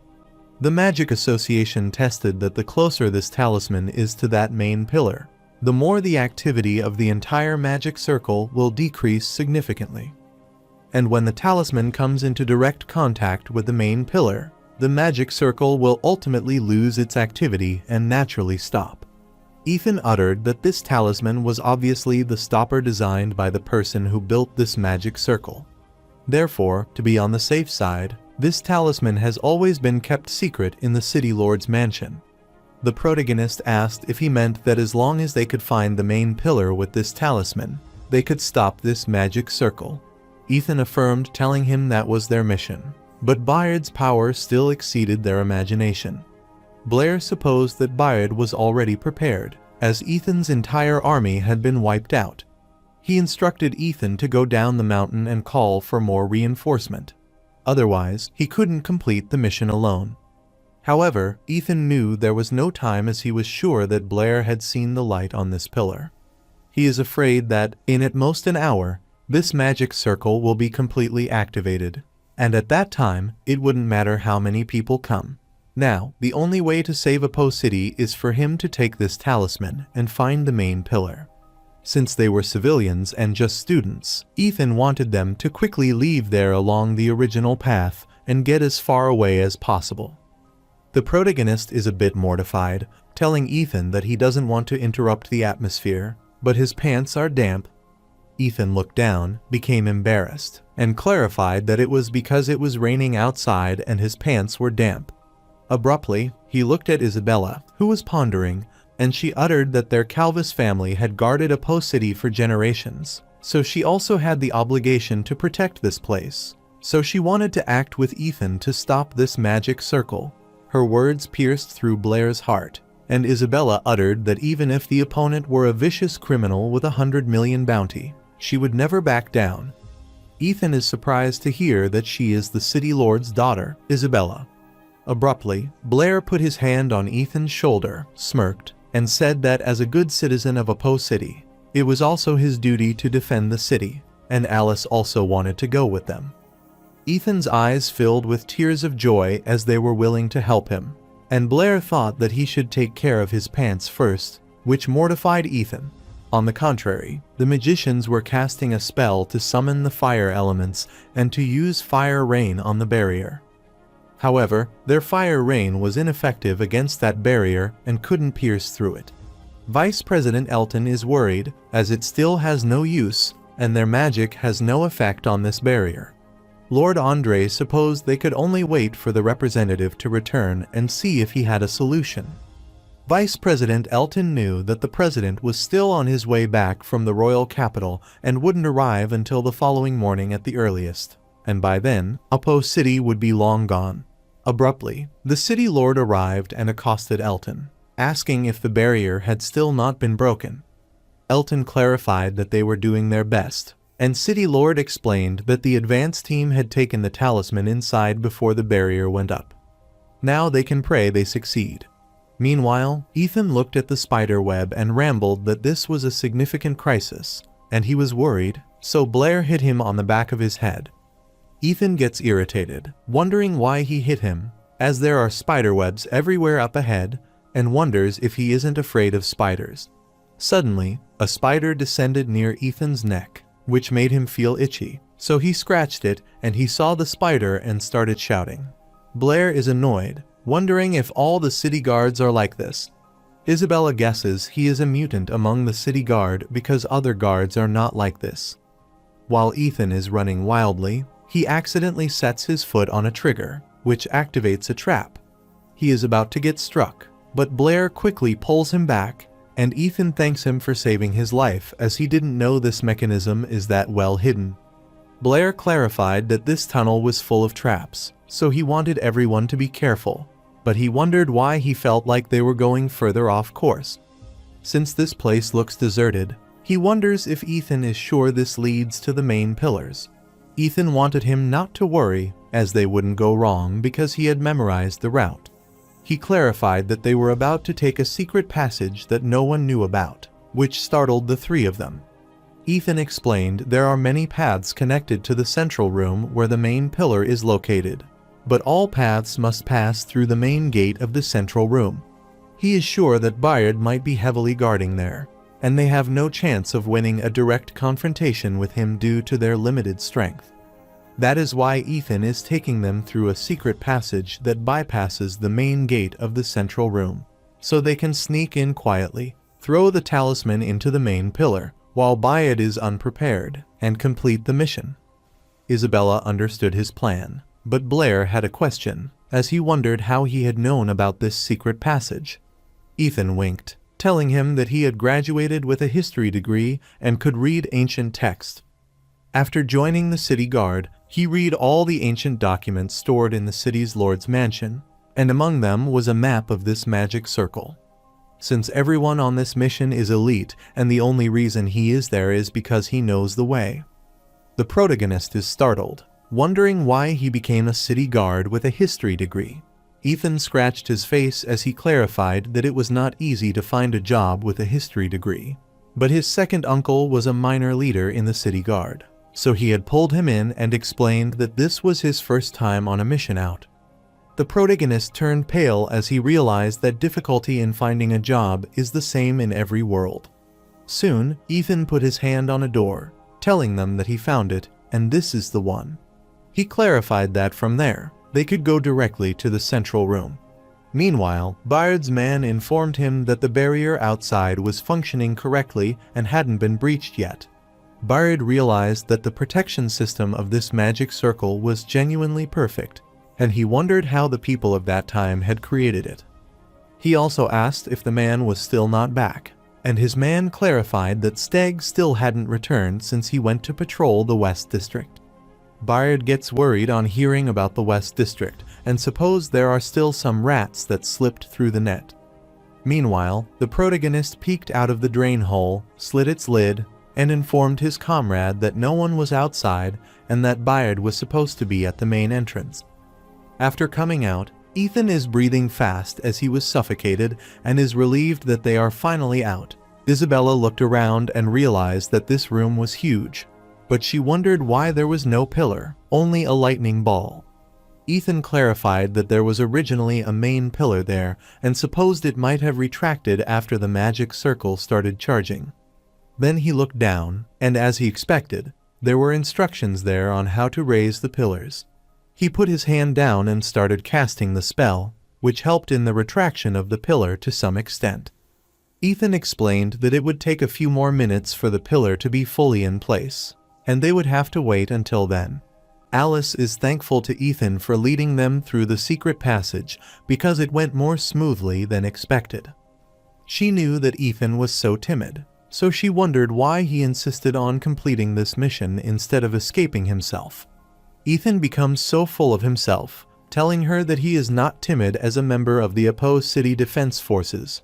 He always prioritizes the safety of the citizens of Apo City, so naturally, he must complete the mission and guard. Blair smacked his head and wanted him to tell the truth, and Ethan clarified that it was because of his second uncle. His parents died when he was young, so it was his second uncle who raised him and paid for his education, so to him, he is like his own father. But Bayard killed his second uncle and the others from the advance team outside. Before his uncle died, he gave him this talisman, and he promised his uncle would complete this mission. Furthermore, his second uncle's only daughter lives in Apo City, and now that his uncle is gone, he wanted to protect his daughter. So if his second uncle hadn't said anything, he wouldn't have let this magic circle activate. The protagonist coughs to tease him and utters that he is thinking about the possibility that he might like his second uncle's daughter. Ethan blushed, telling him that he didn't want her and that he wasn't worthy of her. Isabella pulled Blair's ear, wondering how he was so sharp at a time like this when he was usually quite dense. Alice grabbed his injured arm, pressed his wound, and uttered that he is generally pretending to be dense. The protagonist moaned in pain and asked what he was pretending to be dense about, and he saw Ethan looking at a photo, so he wondered what it was. He took the picture, and Ethan explained that she is his second uncle's daughter, whose name is Lena. So, after the mission is over, he will protect her. Isabella realized that she was a beautiful girl and wondered if Ethan would draw a portrait of her. The protagonist grabbed Ethan's arm furiously, telling him to stop and not to say anything more because this is setting up a flag, and Ethan wondered what he meant by a flag. Blair clarified that the flag is an expression of his hometown, so he wanted him to remember that before things are over, he shouldn't say things like, "After this is over, he will return to his hometown and get married." He also didn't want him to say that after this is over, he would go back and confess, and absolutely didn't want him to show anyone photos or portraits, so he asked if he understood. Ethan is confused by what Blair said and wonders what he meant by going back to his hometown and getting married. After a while, he clarifies that he understands. Alice whispered in Isabella's ear that she had never heard of this flag expression. Isabella doesn't want her to mix with Blair because he always likes this, and sometimes he will suddenly say things that no one understands. While they are concentrating, the pillar emerges from the ground, and Ethan is pleased because it is finally done. He grabbed the talisman as he wanted to undo the seal, so he wanted them to get ready. The protagonist is confused upon hearing about the seal, and Ethan utters that this was done to prevent Bayard from detecting it before they reach the main pillar. This talisman was placed under a simple magic seal before they entered the mountain, but it can be unsealed instantly with a bit of spiritual magic, and once the seal is undone, the magic circle will react. So, Bayard will detect the talisman, and they need to act fast. Soon, he unsealed the talisman and placed it on the pillar, telling them that as soon as they released it, they would immediately retreat. While Ethan is trying to put the seal, his eyes widen in shock as a tremendous fire magic attacks him and injures him. Bayard extinguishes the fire he started to attack Ethan, and is relieved that he has finally met the little rats. Ethan is infuriated upon seeing that Bayard has already arrived, and Isabella and Alice realize that person might be Bayard. They secretly started casting the fire magic and immediately tried to strike Bayard, but he quickly stopped them. Alice becomes worried as she realizes that Bayard's spiritual power far surpasses theirs, and their magic is controlled by him the moment it comes into contact with him. Abruptly, Blair tried to attack him, but Bayard stopped his fireball as well. Blair is astounded to see that he blocked his attack as well and realizes that Bayard's reaction is incredibly fast. While Bayard's man was worried for his safety, Bayard clarified that he was all right. Bayard is concerned as he didn't even see Blair's spell or hand gesture, so he wonders where his magic and spiritual energy come from.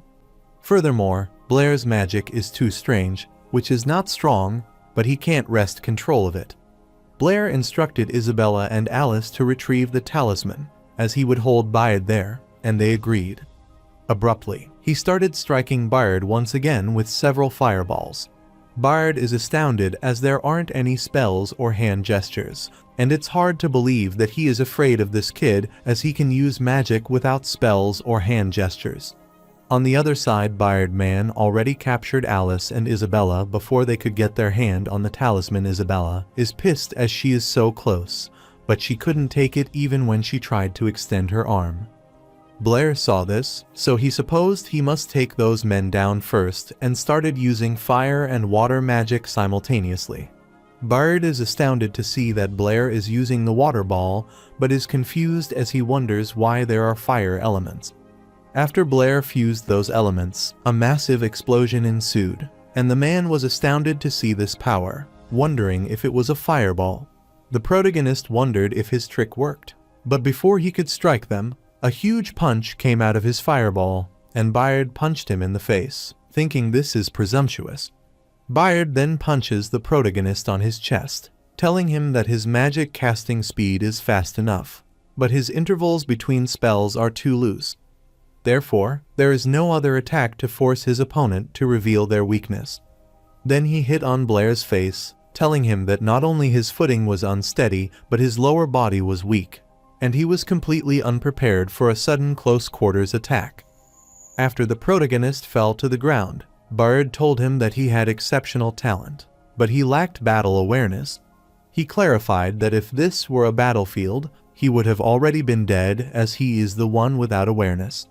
Meanwhile, Ethan managed to get his hands on the talisman, and he looked at Blair, annoyed. As soon as Bayard looked at him, Ethan got infuriated, so he firmly grasped the talisman, lifted it, then aimed it toward the pillar. Bayard becomes worried upon seeing this, so he commands his man Oslo to stop him. Blair saw this, so he worriedly told Ethan to get out of the way, but he didn't hear any of their voice. Ethan recalled his childhood when he visited his Uncle Jason's grave and asked his uncle if Uncle Jason was a hero because he was strong. His uncle refused, telling him that Jason wasn't strong and his physical abilities had always been subpar. Furthermore, he has been scolded by the captain countless times for it, and he is incredibly timid. If they scare him, he will wet his pants. Ethan looked at the grave and asked his uncle why everyone said he was a hero. His uncle explained that it was because he stepped forward and protected everyone when the apprentices came. While Bayard's eyes widened in shock, and Isabella and Alice's eyes filled with tears of worry for Ethan, Blair was also worried. The Oslo spear pierced through Ethan's chest, but he managed to put the talisman on the pillar. He remembers his uncle's words, "Even an ordinary person can do extraordinary things. That is what a hero is," and Ethan is glad because he did it. Once the talisman attaches to the pillar, it begins to take effect, stopping the activated magic circle. Bayard becomes worried upon seeing that the magic circle has stopped, and Isabella starts crying for Ethan. Oslo is startled because Ethan didn't even try to dodge his spear. When Bayard gets close to Ethan, he checks if he is breathing and utters that he is dead, which worries Blair, and he furiously accosts Bayard. One of the Bayard men asked him what they should do now because the magic circle seemed to have stopped. Bayard grabs Lena's portrait that Ethan dropped after being killed and thinks for a while. While his man asked for his command, Bayard uttered that they lost this battle. Bayard uttered that the young city guard knew that he would die if he didn't dodge the spear. But he still chose to sacrifice himself to deliver the talisman into the main pillar, and they grossly underestimated his resolve, so this time they lost. Oslo knows what Bayard is going to say, but as he has said, their understanding of that method is still very limited. One of his men reminded Bayard that they still had that last resort, and they all knelt before Bayard. Bayard gets startled, wondering what they are doing, and his men uttered that if they didn't even have this much resolve, they wouldn't have followed him this far. Therefore, even if there is only a sliver of hope, they are willing to try. Since they have suffered so much and finally have a chance for revenge, even if there is the slightest hope, all of them are willing to try. While they tied Isabella and Alice to the chair, they also moved Blair there and threw him down onto it. Isabella gets worried on seeing this and asks Blair if he is all right, and the protagonist clarifies that he is okay. On the other hand, Oslo informed Bayard that they were ready and requested that he give them the order. Bayard accosted everyone and wanted them to lend him their strength one last time, and they affirmed. Therefore, all of those thieves gathered around the pillar and started infusing their spiritual power into the giant lightning ball above to activate the magic circle again. Blair is stunned, so he asks what they are doing, and Alice explains that it might be the long-lost ancient sacrificial magic. She explained that they are sacrificing their spiritual power to the magic circle, recharging it so it can restart. Soon, the magic circle began to appear on the pillar, and Alice explained that this type of sacrificial magic was often irreversible, so in the end, they would all be annihilated. Shortly after, the magic circle was activated again. Meanwhile, outside the central room, Lord Andre is worried to see that the magic circle has been activated again. Elton explained to the city lord that the barrier had suddenly weakened at that moment, so they intensified their attack. They were about to break through, but now, for some reason, the barrier has regained its strength. The city lord becomes worried upon hearing this and wonders what is happening inside. Meanwhile, inside the central room, Bard Man is glad because it has restarted, so he supposed they succeeded. But shortly after, they started disappearing, and Oslo bid his farewell to Bayard. Bayard bid his farewell to them and wished them to go in peace, as he had promised that Apo city would be destroyed, so Oslo thanked him. Alice is worried to see that the magic circle has restarted again. Isabella got infuriated, wondering why Bayard would go this far, and asked what he thought he was doing. Since he wanted to destroy Apo city, she reminded him that there are thousands of civilians in this city. She wondered if he wanted them all to die and asked if Bayard thought he was doing some glorious deed. Bayard started crying as his comrade died, and he told her that she was right, as he never thought what they were doing was right, as they were just a bunch of fools whose minds had been clouded by rage. Isabella becomes flustered and asks why he would do such a thing. Bayard thought for a while and told her that there was still half an hour left. After that, they, along with the entire Apo city, would completely disappear from this world. Therefore, before that, he wanted to tell her his story, which was a long one, so he didn't know where to begin. It was during the war that Oslo informed him they were out of arrows and had only half a day's worth of food left. Bayard realized that their only option was to break through, as they couldn't die there and had to bring the enemy's intelligence back. Oslo is worried and asks his captain what they would do if what they said is true, that the kingdom has already branded them as traitors. He also found it strange that they had been fighting the enemy there for 10 days and hadn't even seen a shadow of reinforcement. Oslo uttered that in the past few days, everyone in their squad has been talking about why the reinforcements haven't arrived. Therefore, he is afraid that the old nobleman at the top thinks their prestige is too high and that they want to use this opportunity. Bayard became infuriated upon hearing this, so he asked Oslo to shut up and inquired if he knew what he was saying. Bayard reminded him that this was the enemy's propaganda, and he wanted him to understand it. However, Oslo is reluctant to admit this, but Captain Bayard didn't even hear him. Bayard reminded him that they fought all the way for the stability of the kingdom, and he believed that their nation will not betray them. He can understand if any one of them want to surrender to the other side, but he wanted those who believe in him and are willing to break through with him to stay there, as he wouldn't hold this against them. Abruptly, one of the warriors shouted that he believed in the captain, so he wanted to break through, and Oslo also clarified that he believed in him. All the warrior believed in their captain and requested him to lead them to break through. Bayard is thankful to all of them and doesn't want them to worry because the kingdom wouldn't abandon them. After some time, he instructed everyone to stay close and break through, and they affirmed. 3 days later, outside the Apo city, the soldier guarding the entrance saw them approaching the gate. Bayard is relieved as they are finally back, and he faints at his place, feeling relaxed enough to return to his city. The soldier guarding the entrance realized that they were their people and wanted his comrade to go check it out. After that, they were kept in prison, and Bayard continued to tell the man that he was the captain of the kingdom's 9th squad, requesting that he be let out as he had important information to report. The man is amazed that Bayard still thinks of himself as part of the kingdom army, so he wants him to give him a break and reminds him that he is now a traitor, hoping he understands. The man clarified that his wife and children had been dealt with according to kingdom law, so as for Bayard, he can go down and join them the following day, so he told him this is what happens to traitors. Bayard couldn't believe that they would punish Lisa and Greg and wondered how this could have happened. He grabbed the man and told him that he hadn't betrayed the kingdom, and he wanted him to take him back to his wife and child, as he was not a traitor. The man looked at him and then told him that he knew he hadn't betrayed the kingdom, but that didn't matter. He uttered that someone up there wants him dead, so he has to die, and his whole family has to die with him, bearing the shame. Since he has already said what he needs to be said, he hopes to see him the following day at the execution grounds. Bayard couldn't believe this, so he wanted that man to come back as he didn't betray the kingdom and started crying. After some time, the guard is shocked as he sees something, and he is killed abruptly. Shortly, Stigo opened the door to the prison and told him that they were there to rescue him. They just escaped from the prison next door and explained that these mean people framed them for treason, but they were startled to see Bayard's disoriented condition. Moments later, they heard guards saying that those traitors had come there, so they wanted to scour the place. Stigo gets worried on realizing that the guards are catching up quickly.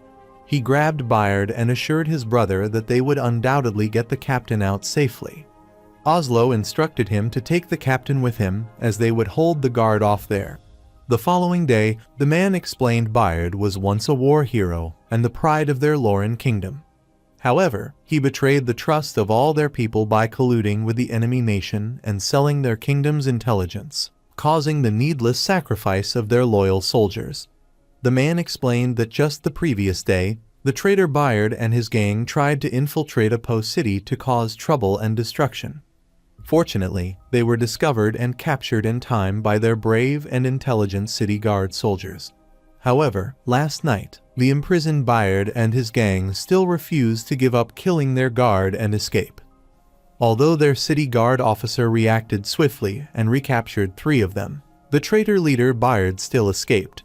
So, he decided to follow the kingdom's laws and sentence these 3 heinous criminals to death and execute them immediately. As they were executing them, Stigo was annoyed that those foolish commoners were still cheering, despite not knowing anything. Oslo accosted Stigo, telling him that the city gate should be open now, so he wanted to get out of the city quickly as it was not safe there. Abruptly, Bayard commanded them to leave, which surprised both Stigo and Oslo as they realized that the captain had recovered. Bayard commanded them to go ahead as he wanted to be alone for a while. After some time, he arrives at Lisa and Greg's grave in the rain and expresses his apologies to them. The man worriedly asked Captain Bayard what they should do now. Bayard instructed them not to call him captain anymore as he was no longer their captain, which made them gloomy. Bayard uttered that this country betrayed them and it their enemy now, and all the pain they have suffered must be repaid in equal measure. Therefore, he asked his comrades if they were willing to believe in him again. After they saw Bayard pass, they began to wake up, and Alice was stunned as she realized it was an illusion. Bayard refused, telling her that what she saw were fragments of his memories, as he had used synchronization magic on her to share some of his memories with her. Alice is surprised to learn that Bayard actually knows synchronization magic, as this is the legendary ancient magic. Suddenly, they heard Blair moaning, so they looked at him, but he was still asleep. They wondered what was wrong with him and wanted him to wake up. After some time, Blair woke up and shouted that it shouldn't happen like that. Isabella is relieved to see that the protagonist is finally awake and clarifies that he scared her to death just a moment ago. Bayard saw Blair crying and realized that he seemed to be the most immersed in his memories, so he asked if he had entered other people's memories before, but Blair didn't reply. Bayard decided to let it go, as he didn't intend to pry into his privacy, now that it was all over. While the protagonist was untying Isabella and Alice, Bayard explained that before joining the kingdom's army, he had been a city guard in a post city for a while. It was during that time that he learned of this magic circle's existence, so after deciding to take revenge on the kingdom, he brought them there. They managed to discover an extensive collection of ancient texts in a hidden room within the tunnels and devoted a significant amount of time to studying them. It was through those texts that they learned about ancient magic, how to control the magic circle, and even its history. Bayard explained that a great war once broke out among the ancient people, and the people of a post city were on the verge of defeat.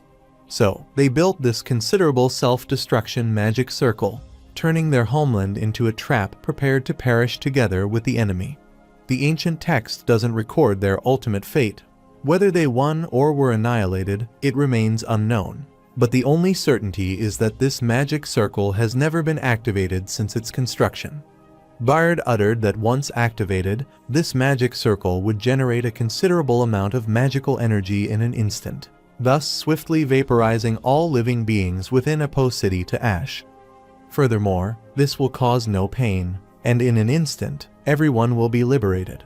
Alice wanted him to wait, as even though she understood the pain he had experienced, she didn't want him to take revenge using the innocent people of Apo City.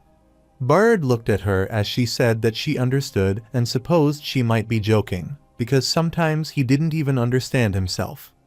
Momentarily, Blair clarified that it was useless because, to Bayard, the target of revenge was not only the kingdom and the nobles, but also those foolish commoners who cheered when his comrades were executed. To put it bluntly to Bayard, no one is innocent. Bayard realized that Blair was truly immersed in his memories, and he began pouring his spiritual power into that magical circle. Then he put his hand inside it, due to which it released tremendous energy. Meanwhile, outside the central room, Elton is afraid that the magical circle has already been activated. While Miss Brittany was working in her room, she noticed tremendous energy outside and settled in. She saw the window of her room breaking, so she thought it might be an earthquake. But after a while, she realized that it was an amazing yet highly violent phenomenon. While the pillar is releasing tremendous energy, Isabella is apologetic to them, as she had dragged them all into this, and, as she expected, she still failed in the end. She accosted Blair as she wanted to say something, but Blair stopped her, telling her not to say it. He wanted her to wait until he dealt with Bayard, after which he wanted her to address him correctly, which startled Isabella. Bayard wanted Stigo, Oslo, and Hull to watch as their rage would eventually shake the kingdom as he was about to activate the magic circle. Abruptly, Blair punched at his face, startling both Isabella and Alice, who worried about his well-being. However, Blair wanted Bayard to stop the mess. After some time, the earthquake stopped, startling Andre, who couldn't believe it and wondered what was happening. The guard is also worried as he thought he was done for this time. The city lord is infuriated as things are getting out of hand. Abruptly, Elton looked behind as he saw Brittany and asked what she was doing there. Brittany mentioned that there were intense magical fluctuations emanating from the back mountain, where her students were still conducting their practical magic lesson, so she inquired about their location. Elton is confused because the students have all been evacuated and sent home. Since Brittany was not from the Magic Association, he thought it was dangerous there and wanted her not to stay.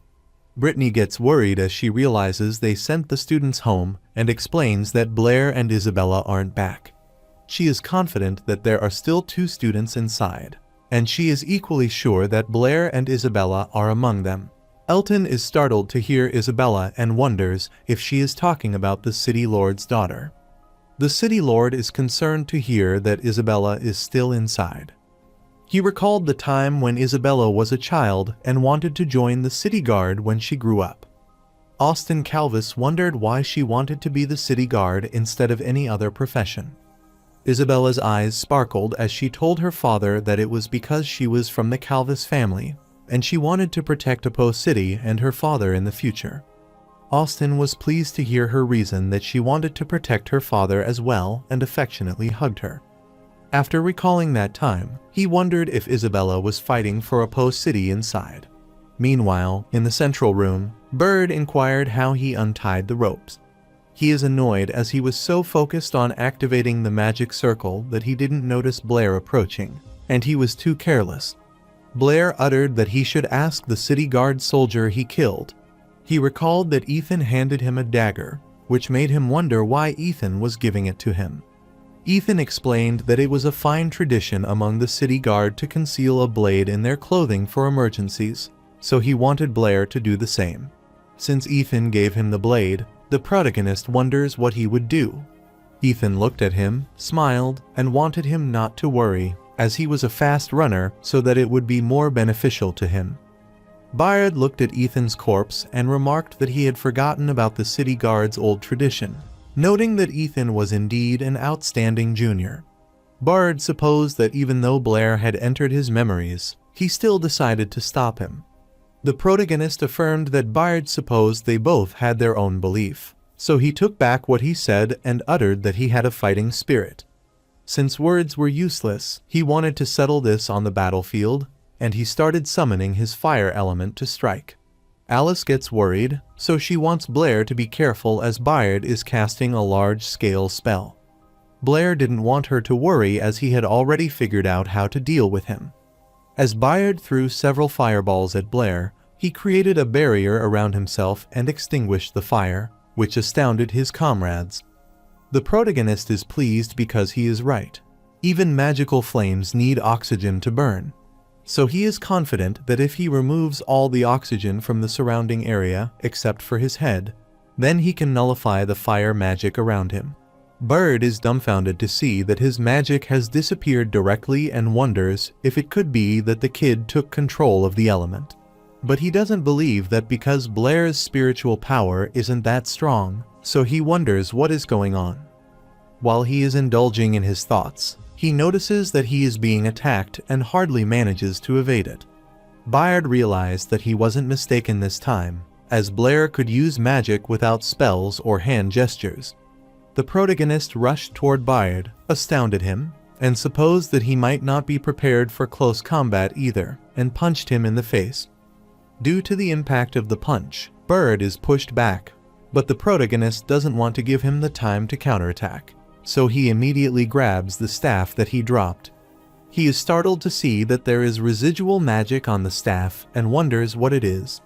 Bayard smirked, thinking Blair's thinking is always so simple, and clarified that he had always kept his word hidden in his staff, but he never thought he had forced him to this extent. He firmly grabbed his sword, lifted it, and charged at Blair, striking his injured arm.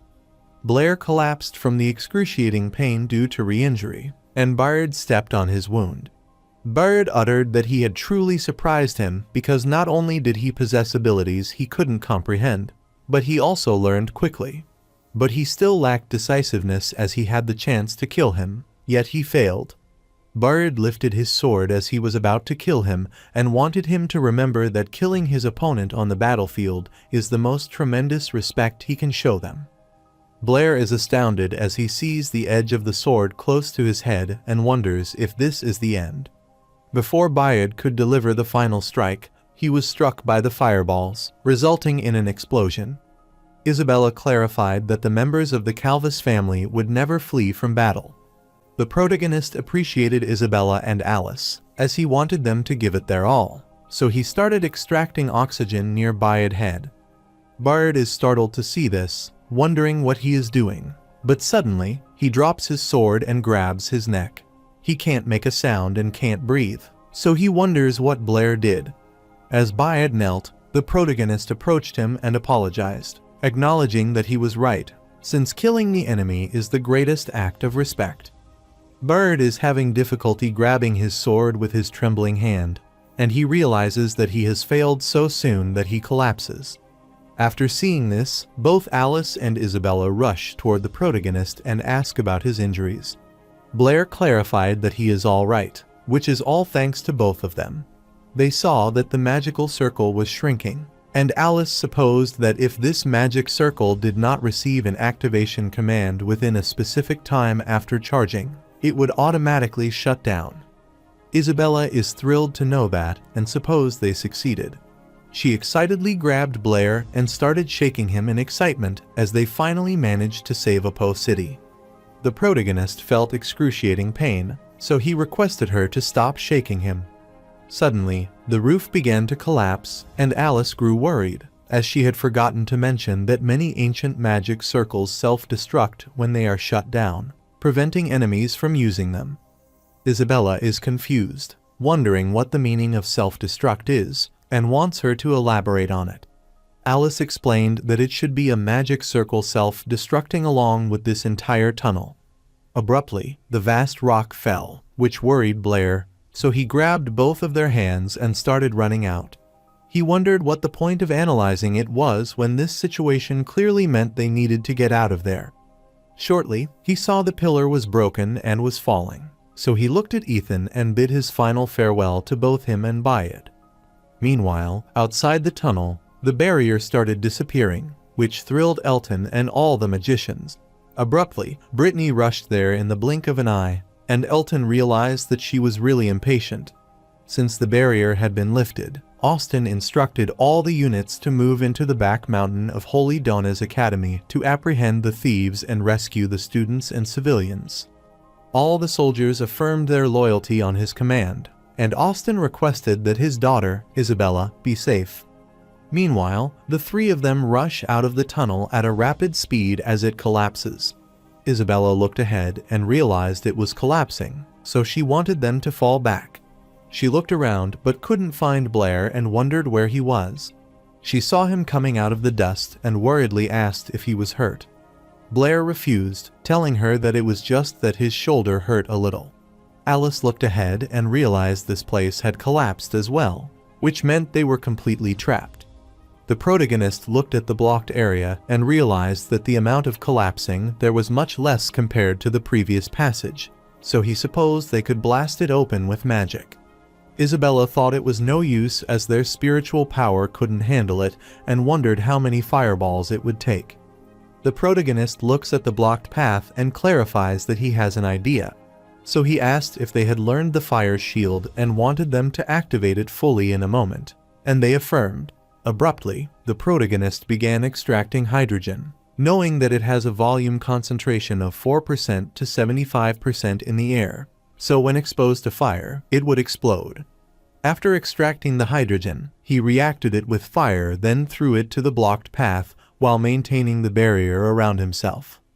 After the dust had settled, Blair was glad to see that this was a success, as their path was now clear. Isabella was astounded upon seeing this, so she wondered how he had done that and whether the protagonist had already reached the Archmage level. After a considerable amount of time, Alice emerged from the opening. Isabella followed her, and then both of them reached out to Blair to help him ascend and asked if he was all right. The protagonist clarified that he was fine, so he didn't want them to worry. Then he looked at the wound on his chest that was hardly occluding but still bleeding. As he expected, it was still not enough, and he had reached his limit. However, he still tried to climb above, but he tripped and fell, which concerned them. This made him wonder if that was the end, but shortly, Miss Brittany grabbed his hand to pull him up, and he realized that she might be his teacher. After some time, Blair is unconscious in the hospital, and shortly he woke up and tried to sit while wondering where he is. Isabella heard his voice, so she woke up and wanted him not to move.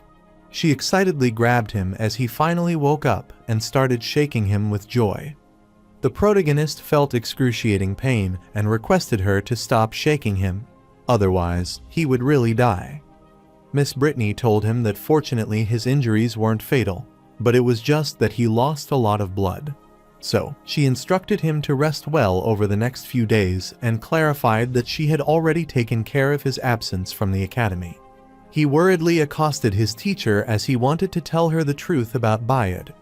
Miss Brittany sighed, telling him that she had already heard from Isabella and Alice. However, those matters likely involved the upper echelons of the kingdom, which is something they can interfere with. Therefore, if Blair had spoken out, he might have faced difficulties. The protagonist has already guessed this much and realized that there are many helpless situations in this world. Suddenly, the door to his room opened, startling all of them, and they wondered who was there. Austin entered the room, apologized to Blair for disturbing his rest, and introduced himself, telling him that he was Isabella's father. Isabella is surprised to see him there and wonders why he is there. Blair wondered if there was something he needed from him since the city lord was personally present. Austin bowed before him, telling him that he had saved Isabella and Apo City, so he was there to express his gratitude for his contribution. The protagonist becomes flustered, telling the city lord that it is not necessary. Austin uttered that he also had a small request, and he wanted to invite him to their Calvis family dinner the next night. The protagonist is startled, and Isabella begins to have unusual thoughts, believing that since he must attend her family dinner, he will meet her parents and start to blush. After some time, the protagonist thought these clothes were so awkward, even though he had agreed to come to dinner. Isabella clarified that he is feeling weird because he usually dresses too casually, and that night isn't just her parents, but other families and the city official will also be coming. The protagonist gets concerned as he thinks that it is Isabella's family dinner, so he wonders why there are so many people. Isabella explained that her family dinners are like this. The protagonist understood, thinking that the position of a Po city lord was hereditary in her Calvis family, so it was expected. So, he thought it was not surprising that the family dinner had become a gathering of the city's elites. The protagonist thinks Isabella is the city lord's only daughter, so that the next city lord will be her. So, if he marries Isabella, then he will be able to do whatever he wants in a Po city.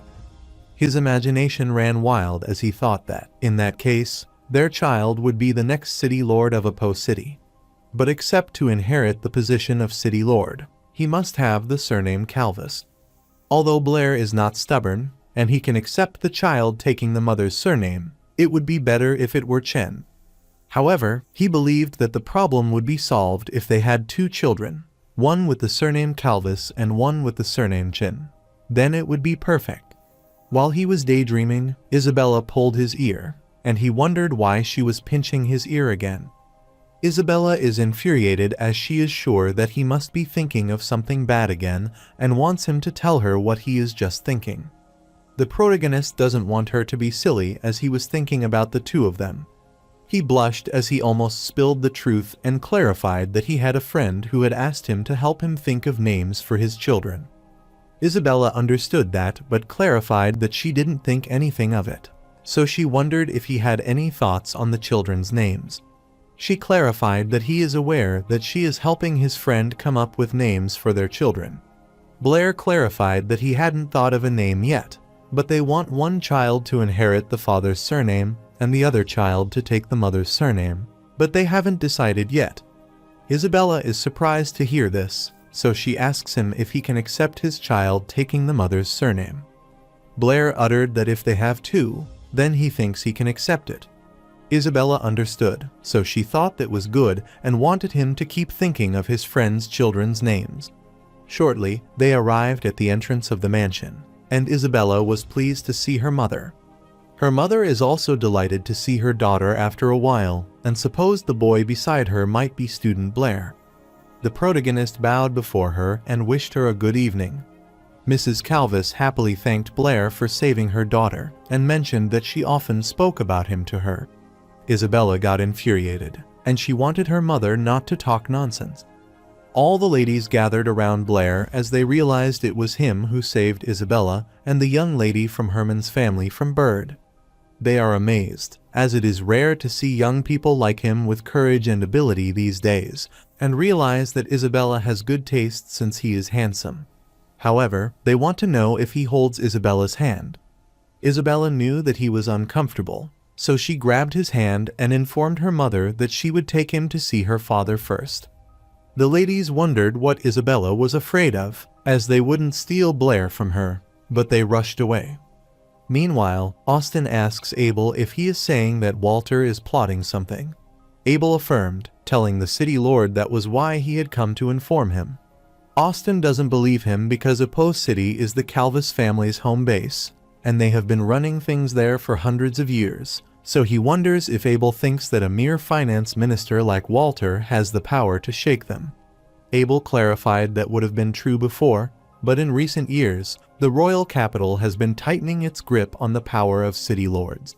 Now, in all cities outside the royal capital, including their Apo City finance and military administration, they have been separated from the city lord. Furthermore, the finance minister and the chief of police are directly appointed by the royal capital. So as far as he knew, the Margrave of Walter was not only the chancellor of the exchequer of the city of Apo, but also the brother of the present queen. He is certain that the city lord is aware that every year at this time, the king dispatches tax officials to each city to audit the taxes. They have a lot of power once they find out about tax issues, so even if it's a city lord, they can take it down. According to Abel's reliable information, Marquis Walter and the tax collector who came to the city of Apo this time had an in-depth conversation just a few days ago, and they may have agreed on some plot against him. Austin knows that, so he thanks Abel for the heads up, as he will keep an eye on it now. Since he explained everything, Abel didn't want to bother him any longer and decided to leave. While he is leaving the city, the Lord asks him why he is sharing this information, as he might have an ulterior motive. Abel clarifies that it is for the sake of the family's stability, so he tells the honorable lord of the city that they need time, since they will be troubled if anything happens in Abbott's town in the meantime, which startled Austin. After Abel left, Isabella knocked at the door, telling her father that she brought Blair. Abel looked at him as he realized that Blair always seemed to be where things were happening, so he wished him good luck for the upcoming storm. Later, they enter Austin's room, where he is staring at them quietly, which makes Isabella wonder why he isn't saying anything. Austin instructed her to go outside for a moment because he had something to discuss with Blair alone. So, Isabella decided to go out first, and Blair assured her that he would come find her when she was done there. Isabella bid him farewell, telling him that she would be waiting for him outside. Austin furiously clenched his fist, and after she left, he thanked Blair for protecting Isabella, because if it weren't for him, he would have lost her. Blair clarified that a man can't abandon a woman and run away in a difficult situation. Austin grabbed his sword and uttered that Isabella said he has been taking good care of her at school, and he unsheathed his sword. Blair becomes worried upon seeing this, telling him that they are both students of Miss Brittany, so it's only natural that they look out for each other. Austin realized that he meant what Isabella said was true, and Blair affirmed it.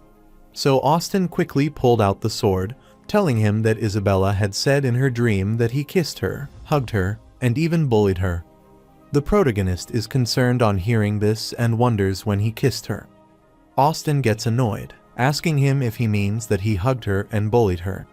The protagonist is startled, wondering if the city lord had called him that day to discuss these things. Austin is startled to hear that, telling him that he is the first young person to speak to him in this manner.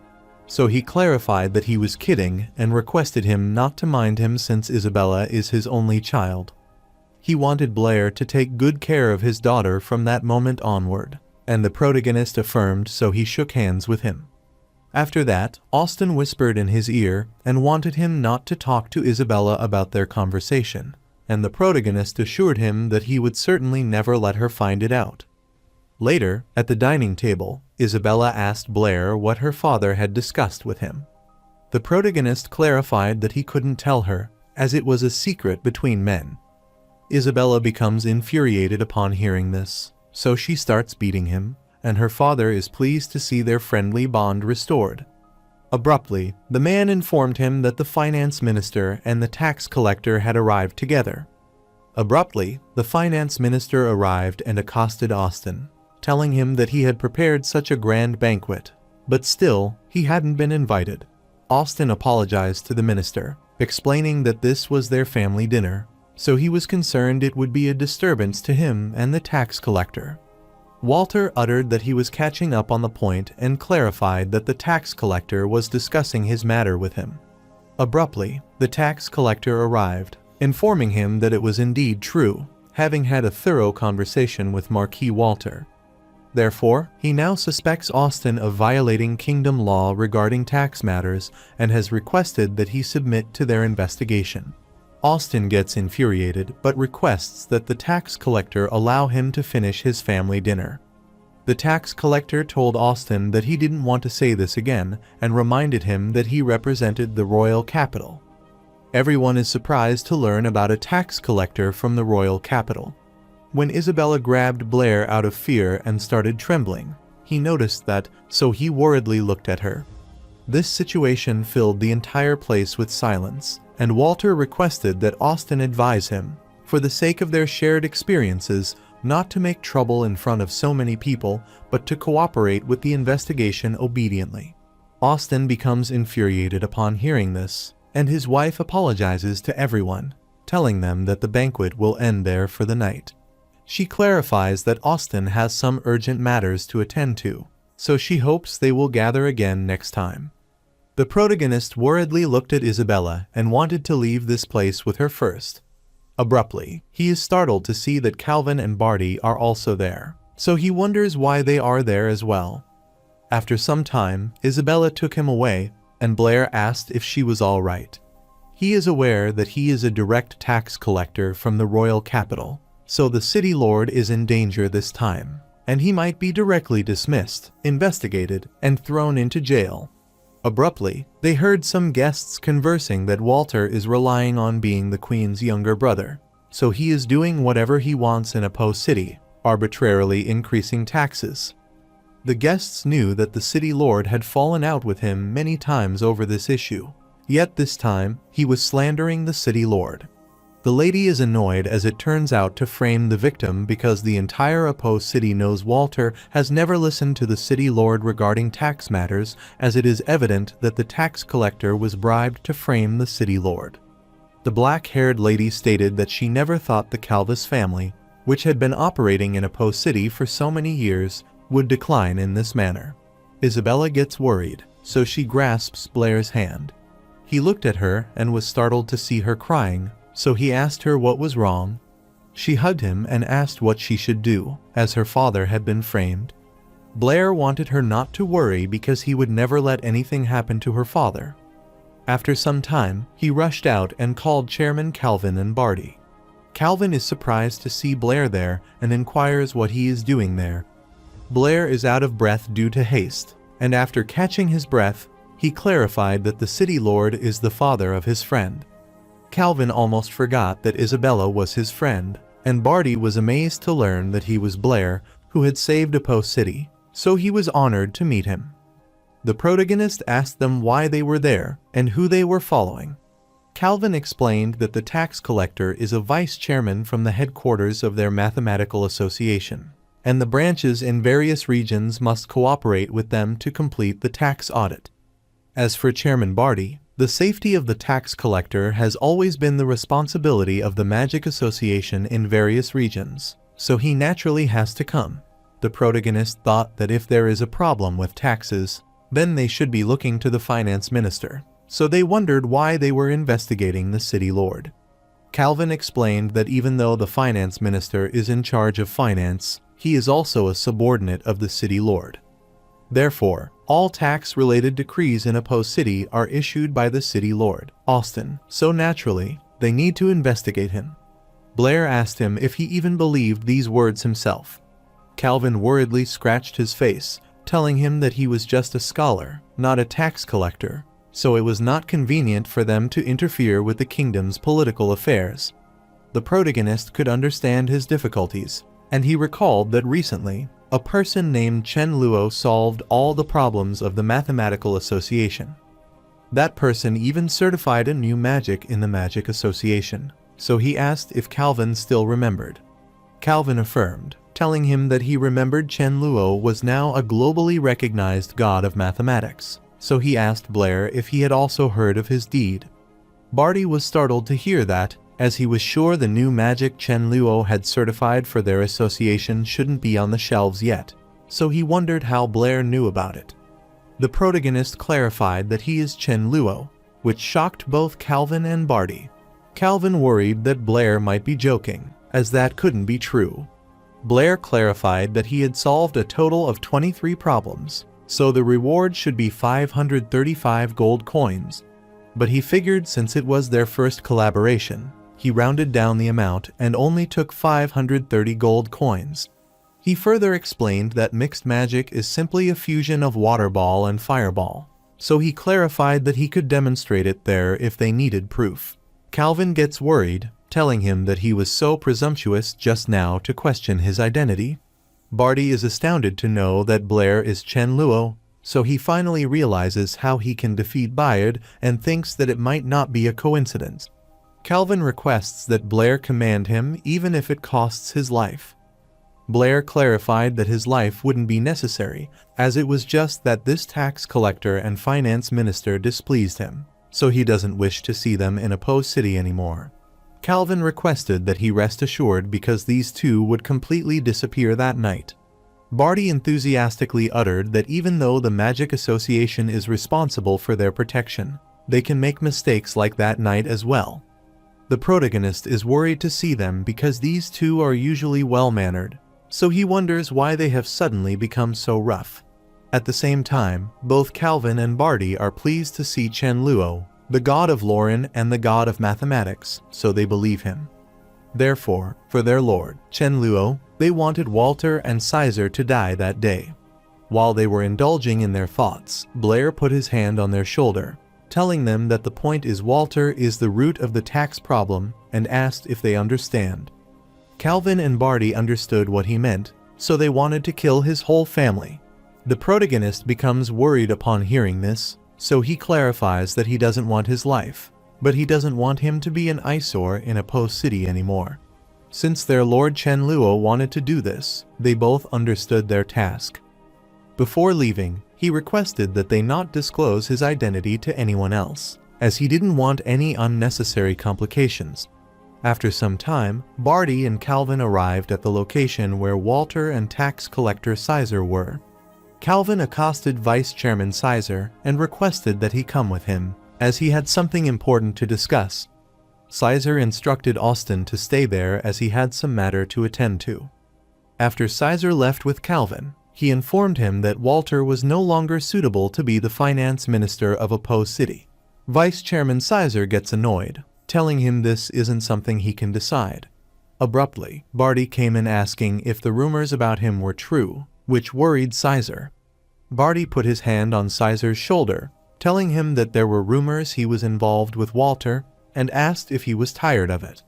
Sizer gets pissed, asking Barty if he is crazy as he is just doing his job impartially. Barty looked at him, telling him that he was afraid, as this wasn't something he could decide, and clarified that someone higher up wanted Walter out of a post city. He explained that if Sizer is unwilling, then he can no longer guarantee his safety. Calvin didn't wish for Sizer to forget that he is, first and foremost, the vice chairman of their mathematical association, and then the kingdom tax official. He clarified that a person is related to the survival of their association, so he advised Sizer to make a wise decision and not cause trouble for the entire association. Sizer thinks for a while, then looks back and commands his men to seize Finance Minister Walter and take him away. As the man grabbed Walter, he worriedly asked Sizer if he was crazy as he was not arresting Austin but arresting him instead. Sizer furiously instructed him to shut up, and then he told Austin that they had obtained evidence of Walter embezzling the kingdom's tax revenue. He apologized to him for the trouble and wanted to take their leave to proceed. Austin was stunned to hear this and saw them leaving quietly. At the same time, Blair is worried that Isabella will pinch his ear again because it hurts badly. When Austin saw his wife laughing, he wondered what was wrong, and his wife grabbed the wine glass and asked him if he still didn't understand. They toast the drink to celebrate this delightful event, and his wife remarks that Blair is a good kid. Meanwhile, Isabella is waiting on a bench for Blair and wonders where he is. After some time, the protagonist arrived there and gently patted Isabella's head to comfort her. Isabella wiped away her tears, asking Blair why she had only just arrived and inquiring about the fate of her father and others. Blair clarified that everything is taken care of, as he had asked a friend for help, and the tax collector has already taken Walter away. He supposed it was time for a change of finance minister in a post city. Isabella is confused on hearing this, wondering why he would do that as the tax collector is on Walter's side. The protagonist smiled, telling her that his friend was just a little bit more potent than the tax collector. Isabella is confused, wondering who this friend is that Blair is talking about. Blair wanted her to stay quiet as she asked so many questions. Suddenly, Isabella kissed him and then rushed away, telling him to come because the banquet wasn't over yet, and Blair blushed. Later at the banquet, two men were fighting over the bet money. One of them wanted his comrade to hand him the gold coin because the city lord, Austin, had won. His comrade is pissed as he didn't wanted to hand him the money and is sure that he knew it all along. As a result of their fight, the coin spills away. While Blair was chasing, Isabella wanted her to slow down, and suddenly she placed her foot on the coin and accidentally slipped. Blair worriedly rushed to help her, but he accidentally tore her sleeve away. He gets mortified to see this, so he immediately apologizes to her, and Isabella starts crying on the spot, which worries her parents. She wanted to punch him, thinking he had done it on purpose, and clarified that she hated him. The protagonist started crying as well, telling her that he didn't mean to, and that he was trying to help her up. But he didn't know this would happen. Isabella is so pissed that she started summoning the fire element to create the fireball and strike him. The protagonist becomes worried, so he looks behind him at his parents to get some help. So Isabella stopped, but she was infuriated at him, and Blair clarified that he certainly didn't see anything and kept explaining, but she didn't believe him. Isabella's mother started laughing on seeing their sweet quarrel and thought that youth is genuinely remarkable. Austin accosted Blair, telling him that they hadn't finished their conversation, and requested him to come with him. Anna said that Blair helped Isabella's father this time and thought her daughter was quite charming. However, she remains infuriated, telling her mother that she doesn't care about him. Meanwhile, after they arrived at Austin's office, he admitted that he hadn't expected what happened that night and realized that Blair was genuinely remarkable. He supposed the city lord figured it out as it was not as complicated as he thought. He explained that Chairman Calvin and Barty owe him a favor, as it just so happened that he needed this time. However, to make Caesar offend Walter is not a small feat. The protagonist clarifies that protecting Isabella is a matter of honor. As for the finance minister, he has been recklessly increasing taxes in Apo City for the past 3 months, causing the price of pork to quadruple, which is truly detestable. Austin asked if that was the only reason he helped him and his family out of their crisis. Blair clarified that with the skyrocketing price of pork, one can imagine how high the cost of living in Apo City must be, since taxation concerns the national economy and people's livelihoods. Allowing the finance minister to amass wealth recklessly will only make people's lives miserable. The protagonist thought there was no hope for this city when the people in the city couldn't even afford to eat. Austin thought Blair was right and clarified that he was also responsible for the situation. The protagonist thought this was good, as he understood, but there was no need to blame himself too much. At the same time, Isabella and her mother were listening to their conversation from outside. Austin thanked Blair for his advice and clarified that he would certainly keep the new finance minister in check from that moment onward, and the protagonist was glad to hear this. While they were conversing, Isabella's mother pushed her inside the room, and she bumped into him. Due to their collision, Blair accidentally dropped the glass of juice, and it spilled on both of their clothes. Mrs. Calvis came in telling Isabella that she was so clumsy and wanted her to take Blair to change his clothes quickly. Austin agreed with her and instructed Isabella to take Blair to change his clothes and help him tidy up his room. This made them blush, and her mother uttered that since her father agreed, it was decided, but both of them were reluctant. While taking Austin out of the room, she winked at Blair, thanked him for that day, and said she wanted him to have sweet dreams. After they had changed their dresses, Blair wanted to explain something to Isabella, but she grabbed his hand and wanted him to come with her. While her parents were watching them, and after they left, Anna asked the city lord how it was. Austin clarified that the tax collector changed his mind because of Blair, and Blair said it was because Chairman Calvin owed him a favor. However, he feels like things aren't that simple. Anna doesn't care about that, as she thought that everyone has their own secrets. But as long as he treats Isabella well, that is all that matters. Austin was startled, wondering how his wife knew that Isabella liked him. His wife laughed, wondering if that was even a question, as she had always talked about going to the royal capital, but she hadn't applied to any of the 5 major academies this time. Austin thought that his daughter was just reluctant to leave them, but his wife believed it was because she was waiting for another year to go with Blair. After giving some thought, his wife instructed him not to worry about Isabella's affairs, as she is so simple-minded that she is worried that she will be bullied if she goes to the Royal Academy, so Austin agreed. Meanwhile, in his room, Blair looked at the gold coin while thinking that he didn't want to cause trouble by using Chen Luo's identity. But now it seemed the god's identity had other uses. Walter is the queen's younger brother, but he breaks the rules and crushes everything in front of Austin. But Chen Luo is the god of the mathematical association, so Calvin and others respect him like an actual deity, so gods don't need to reason. Therefore, with just one word from God, Calvin can make Walter disappear from the face of the earth and even decide the life and death of others by changing the rules. The protagonist thinks about Isabella, so he is willing to change the rules to protect himself and those who are most important to him. He supposed that to survive well in this world, he must hold a lofty position and possess the strength to overcome everything. While he was pondering, someone knocked at his room window, so he opened it and saw Isabella there. She quickly came inside, which made Blair wonder why she didn't come from the door. Isabella thought he is a dumbass, as they will be seen if they use the door. The protagonist is confused, as it's not like they were doing anything shady, so jumping out of the window is more likely to be misunderstood. Isabella didn't pay attention to him, so she immediately sat on the bed, asking how it was and if Blair was so excited to see such a big bed for the first time that he couldn't sleep. The protagonist affirmed, but he thought that it could be even more exciting if she took it off. Isabella gets infuriated, thinking he is a pervert, and clarifies that she came there because she has something to ask him. She wanted to know what her father had said to him that day. The protagonist realized that she was curious, so he wanted to tease her and asked if she wanted to know.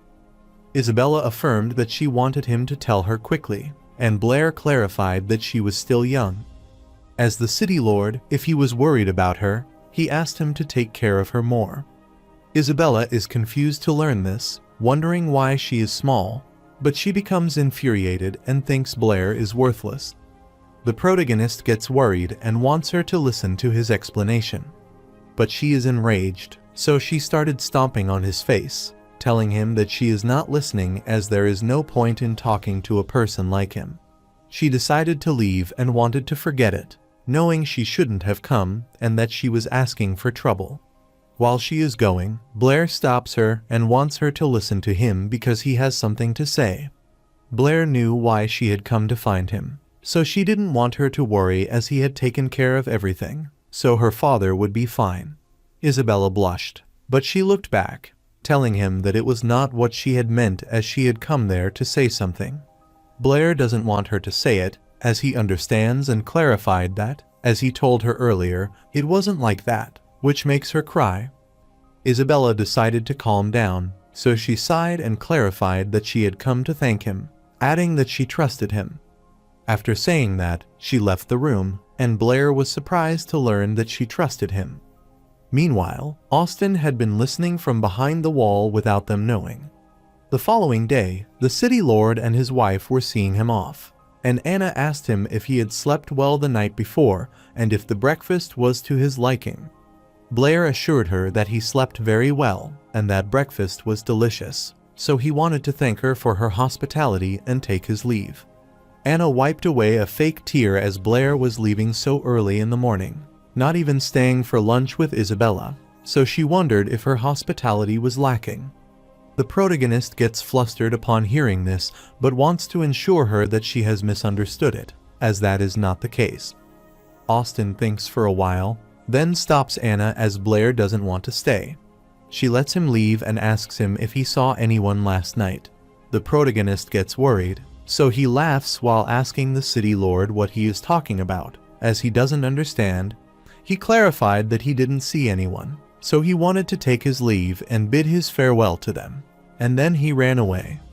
Anna thought that Blair was so adorable, but Austin doubted it. Later, he was in his office when someone knocked on the door, and he allowed them to come in. Chairman Calvin came inside, along with Sizer, and accosted the city lord, as they had something to say. The tax collector, Sizer, wanted to apologize for the previous day's incident, as they hadn't thoroughly investigated, so he was truly sorry for the trouble it had caused.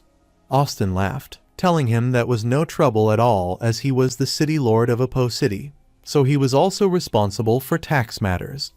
Later, when they came out of the city lord's office, Calvin remarked that he had been so aggressive the previous day, but on this day, he was like a completely different person, so he wondered what Blair had done. Meanwhile, Abel is surprised to know that Sizer is helping Austin and realizes that Blair is something. After reading the letter, he burned it and laughed cunningly because this was becoming increasingly interesting.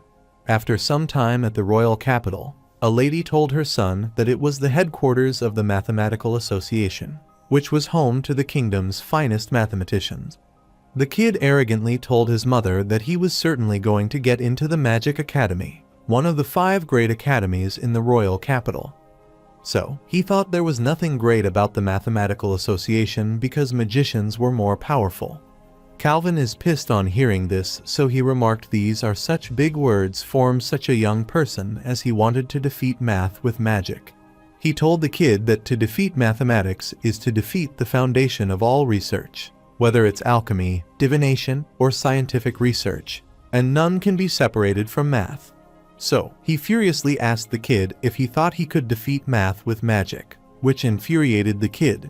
The lady told Calvin that he was just a child and requested him not to take his words to heart. But the kid didn't give up asking Calvin why he couldn't defeat math with magic, as there would always be powerful magicians who could do it. Calvin laughed, telling the child that he was right, as there will always be someone more powerful, but mathematics cannot be defeated, as it will only continue to advance and surpass itself. Then he patted the child's head and went inside the Mathematics Association building, while the child annoyingly made fun of him. Meanwhile, the guards at the entrance welcomed the vice chairman, Calvin, at his arrival at the Royal Capital Mathematical Association. While heading inside, the scholar informed Chairman Calvin that the devil numbers he had brought a few days ago had caused a great panic in the association, and the scholars were on the verge of collapse. Another scholar uttered that it was not the devil number, but an irrational number, and requested Calvin not to listen to his alarmist talk with the comfort of 3 great scholars. He clarified that everyone has accepted this reality, but the numerical sect is still struggling to adapt. Calvin clarified that the discovery of the irrational numbers represents the progress of mathematics and is a gift from God to the Lauren kingdom and even the divine continent. Therefore, as a mathematics scholar, he thought they should pursue truth and abandon the erroneous concepts of the number sect. He thought that due to the respected Blair irrational number, they wouldn't have to fight with these people at this year's Edwin Award. Inside the association, 2 magicians were fighting, and a man asked why they should give it to Barty, as this was their time, so that was good enough for the Edwin Award. Barty gets infuriated, wanted the man to ask him about his fist first, and all other scholars were pissed on seeing this scandal. Calvin is about to stand from his position, but a man approaches him and hands him 2 badges as he wants to vote for him. After some time, several other men also wanted to vote for Calvin and congratulated him on his success, which startled Calvin. The other scholar supposed there was no more suspense this year, and his comrade affirmed it. Therefore, on behalf of the Mathematical Society of the Kingdom of Lauren, the scholar declares that this year's Edwin Award winners are the division of Brittany and Blair of Apo City. Calvin's eyes filled with tears of joy. The scholar wanted everyone to welcome Chairman Calvin of the Apo City to the state to receive the award on his behalf. Everyone paved the way for Chairman Calvin, so he crossed them to receive the reward. The scholar looked at him, smiled, and congratulated him, and Calvin's eyes filled with tears of joy as he finally managed to get the Edwin Award from the Luo god, Grace. So, he received the reward and lifted it high to show everyone the grace and honor Apo City had acquired. The scholar knew that this year, Blair had discovered the irrational number, and the Luo god had solved 23 problems. So the Apo City Mathematical Association had finally arrived at the most awaited day of their lives. One of the men thought it was truly lively, but it is a pity that the Luo god's identity is still a mystery. Calvin knew that, as he was sure, if the Luo god appeared this year, the Edwin Award would probably be his. He wanted the protagonist to show up, but he was already delighted. However, he wondered if the Luo god would want to disclose its identity. Meanwhile, the civilians were furious as they couldn't believe the Magic Association would do such a thing. Many people were protesting, claiming that the 100 gold coins were worthless and that they had been deceived by fake magic. While the kid tried to sneak inside from the crowd of so many people and was having a hard time. The civilians are pissed as they not only did scam them, but they dared to say their talent wasn't enough and wondered if they don't care about the kingdom refund laws. Therefore, all of them wanted the Magic Association to refund them immediately. Meanwhile, the kid is trying to crawl inside the Magic Association, but he thinks that direction feels a bit strange as he tries to sneak in, and the guard grabs him. One of the men wanted everyone to look ahead as someone was coming. While the kid is telling the guard to let him go, the guard looks behind and sees the man. The guard clarified that Master Angus, president of the Apo City Association, has verified this magic. The man explained that Master Angus was upstairs in a meeting with the higher-ups. Since he is at the Magic Association headquarters, the civilians wonder why he hasn't shown up. The man requested that everyone calm down, as there must be some misunderstanding since their Magic Association never lies. One of the protesters gets pissed, asking him what else does he has to say. The kid is also infuriated, saying that his mother said that liars get arrested.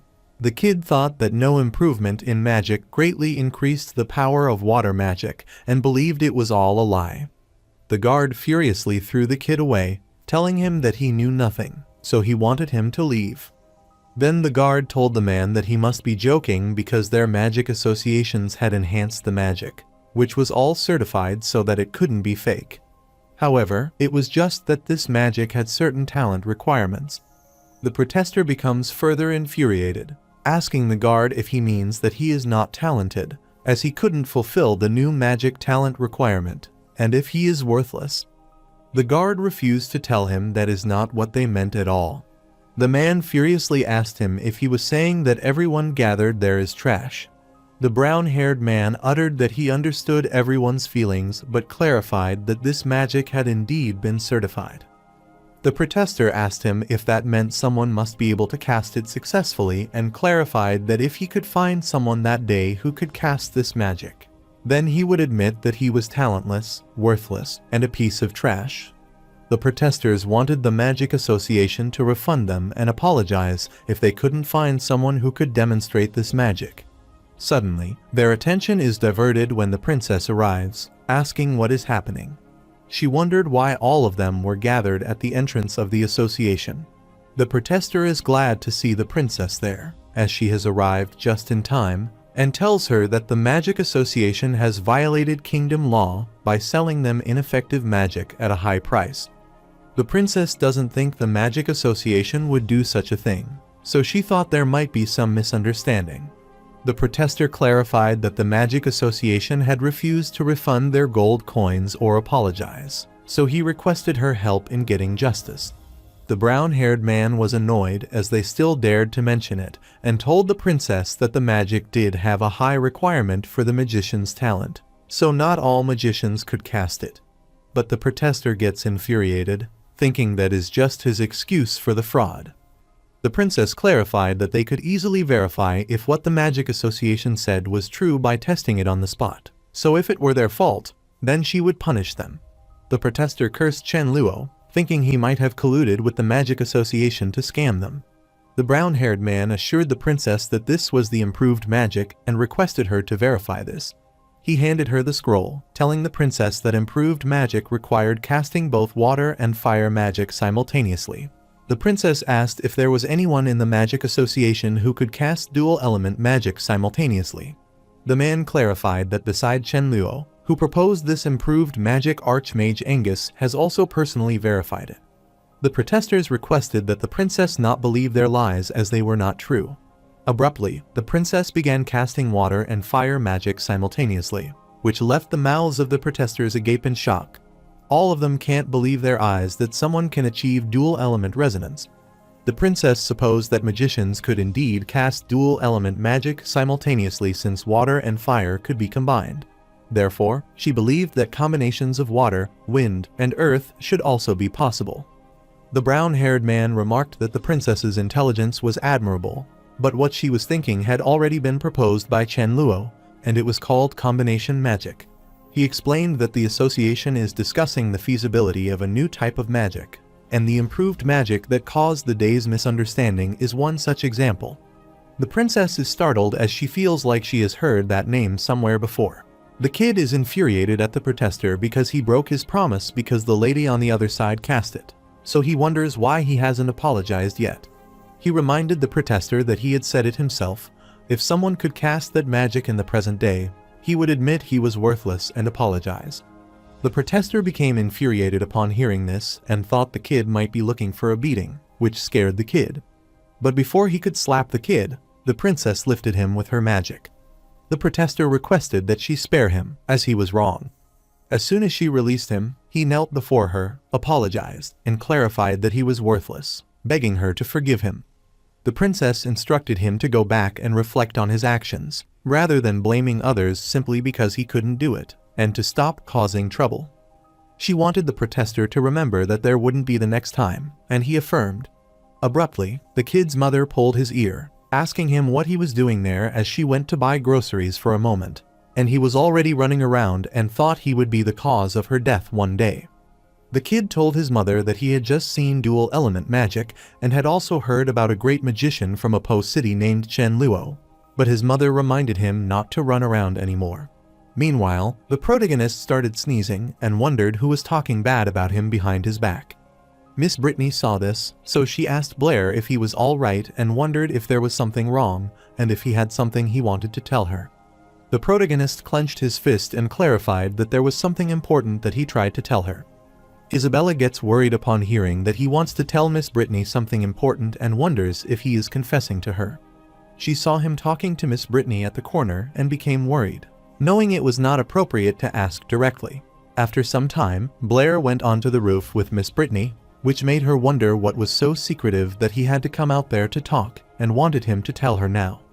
Blair clarified that it was hard to explain, so he asked his teacher if she could cast a fireball first. Miss Brittany agreed, so she immediately cast the fireball even though she didn't know what he was up to, but soon her fire vanished from her palm.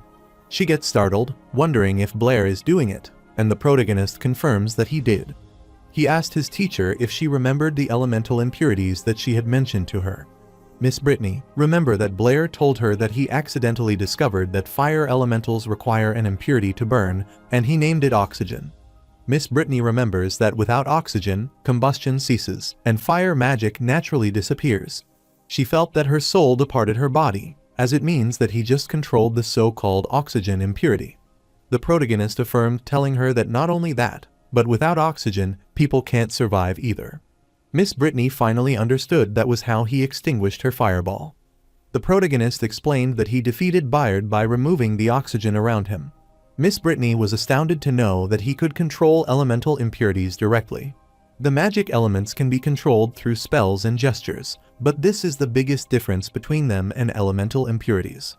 Ever since people discovered elemental impurities, they have realized that humans lack the ability to manipulate them. However, now this rule has been broken by Blair, so she thought if a few people can do something, they are considered geniuses.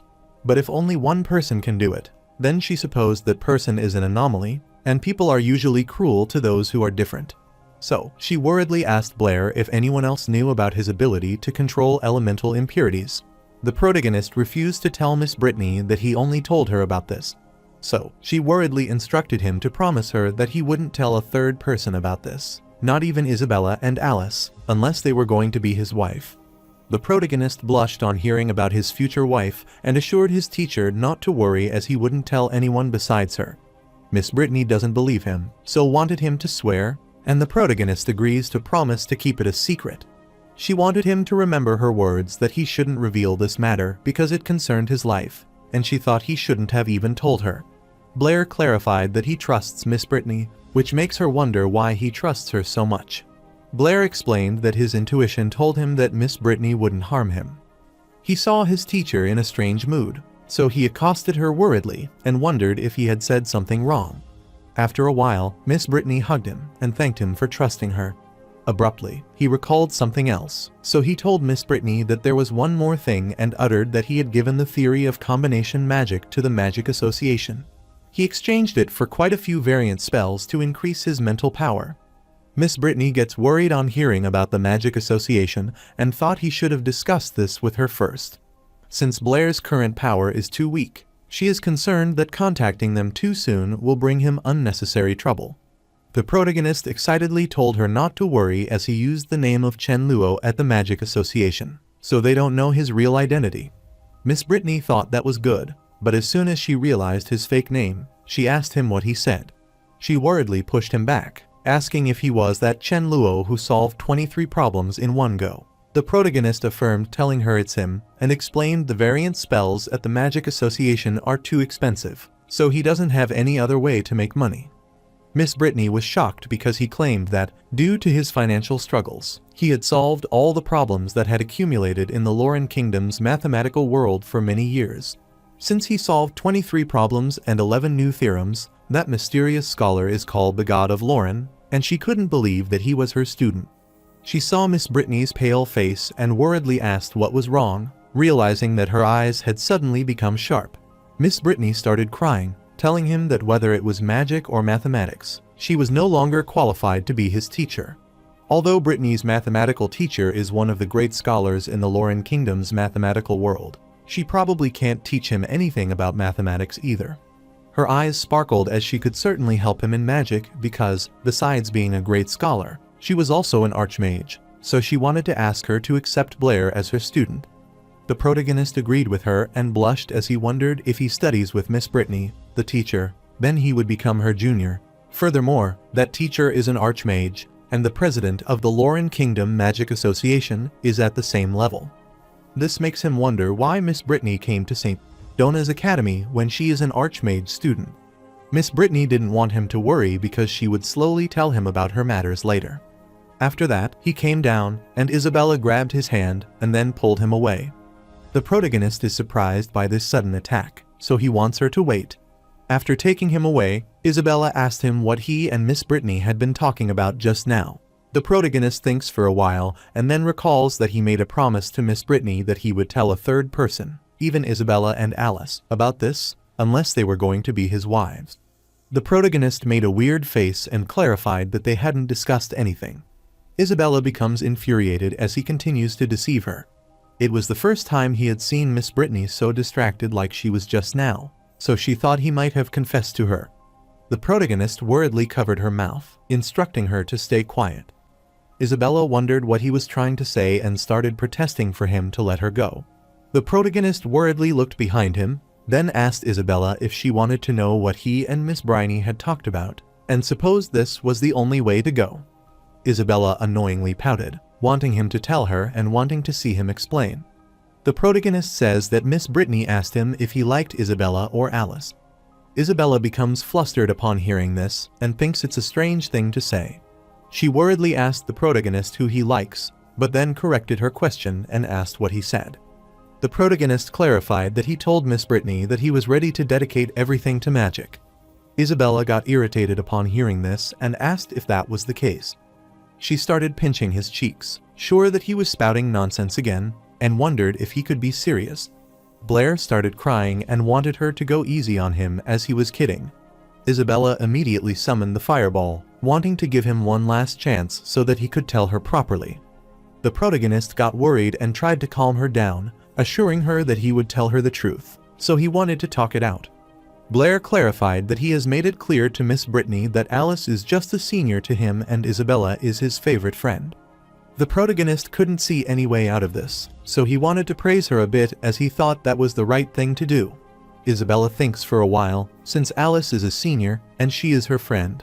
Then the only one Blair could like is the one she expected. She gets infuriated and decides to leave because, as she expected, he still likes Miss Brittany. The protagonist receives it with worry, wondering why she is still angry after he praised her, and decides to forget it as he at least managed to fool her this time. Later at school, a student pointed him out and wanted his comrade to see who it was. One of the students said that during the last practical lesson, he saved Isabella and Senior Alice from a high-level magician. The protagonist is worried as he is not a monkey in a zoo, so he wonders what is so fascinating about watching him. After some time, Alice entered the room and realized that Blair was quite popular. The gossiping ends, and Blair wonders why it is so quiet and if they have finally left. He decided to see what was happening, so he stood and accidentally bumped into Alice. Alice becomes flustered so quickly and rushes back and wonders if he is this enthusiastic with everyone, which mortifies him. so he starts apologizing. She said that he had bumped into her hard enough to hurt her, and he was saying it wasn't on purpose. The protagonist kept apologizing, telling her that he had accidentally bumped into her and that it was unintentional.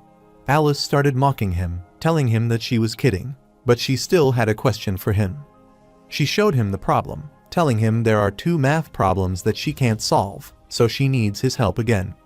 The protagonist grabbed the book, telling her that it is not a problem for him, and started looking for the solution. The student outside was startled to see how close Senior Alice and Blair were just now. Another student saw that, and as he expected, Senior Killer Blair thought his luck with women was too good. Some students behind were amazed to learn that the school goddesses were surrounding him. That was too harsh for them. Abruptly, Isabella arrived, asking them what they were doing there. Alice asked her if she was looking for Blair, and Isabella wondered if they were asking for the obvious, so she wondered if she was looking for him as well. Alice asked him if she would like Junior Blair, as she found him pretty amusing. Isabella got annoyed, asking her what nonsense she was talking about as she didn't like Blair and wondered who would like him. Abruptly, Alice uttered that she liked him, which infuriated Isabella, as she had just confessed that she had asked since when she had liked him. Alice affirmed, telling her that she was right, Junior Blair, and wondered what was wrong. Since Isabella doesn't like Blair, Alice becomes sure that she wouldn't compete with her. Isabella uttered that even if she doesn't compete with her, she still doesn't stand a chance because Blair already has someone he likes. Alice doesn't care about that as she could compete with her somewhat. Isabella clarified that it is useless because she can't compete with her and she doesn't want her to waste her energy.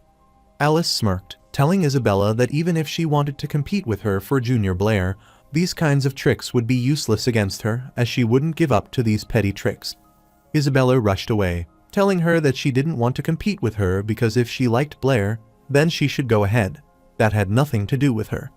Isabella couldn't believe that Alice said she wouldn't give up, even though she didn't have a chance. She wondered where Alice got the confidence to think she could win. The protagonist is infuriated, so he gets worried, but he doesn't think he provoked her that day. After a while, Isabella wanted to ask Blair if he would choose between her and Senior Alice, but she told him that he had to choose one of them. The protagonist gets worried, wondering why she always asks such boring questions. Isabella wanted him to answer quickly, without trying to dodge the question. The protagonist is annoyed, wondering why he has to choose between the 2 of them again. Isabella gets infuriated and wants him to choose, wondering why he has so many questions. The protagonist clarified that he had chosen magic, but Isabella didn't give up telling him that he could only select her or Alice. Magic was not an option. The protagonist smirked and asked if he could add another option. Isabella got annoyed, wondering whom he wanted to add, and asked if she should add Miss Brittany as well. The protagonist smiled, telling her that it was not very appropriate and that it was also disrespectful to Miss Brittany. Isabella wanted him to hurry up and tell her, so Blair asked if he could choose both, but she refused, telling him that he couldn't do that. The protagonist, Grin, asked her if he had chosen her, and then she would lend him some gold coins. Isabella reaches the brink of her anger, prompting her to desire his seriousness. The protagonist is sure that she might be asking him if he had to choose between her and Senior Alice as a wife. Then who would he choose, and asked if he is right. Isabella told him to interpret it in whatever way he wanted, and Blair clarified that he chose her. Isabella blushed, but she wanted to know why he chose her instead of Alice. Blair wondered if he needed a reason and knew that Alice was more mature, gentle, and gorgeous, and he was sure there wasn't anything Alice wanted better than Isabella. All his words pierced trough Isabella's head, which pissed her, and she smacked him at his face. The protagonist becomes worried, wondering what is going on, and if he has said or done something wrong. Later, while he is pondering, Toby enters the class and is glad to see him there. Toby waved at him and said he had heard that Blair had saved Isabella and Alice from Bayard.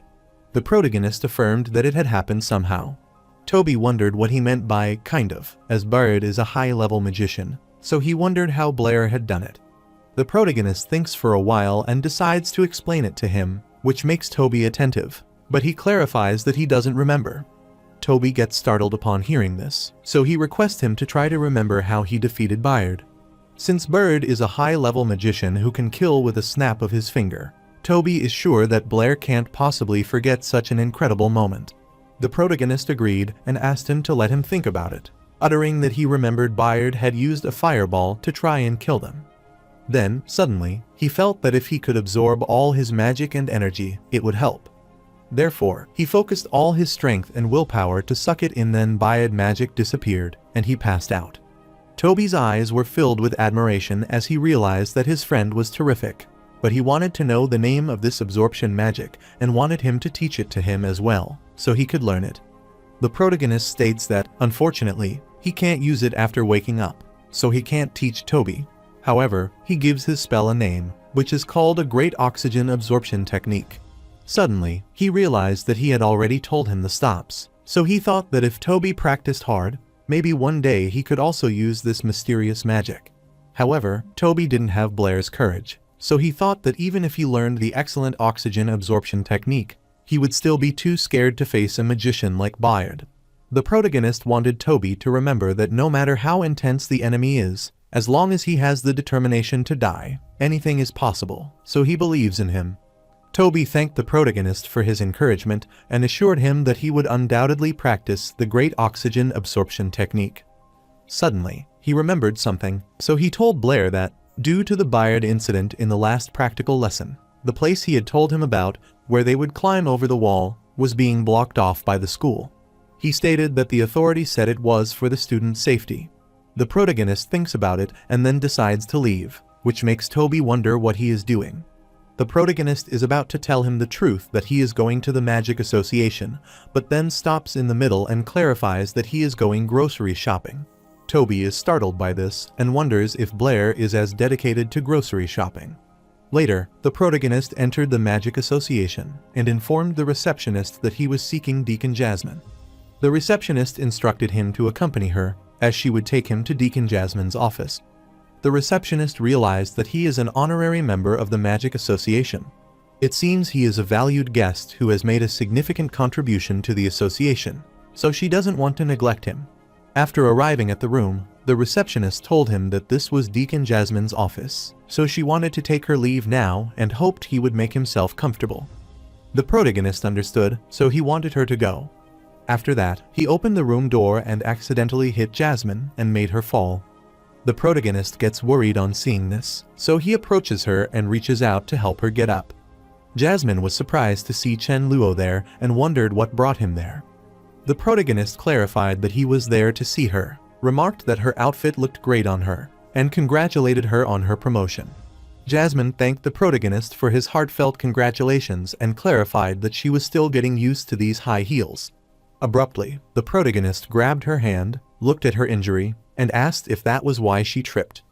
Jasmine clarified that she just sprained her ankle and bumped into something, but she wore heels to look more reliable, so she didn't want him to worry too much.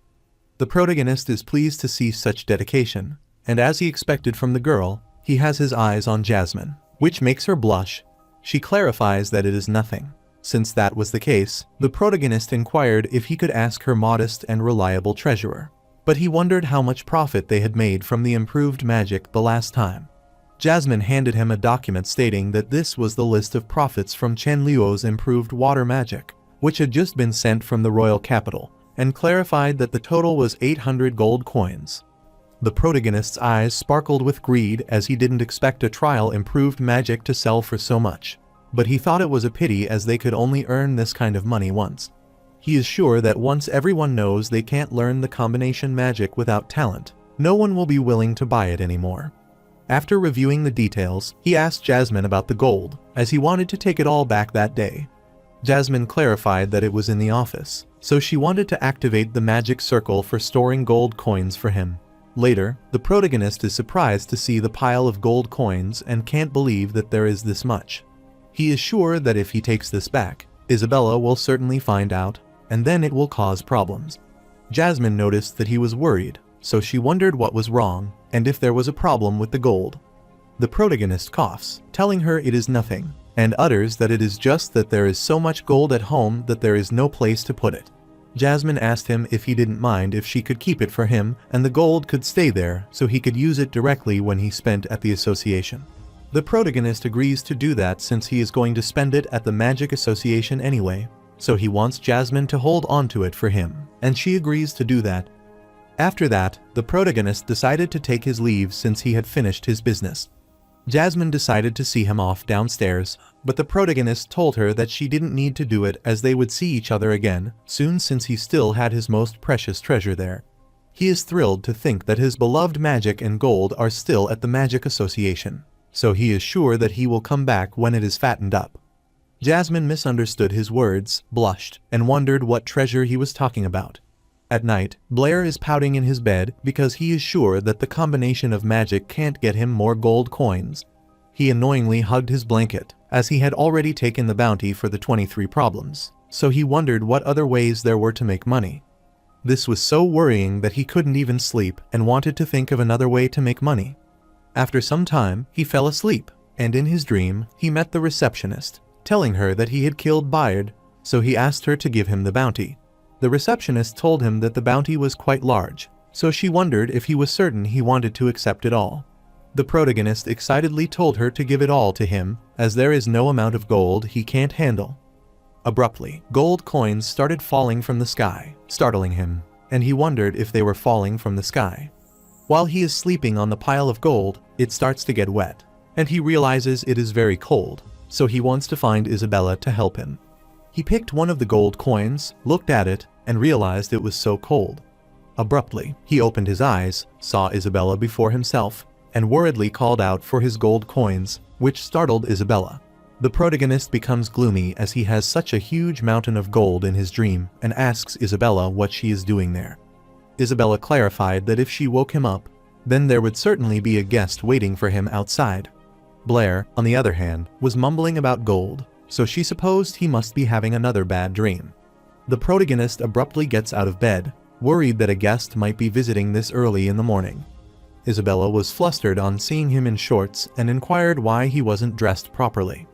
The protagonist instructed her to go out as he needed to get dressed. Isabella refused to tell him to get dressed quickly, as she would supervise him there since someone was waiting outside. She covered her eyes but peeked at Blair, and she had never noticed before that he had such a good figure and muscle. After some time, the protagonist asks her what she is still doing standing there, as they should leave quickly. After he came outside, Chairman Calvin was startled to see him there and stood to greet him. Later, they sat facing each other, and Calvin clarified that he was there to congratulate Blair and Miss Brittany, who were the winners of this year's Edwin Award. He explained that he has been participating in the Edwin Award selection for many years, but this is the first time he has seen the judges so unanimous, and they didn't even have to argue. Audrey agreed, thinking Blair's achievement was truly remarkable, and even the president praised him profusely. While the protagonist isn't that happy because an award without a prize is less meaningful than coaxing Isabella, he thought he should have brought her along. That is because whenever Isabella is happy, she will contribute her allowance to improve their meals. Calvin clarified that he has looked at the 2 bounty problems that Miss Brittany recently solved, and the problem-solving approaches used feel very familiar. Miss Brittany clarified that Vice President Calvin's intuition was spot on and explained that she was also inspired by Blair's solution to the 7 bridges of the royal capital. Calvin agreed, as he knew that Miss Brittany's mathematical talent was genuinely astonishing. They all knew the solution to the royal capital, but he could not apply that approach to new problems as flexibly as she did. Miss Brittany refused to tell him that it was not the case, as she was still exploring and had been busy researching it recently. Calvin wondered if it could be the topology that she had proposed a while ago. Miss Brittany affirmed, telling him that the idea of topology was actually first proposed by Blair, and he is the founder of this branch of mathematics. Calvin believes in Blair's ability and Miss Brittany's passion for mathematics. With the collaboration of those two, he is sure that topology will undoubtedly become a systematic new discipline. The protagonist knew that topology is an essential branch of modern mathematics, so there was no way he and Miss Brittany could perfect it completely. Abruptly, Audrey suggested that if Chen Luo could also join the research on topology, it would be wonderful since he was the Luo god who solved 23 problems in one go, which startled Blair, so he coughed out the tea. Calvin wanted Audrey not to worry, as they already had the protection of the god of mathematics. So, what he saw was what he got, and everything in front of them was the best arrangement. Isabella is trying to calm Blair down and asks him if he is all right. She agreed with Calvin, thinking that no matter how capable the Luo god is, they don't know where he is, But Blair and Miss Brittany are reliable. Blair puts the cup down, thanks Vice President Calvin and Audrey for their hard work that day, and is sure they might be swamped, so he doesn't want to take up any more of their time. Calvin refused, telling him that they were the ones who were disturbing him, so he decided to take his leave. Later, they were having breakfast, and Isabella asked him what he put in this dish as she couldn't tolerate its spices. Blair clarified that he had added a spicy plant seasoning and showed it to Isabella. Isabella was startled to see that this was the ornamental 5-colored flower horn, so she wondered how he knew it was spicy. Miss Brittany instructed the protagonist to inform her in the future if she didn't have enough money, and she thought it was a good thing this was an edible plant, but it could be dangerous. Blair clarified that is not what she thinks as he knew it beforehand, so he wanted her to eat up and put the meat on her bowl. Isabella becomes jealous upon seeing this, so she wants him to do the same for her and pick some up quickly. Blair instructed her to drink more water if she can't handle spicy food and doesn't want to force herself. Isabella became annoyed as she had bought it with her own money, so she wanted him to mind his own business. Miss Brittany instructed Isabella to be good because Blair was right and wanted her to see how red her face was from the spice. Isabella becomes gloomy because even Miss Brittany is defending him, but she thinks that the spicy one tastes better. Miss Brittany winked, telling Blair that Isabella had brought this rabbit especially to celebrate their winning the Edwin Award and wanted him to let her eat it. Blair is confused as he didn't say that she couldn't eat it. Abruptly, Isabella told Miss Brittany that she wanted ice as well, but Blair clarified that she couldn't have ice. Isabella gets infuriated, wondering why he is telling her not to have it when he could drink it, and he wonders if she doesn't care about her body. After a while, Miss Brittany poured ice in Isabella's glass, and she happily drank the water. Later that night, Isabella is trembling and wondering why her stomach suddenly hurts so much. Momentarily, the protagonist came into her room to hand her a hot brown sugar solution. Isabella looked at the glass and wondered what it was, and Blair explained that he had made this brown sugar water and wanted her to drink it so the pain would go away. Isabella is disgusted upon seeing the water, asking if it is brown sugar water, as it resembles blood. Blair wondered why she cared what color it was and told her that if she didn't drink it, then he would take it away. Isabella wanted him to wait, as she hadn't said she wouldn't drink it, and then she immediately drank the water and realized it was sweet. After a while, she realized that water worked because her stomach no longer hurt as much. Later, the protagonist instructed her to take care of herself, as she had been acting differently over the past few days. However, he had something to attend to, so he wanted to talk to her later. While he is leaving, Isabella tells him to wait and not to go yet because she has something to ask him. Isabella knew that she was undoubtedly different a few days ago, but she wondered how Blair knew about this. She wondered why she even stopped him, as it was kind of embarrassing to ask him directly. She thinks for a while and utters that she wants to ask him which element to study after becoming a junior magician. She becomes worried as she realizes that Blair seems to have mentioned it to her before. Blair clarified that he wants to study water magic in the future. Isabella was startled because he said he wanted to become a fire magician, so she wondered why he changed his decision. Blair clarified that he changed his mind because even though fire magic has a strong attack, its defense is weak. Furthermore, in the later stages, water magic isn't bad in either attack or defense, so it suits him better overall.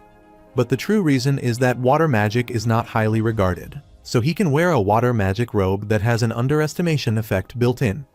Therefore, he would pretend to cast a water ball spell and then release a blue fireball, which is the key element of surprise. Since Blair wanted to be a water mage, Isabella clarified that she would study fire magic. Blair realized that she had been practicing levitation and planning to major in wind magic, so she wondered why she had the change of heart. Isabella uttered that it was because early-stage fire magic had more substantial combat power than water magic, so she could protect Blair before he became a senior magician. The protagonist laughed to learn, as she wanted to protect him and did not want to make this decision lightly because the main element a magician chooses is a lifelong commitment. Isabella clarified that she had already made up her mind, which startled Blair. Then she asked him if he didn't trust her, and Blair patted her head as he wanted her to focus on protecting herself first.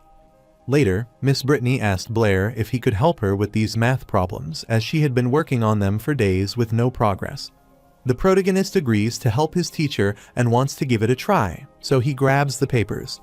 Isabella saw this, so she decided to return to the classroom and practice her magic. Miss Brittany gets startled, wondering why Isabella isn't clinging to them lately.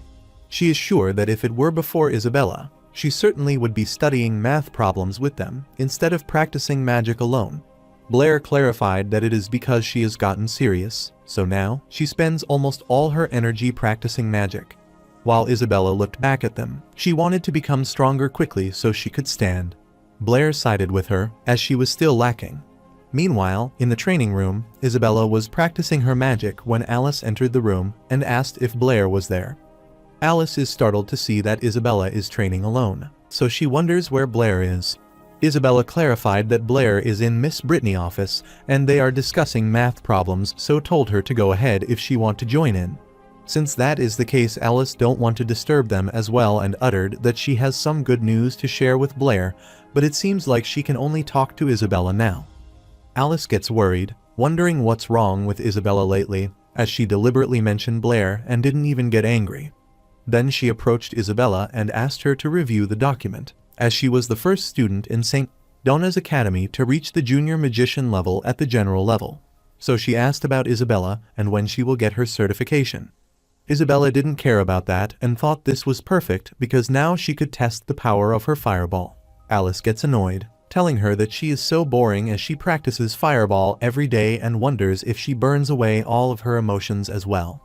After Alice had left, Isabella looked outside the window and thought about the junior magician certification. After some time at home, Isabella looked out the window and realized it was snowing on the first day of winter break. However, her determination was firm, and she thought that even if it were snowing, she would still go. So, she went out and saw Blair waiting outside, and he clarified that he knew she was still competing. He told her that they should leave, as he would go with her. Isabella told her that he didn't need to accompany her as it was so cold outside and wanted him to stay at home because she would go alone. The protagonist told her that was fine as he was planning to get certified as a junior magician, so he wanted to go together with her. Isabella is startled to learn that Blair's mental power can already cast junior magic. The protagonist then affirmed and cast the magic, clarifying that he had finished learning the basic spells of all 4 elements a few days ago.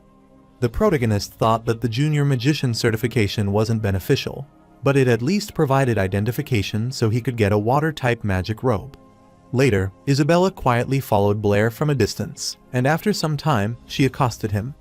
The protagonist looked back, asking her what was wrong, and Isabella uttered that she had something to ask him, which startled him. She asked Blair how his mental power was increasing so quickly because she remembered that when she first met him, he couldn't even summon a fireball. After just 1 semester, not only can he get certified as a junior magician, but he also masters all 4 essential elements. She is certain that after she becomes a junior magician at the general level, the gap between her and Blair will grow wider and wider. The protagonist clarified that everyone cultivates magic at a different pace, so he didn't want her to overthink it. He wanted her to wait because after he became a senior magician, he would be the one protecting her. Isabella gets annoyed, telling him that she doesn't need his protection and that she might be the one to become a senior magician first. The protagonist refused to tell her that he would undoubtedly be the first, but Isabella wanted him to wait and see. After arriving at the association, Isabella informed him that the magician needed to go to the 2nd floor for certification. She wanted to go first, assure him that she would find him later, and then finish her task. Blair agreed, so he wished her good luck for her certification exam. The receptionist informed Blair that Master Brady was away on business for a few days so that Master Halls would be in charge of the Junior Water Magician certification. The receptionist clarified that Master Hals's requirements are strict, so she requested that he be prepared. The protagonist understood, so he thanked her for the heads up. Later, they arrived outside Master Hall's room, so the receptionist knocked at the door and informed him that the gentleman was there for the Junior Magician certification.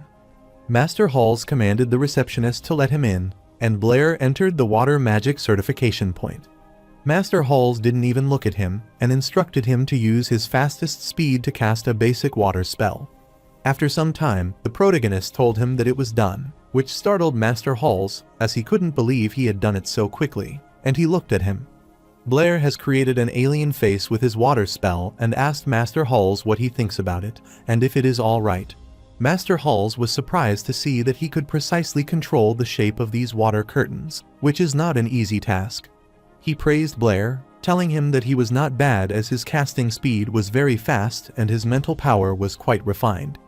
The protagonist thanked him for his appreciation, and Master Halls could tell that he had deliberately trained his mental power during the apprentice stage. Then he looked at the protagonist closely as he felt like they had met before. The protagonist laughed, telling him that it was impossible because this was his first time at the Magic Association certification.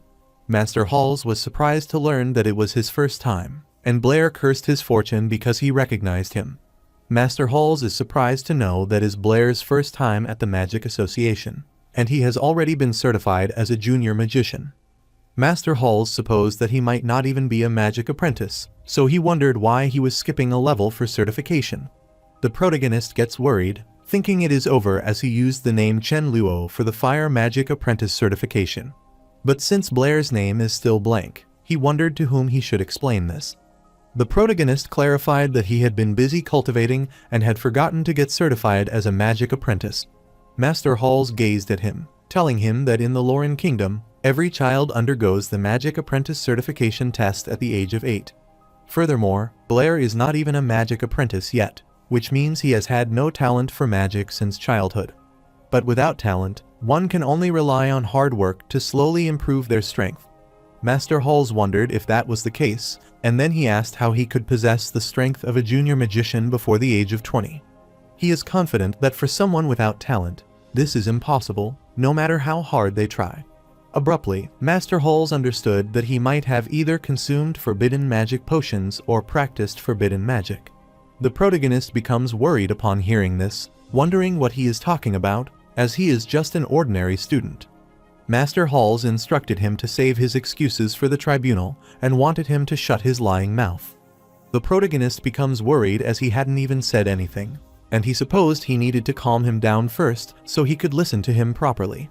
He started casting another substantial spell, which shocked Master Halls, as this was the Water Dragon spell.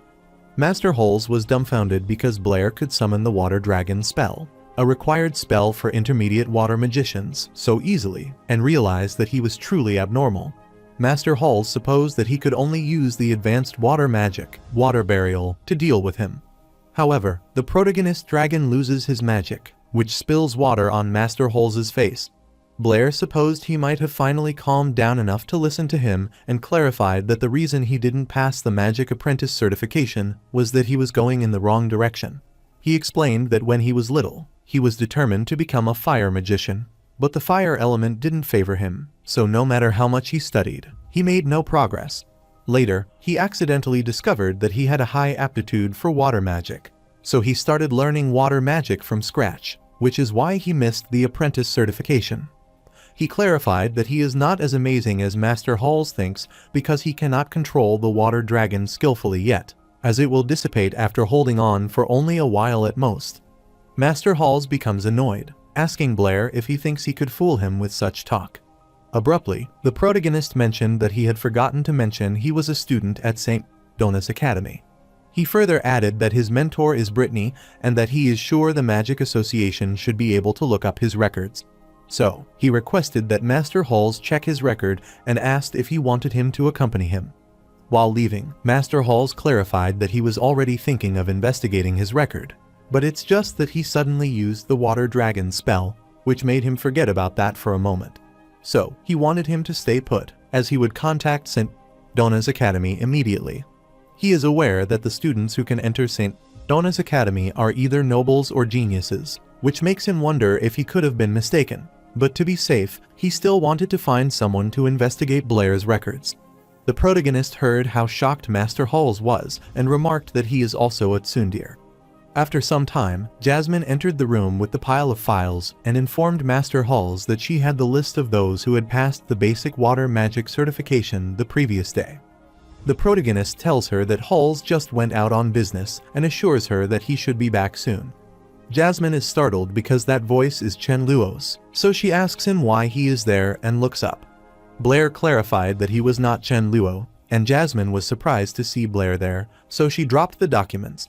She is sure that she heard Chen Luo's voice, and she is certain that she can't be mistaken. She gets close to Blair and asks him if he is Chen Luo. The protagonist worriedly told her that she had mistaken him for someone else, as he was neither Blair nor Chen Luo.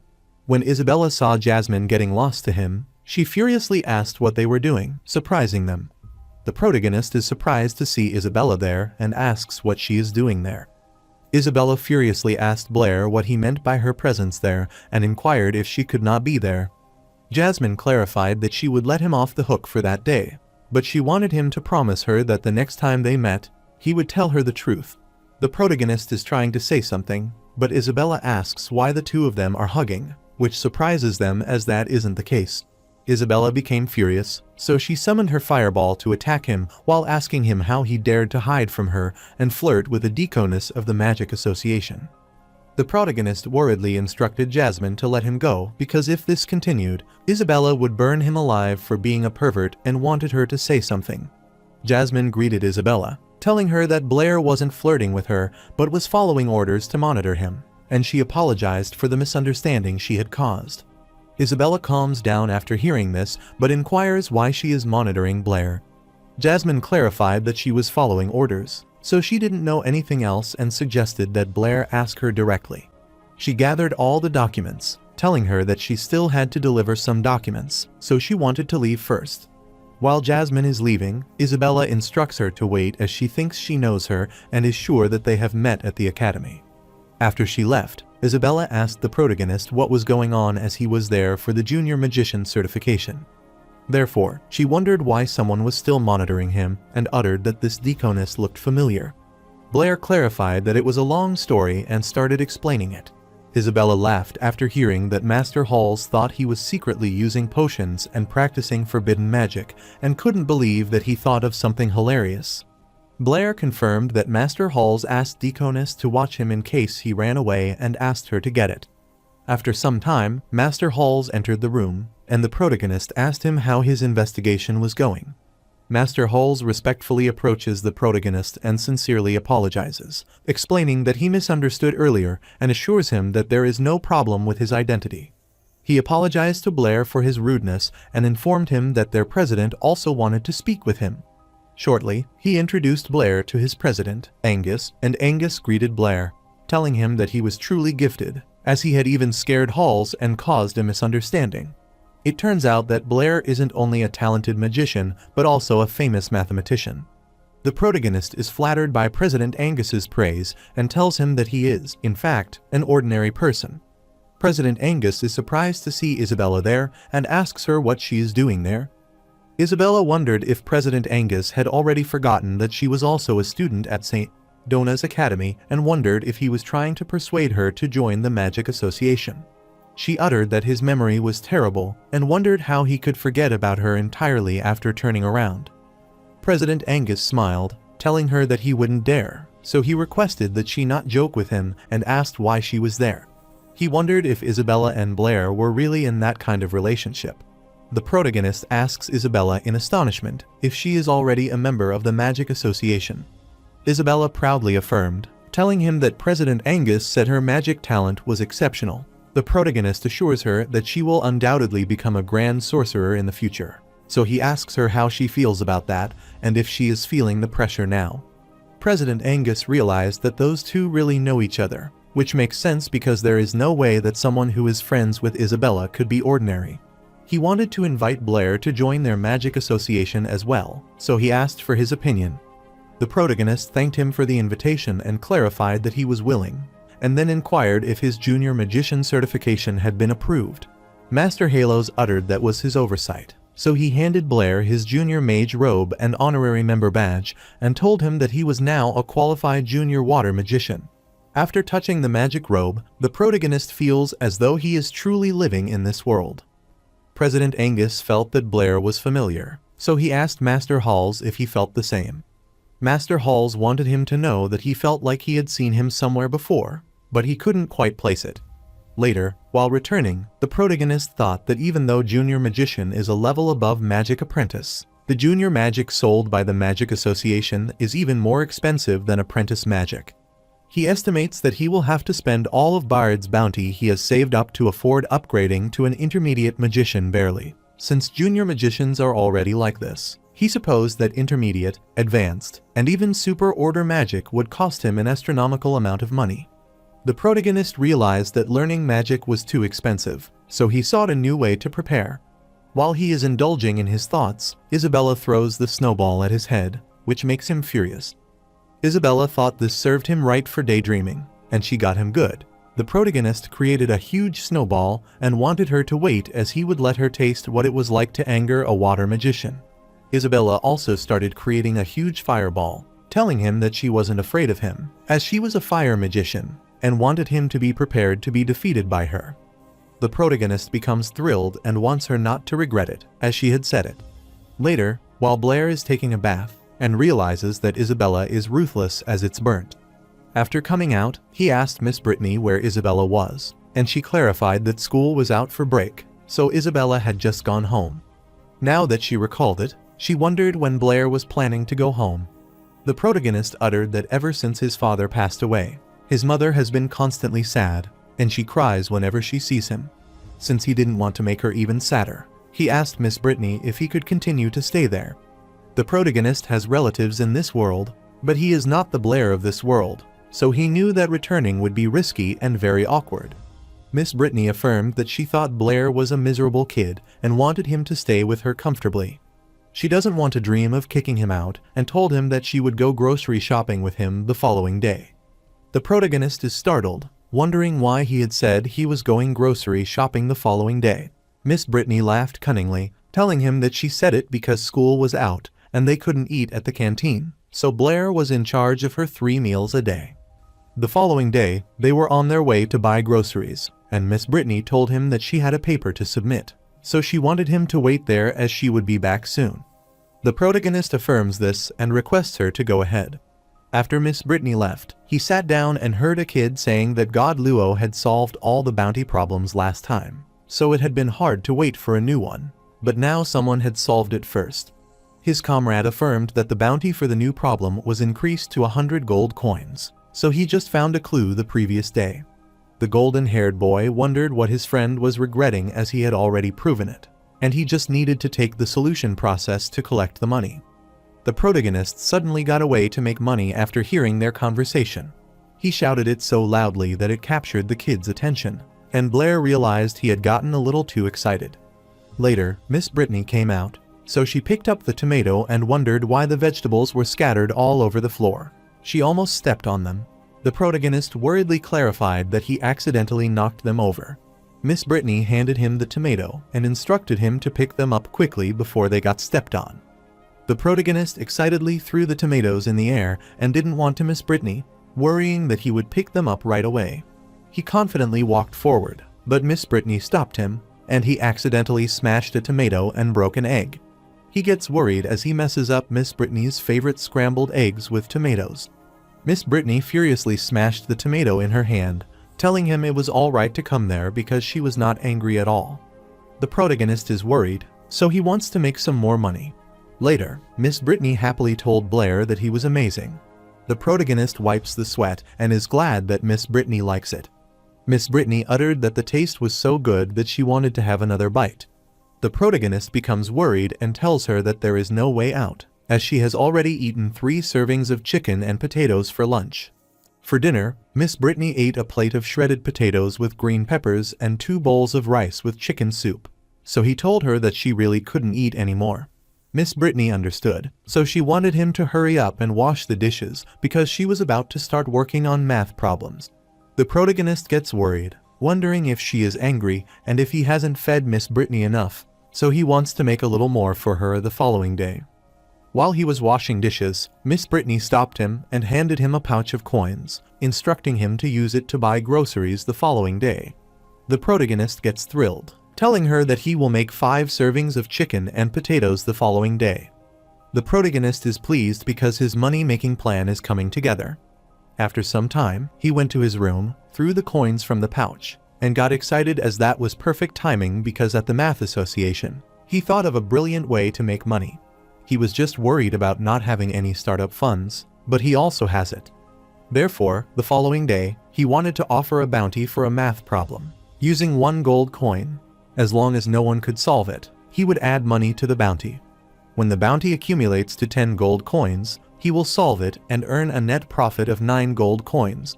However, he not only wanted to think of them, but he also wanted to think of the long term. So the more they added, the more he would earn, and he wanted to do it now. So, he began thinking about which problem was most likely to attract an additional bounty, and he finally came up with an idea. So, he started writing the problem, and is sure that nothing could be more suitable than the proof of the butterfly theorem, because mathematicians love to study these flashy problems. Therefore, he is confident that an additional bounty will undoubtedly be substantial.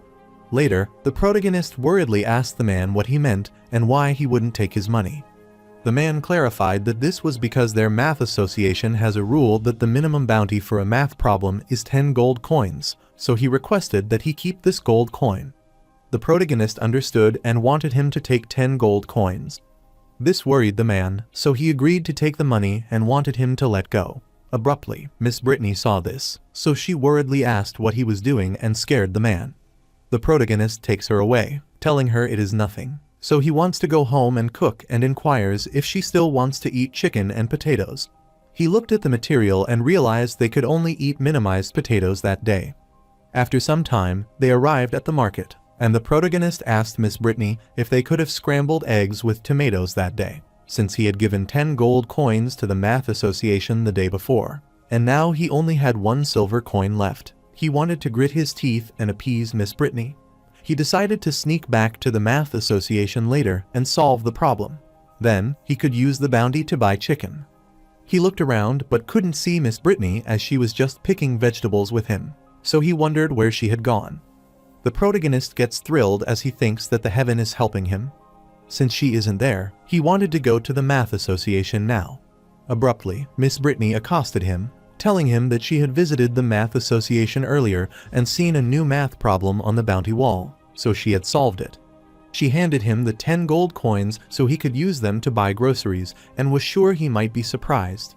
The protagonist's face turned pale as he heard her and still wanted to ask for confirmation of what she said. The protagonist worriedly asked her if she had solved the problems.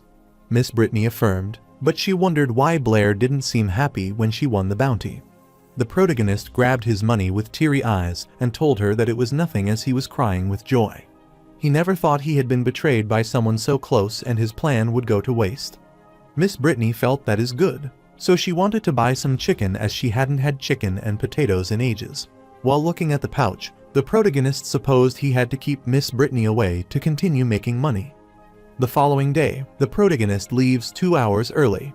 He is sure that by the time he is done and back home, Miss Brittany will just be waking up, so she will have no reason to follow him out. After he gets out of the home, he is pleased because his plan is excellent, and it is already half successful. The orthocenter proof problem that Blair came up with is much harder than the butterfly theorem.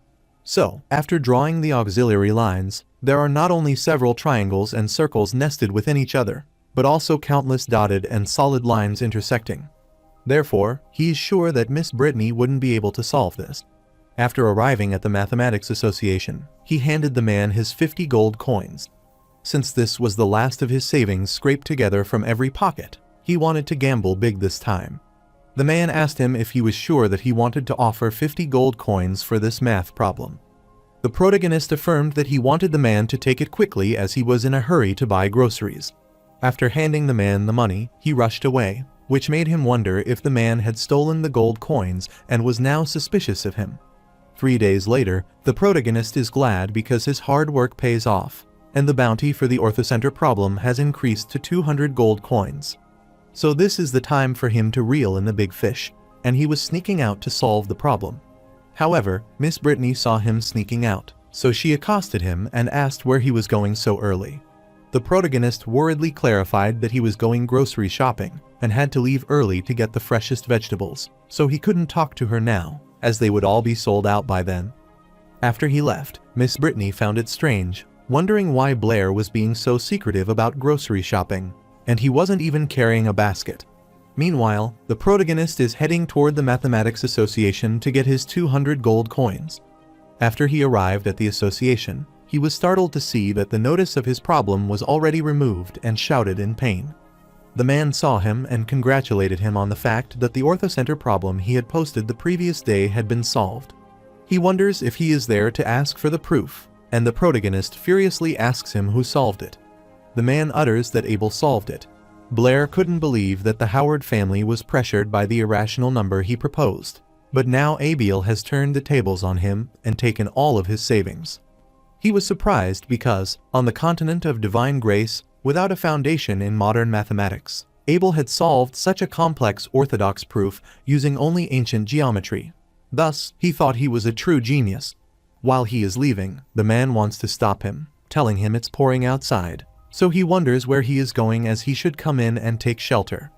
The protagonist admits that he was gambling, but he never thought he had lost. Since all of his savings are gone now, he can't even afford groceries, and he can't even face Miss Brittany when he gets home. Abruptly, Alice accosted him, covered him with the umbrella, and asked if he forgot to bring his umbrella. She is on her way to the Math Association to submit an article for Aunt Keisha, so she wanted him to come with her to take shelter from the rain. The protagonist affirmed that even though God closed the door on him, at least he left a window open, so there is always a way. After taking shelter, Alice asked him why he was so hesitant that day and if there was something he wanted to tell her. The protagonist decided to be blunt, hoping that Alice would never get angry when she heard this. He told her that even if she disagreed, they would still be friends. Alice instructed him to go ahead as she wouldn't get mad. Alice wondered if it sounded like Blair was finally getting the hang of it and thought she was the one with the most charisma. The protagonist grabbed her hand, asking her if she would do it, and Alice uttered that she was willing. The protagonist thought that was great, as he knew she was the most generous and was willing to lend him 20 gold coins. Alice is startled to hear that and asks if he wants to borrow money from her. The protagonist affirms, telling her that if she finds it difficult, then she could lend him 6 gold coins. Alice gets infuriated on hearing this, so she jolted away his hand and handed him the gold coins, then left. The protagonist looked at the gold coins and knew it was true that talking about money still hurt feelings, as she had already been miserable after borrowing 6 gold coins from Alice. Abruptly, he heard someone asking if he was Blair. Calvin affirmed, telling Lord Thun that he is the Honorable Blair, this year's Edwin Award winner, the discoverer of irrational numbers.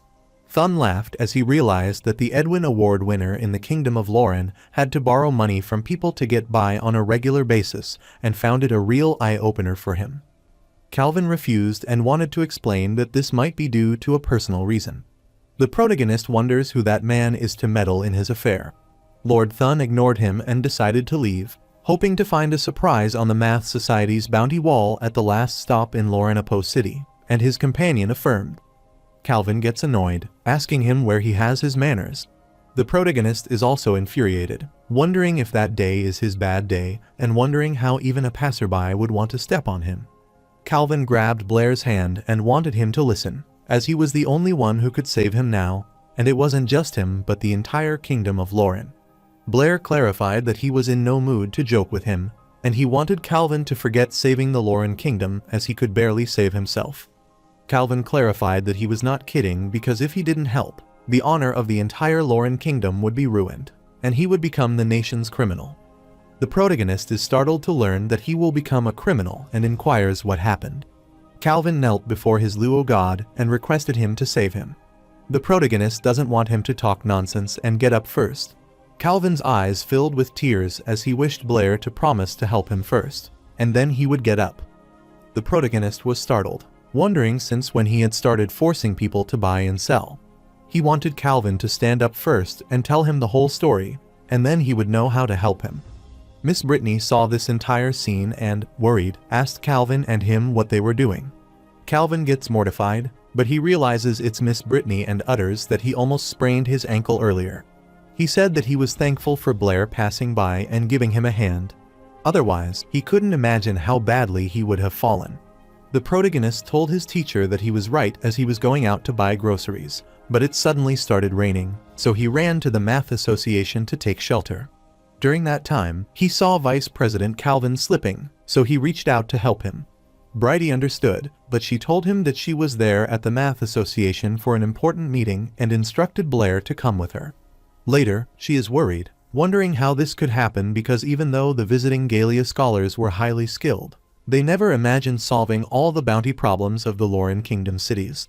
Calvin explained that this is because the 23 most complex and profound issues that had accumulated over the years in their Lauren kingdom had already been solved by the Luo god.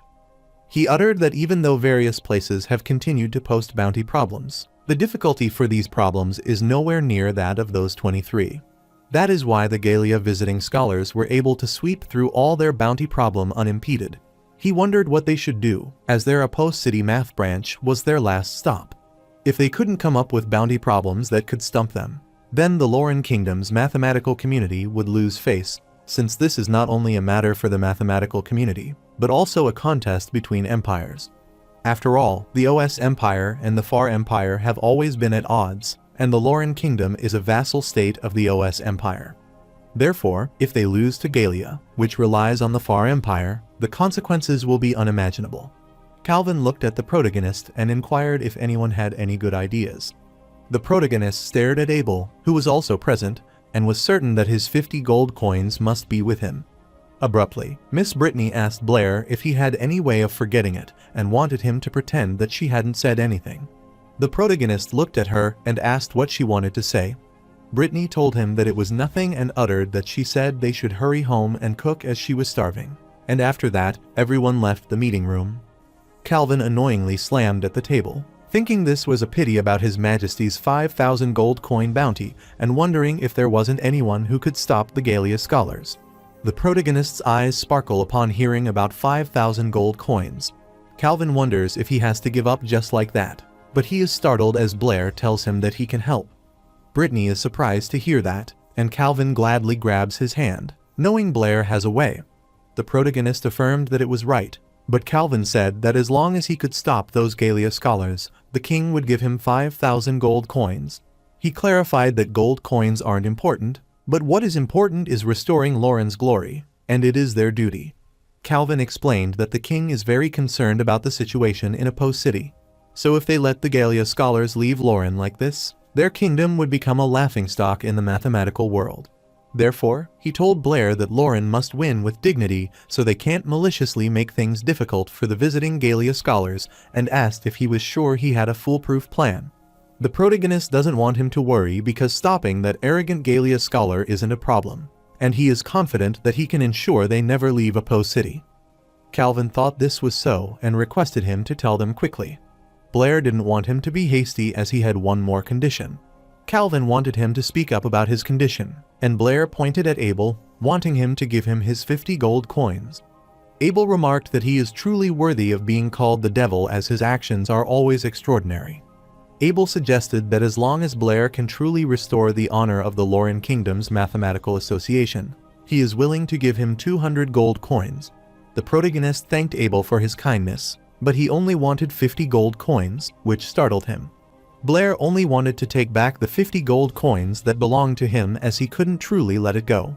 After making the deal, he instructed Calvin to bring the paper quickly. After that, he started writing the question, which startled Calvin, and asked if he was serious. He uttered that these 3 compass and straight-edge construction problems are too simple. Brittany took away the paper as she wanted to see it herself and read the question, which is to trisect any angle. While given the area of a circle, a person has to construct a square with the same area. Then she read the next problem. Given the volume of a cube, construct another cube such that the volume of the new cube is twice the volume of the given cube. Everyone thought these 3 were the simplest compass and straight-edge construction problems. They thought that such simple problems wouldn't be difficult for the Galia scholars.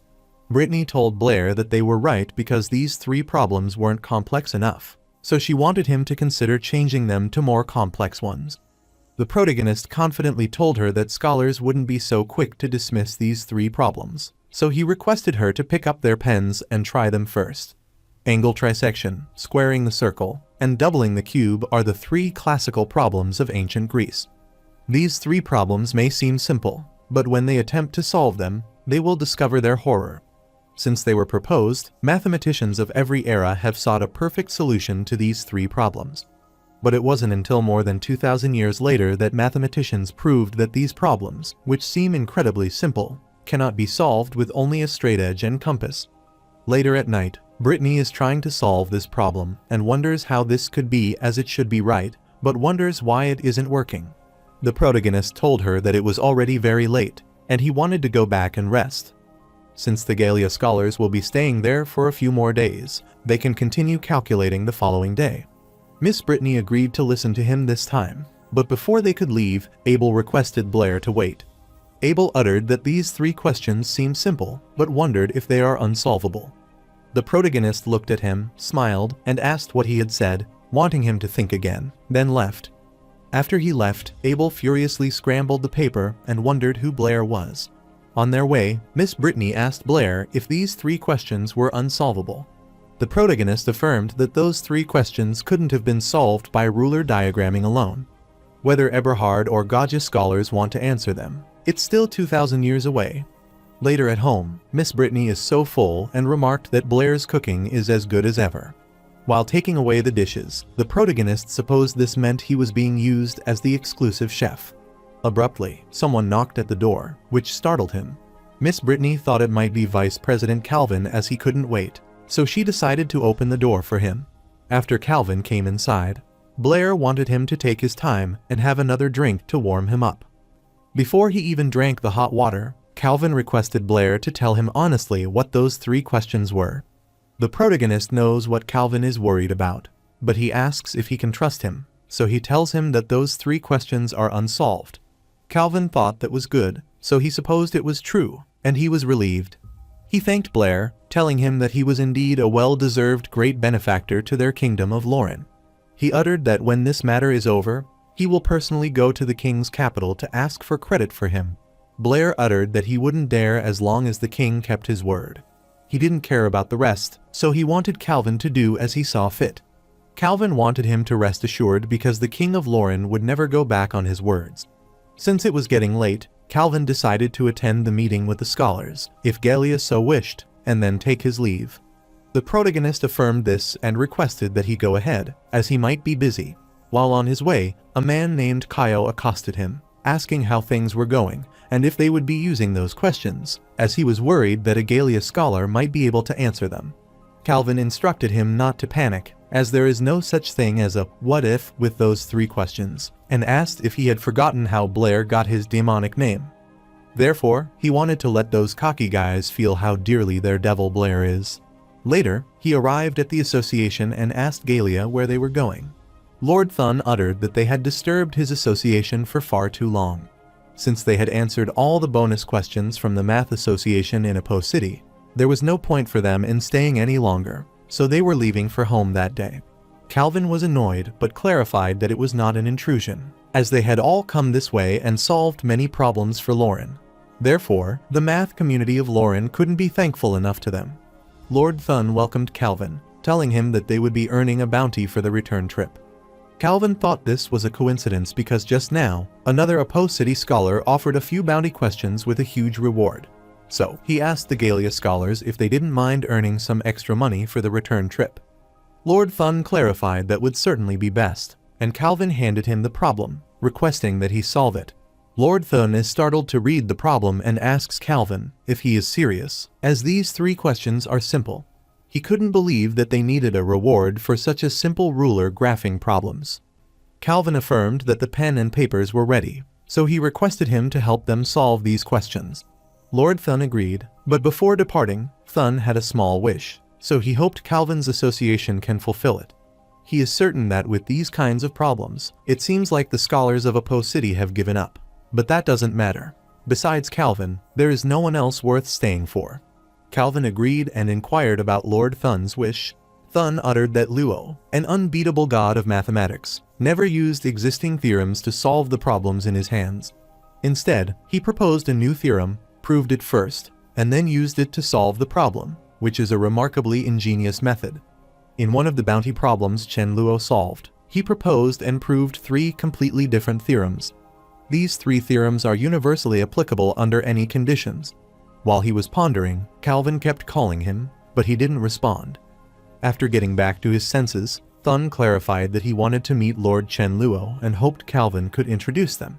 Calvin sighed, as he was afraid that he would have to disappoint him. He requested that Thun not misunderstand, as it is not that he does not want to introduce him, but Lord Chen Luo keeps a low profile and never reveals his true identity. Therefore, even they only know that it is from Lauren.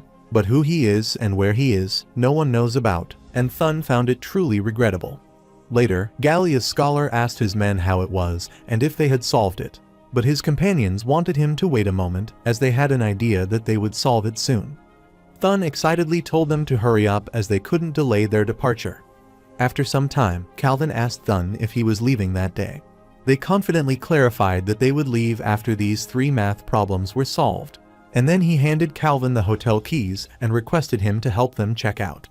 Calvin affirmed, so he took the key and instructed his companion to extend their stay for another month. After some time, Lord Thun becomes worried, wondering what is happening with these 3 problems. He furiously slammed the table and asked where Lord Calvin was. Lord Audrey informed Thun that Vice President Calvin had something to attend to and left, so he asked him to give this bag before he left.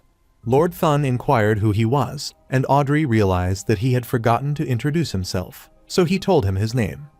He clarified that he is also president of the Opposed City Math Branch, so he assured him that he could tell him anything. Therefore, Thun requested that President Audrey assist him in obtaining a copy. President Audrey asked what would he like a copy of, and Thun got annoyed as he told him it was nothing. Then he left. Audrey saw him heading to his comrade and told him it was getting late, so he should get some rest. Inside the room, Thun furiously slammed the document on the table and exclaimed that it was not like he was asking them to divide an angle into 10,000 parts. He wondered how hard it could be to trisect an angle and remarked that they were all so disappointing. His subordinates get worried, telling him that they need a little more time. Thun furiously said to them that was enough and instructed them to give him the pen, as he would calculate it. After trying for a while, Thun gets infuriated, wondering why it isn't working. His subordinate tried to explain that these 3 problems weren't simple, so they wanted Thun to try to think outside the box and use a different method. They don't want to give up because if they give up, all their efforts will be wasted. After 3 months, Audrey asked the hero, Devil Blair, 3 difficult questions. Calvin saw him lost in thought and asked what he was so focused on. Audrey wanted him to look as the Gallia scholars had been in Opposed City for 3 months, and the newspaper was talking about it. As far as he knows, they haven't made any progress on those 3 problems, so Audrey is glad because this time, the honor of their Lauren Kingdom Math Association has finally been preserved. Calvin sighed, unable to believe that was what Audrey was thinking about, and wondered how it had become like this. Audrey wondered if that wasn't right, and Calvin uttered that now they had only barely saved face, but in reality, their honor was lost when the Gallia scholars swept through the entire Lauren math community. Audrey reminded him that Gallia's math level had always been higher than theirs, and if it weren't for Blair, Lauren would have lost face. He thought this was the best outcome, but the president wanted to make Lauren the World Math Center, so he didn't know how long they would have to wait. Abruptly, he remembered something and wondered how he could forget Chen Luo. He was sure that if he were willing, then Lauren would certainly replace Gallia as the new math center of the continent. Calvin smiled as he realized that Audrey had such big ambitions, so he wanted to work hard to earn money. He supposed that maybe when he saved up to 1,000,000 gold coins, Chen Luo would suddenly appear. Later, Calvin met Blair, bowed before him, and stated that on behalf of all the math scholars of Lauren and the people of Lauren, he wanted to express his gratitude for his contribution to their kingdom. The protagonist refused, telling him that he was also a citizen of Lauren, so it was his duty, but he wanted to know when the 5,000 gold coins would arrive. Calvin doesn't want him to worry because the king's reward has already been sent, so once the Gallia scholars leave Opposed City, it will be awarded to him immediately. The protagonist becomes worried, wondering if the Gallia scholars will become stubborn and refuse to leave until they solve these problems, staying there for 10 or 8 years. He is sure that after that time, the 5,000 gold coins will be meaningless to him, so he supposed he needed to find a way to get them to leave sooner. Calvin noted that in this confrontation with the Gallia scholars, they still lost. However, if they could also sweep through all of Gallia's math associations or shake the foundation of their school's thought, as long as they achieved one of these, they could turn defeat into victory. The protagonist sighed, wondering why he hadn't said so earlier, as this was not a problem.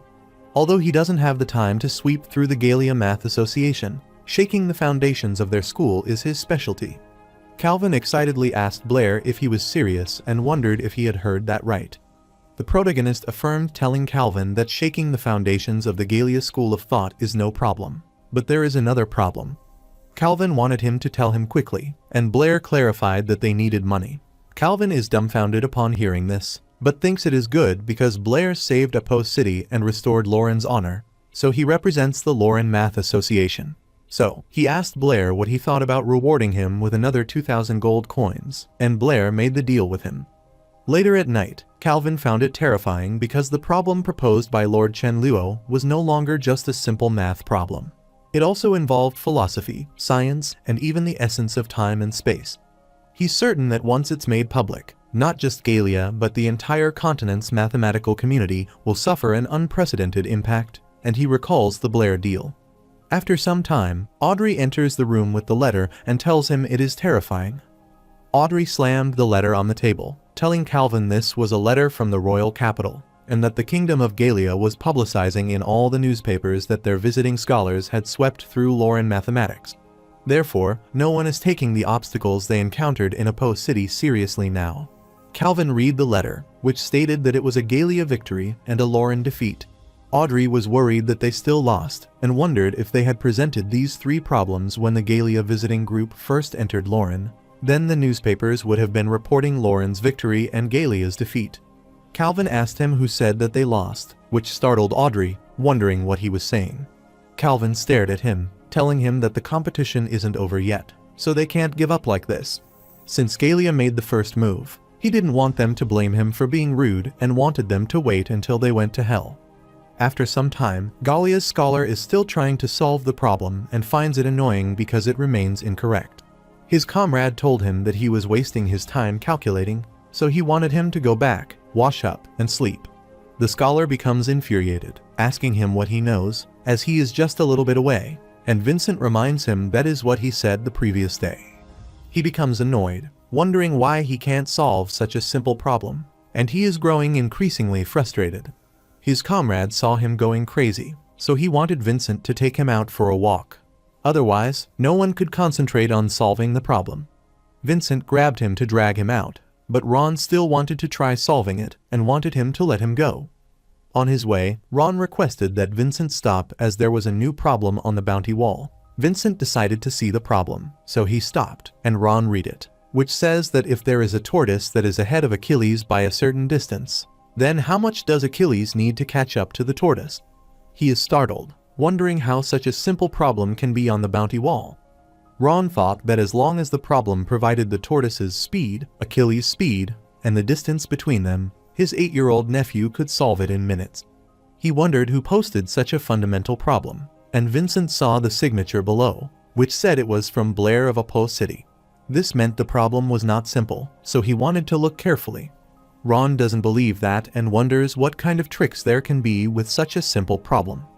After tilting the page up, Vincent said there was a trick, and that Blair had said no matter how fast Achilles was, he couldn't catch it. Ron started laughing, thinking this was ridiculous as he wanted to forget about the Wind Grand Sorcerer Achilles of their Galia kingdom. Even his 8-year-old nephew could catch up to a tortoise. Vincent slapped him on the face, thinking he was stupid, as he said his 8-year-old nephew knew that, and asked if he thought the devil Blair didn't know. Ron agreed with what Vincent said, but it didn't make sense to him. Abruptly, Calvin arrived there with a tortoise in his hand and asked his friends of Galia if they had encountered any problems. Ron told Calvin that he really couldn't understand the answer to Blair's bounty problem and requested him to explain it to them. Calvin finally understands what the matter is and utters that as far as he knows, the idea that time and space can be infinitely divided was proposed by the Galia school. So, he asked his friends of Galia if they had ever considered whether this concept was correct. Ron wondered what he was trying to say and clarified that the proposition that time and space can be infinitely divided is not only the school's view, but this is also the consensus of the mathematical world, the scientific world, and even the entire Divine Grace continent. Vincent worriedly asked Calvin what this concept had to do with Blair's catch-up problem and requested that he not beat around the bush, but say it directly.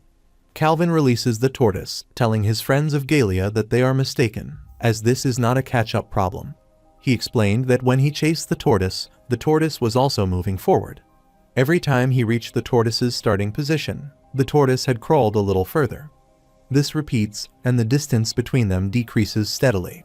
Therefore, his process of chasing the tortoise can also be dived into countless small parts under this premise that he can never catch up to the tortoise and asked if he is right.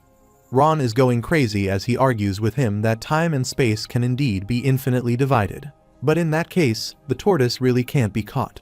So, he wondered how it was impossible to catch up to the tortoise. Vincent was also dumbfounded, so he uttered that it was clearly Blair talking nonsense, because tortoise can certainly be caught up to. But in that case, the truth that their Galia school believed in became a fallacy. Ron tore the paper, telling Calvin that he didn't believe it, as this must be wrong. He wanted to tell the leader, Thun, as he would certainly know what was wrong. However, Vincent wanted him to calm down, so he started chasing him. After they left, Calvin sighed, sure that this time it was not just the Galia people going crazy, but he was going crazy as well. Later, Thun saw the problem and realized that Blair was a devil and wondered if time and space can be infinitely divided. Then, he wondered how he could explain the process of chasing the heaven. Conversely, if time and space cannot be divided, he wondered if that means there exists a smallest unit of time and space in this world. But this makes no sense to Thun. Calvin looked at the tortoise and wondered how they could use mathematics to explain how Achilles catches up to the tortoise.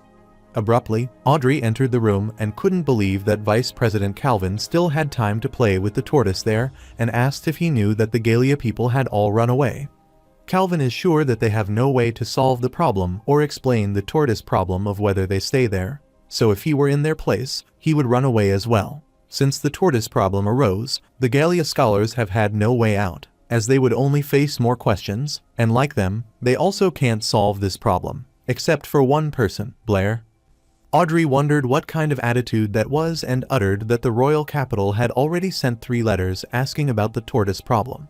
Since Calvin let the people of Galia go, he wondered who would explain it to the king. Calvin stood and put his hand on Audrey's shoulder, uttering that if he wanted an explanation, he should prepare 7,000 gold coins and come with him immediately. Later, they arrived at the protagonist's residence along with 7,000 gold coins, which made his eyes sparkle with gluttony. Abruptly, Calvin accosted him, which brought Blair back to his senses, and he worriedly uttered that he wasn't paying attention just now, so he wanted to hear the explanation again. Calvin told him that he wanted to know what was going on with that tortoise problem. The protagonist knew that the difficulty of Zeno's paradox, also known as the tortoise problem, lies in the fact that it's not entirely a mathematical problem. Therefore, even if he could provide a mathematical solution, he wouldn't be able to clearly explain the essence of the issues as it involves the concept of limits. But he knew that explaining it from a physics perspective would require introducing quantum mechanics. However, the Divine Grace continent hasn't even established a system of classical mechanics yet. But rashly introducing concepts that are too advanced might drive people there crazy. Therefore, he told Calvin that he didn't know and was confident that even if he answered, Calvin wouldn't be able to understand it, and he might even go crazy, so it was better to say that he didn't know. Calvin requested that Lord Luo stop joking and said he was sure there was no way that he posed this problem without knowing how to solve it. The protagonist worriedly asked him what he called him and wanted him to be careful with his words. Calvin worriedly covered his mouth and assured him that he wouldn't say that again. He was willing to offer him more money and requested Blair to reconsider.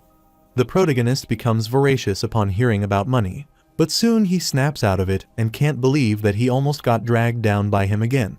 He tells him it's not about the money, but he doesn't know. Calvin became gloomy upon hearing this, so he decided to take his leave, as that was the case. Even more, money couldn't move Lord Luo, so it seemed like he wouldn't get the answer he wanted. He wondered how he would explain this to the royal capital. While he is leaving, Blair bids farewell to him, and Vice President Calvin asks him what his answer would be if he were to add another 5,000 gold coins. But the protagonist quickly closed the door and couldn't believe that he had almost been unable to resist, knowing he couldn't earn this money. He is confident that if he ignores the current level of understanding among scholars on the Divine Continent, forcing these advanced concepts on them will likely cause an even greater disaster, which prompts him to ponder. Abruptly, Miss Brittany accosted him and wanted him to come to her room, so he went in and asked what was the matter. Miss Brittany mentioned that she had an idea about the tortoise problem and noted that when the number of divisions approaches infinity, the last term is a very small number, so she wondered if they could consider it as 0. The protagonist realized that from the moment he released the tortoise from the Xeno paradox, some things had already spun out of his control. Therefore, he is sure that even if he doesn't do it himself, someone else will do it for him, just like Miss Brittany now, who is already delving into the concept of limits. Therefore, even without his presence, he is sure that the scholars of this world will eventually complete these theories and find their path, stepping into the temple of modern science. While he was pondering, Miss Brittany accosted him and uttered that she had already said so much, so she wondered if he was even listening. The protagonist worriedly replied that he was listening, so Miss Brittany horrifyingly asked him to explain the logic behind this step, which worried him. Abruptly, Isabella arrived there, asking Blair and Miss Brittany if they were home. The protagonist immediately rushes away, telling Isabella that they are home. Miss Brittany realized that he wanted to listen to her by the way he was running away. She wondered if it was because everything she said was too austere for him, and thought that might be right because Blair was so brilliant. So, he must have already thought of all this. She wondered what he was thinking about, and if he was thinking about Isabella, which made her wonder if he liked her. Isabella looked at the pile of money, asked Blair where it all came from, and wondered if he had robbed the Apo City vault. Blair clarified that this was the bounty that he earned over the winter break, and asked why she was back, which startled her. While Miss Brittany is glad to see Isabella back and tells her that she thinks she has discovered a new number. While the protagonist coughed and uttered that since school started the following day, he didn't want to stay home on the last day of winter break and wanted to go shopping. He confidently stated that day that all of Miss Brittany and Isabella's expenses were on him. Isabella dragged Miss Brittany since this was a rare opportunity to spend Blair's money, so she wanted her to hurry before Blair changed his mind if they were late. Miss Brittany wanted her to wait as she hadn't finished calculating, and Blair requested them to wait for him. The following day, he went to see Isabella and asked what she needed and if there were more difficult problems that she could not solve. Isabella explained that it's not a difficult problem, but rather a preference form for graduation and advanced studies, so she doesn't know which of the 5 Royal Capital Academies to choose. The protagonist wondered what there was to be confused about, as she should just choose the academy she liked the most. He is certain that with her abilities, she will certainly be accepted regardless of which one she chooses. Isabella gets frustrated and grabs the document, thinking he is a dummy and wants him to forget it, as she wouldn't ask him. The protagonist asked if she called him there just to ask this and uttered that he can't make the decision for her advanced studies preference. Since he doesn't understand, Isabella decided to ask him straightforwardly that which academy he planned to go to after he graduate next year. The protagonist reminds him that he told her before that he is not going to any of them as he wants to stay at St. Donna's Academy. Isabella becomes infuriated and wants him to forget it as she sees that he only has Miss Brittany in his heart. She tells him to go away as she wants to be alone for a while. While leaving, the protagonist wonders what is going on as it is so strange and wonders if she is on her period again. Abruptly, Alice accosted him and uttered that she has something to tell him. She uttered that after she enrolled in the academy this time, she was going to the royal capital, so they might not see each other for a long time. But she wanted to wait for him in the royal capital when the time came so they could meet. Blair told her to wait as he is not going to the royal capital.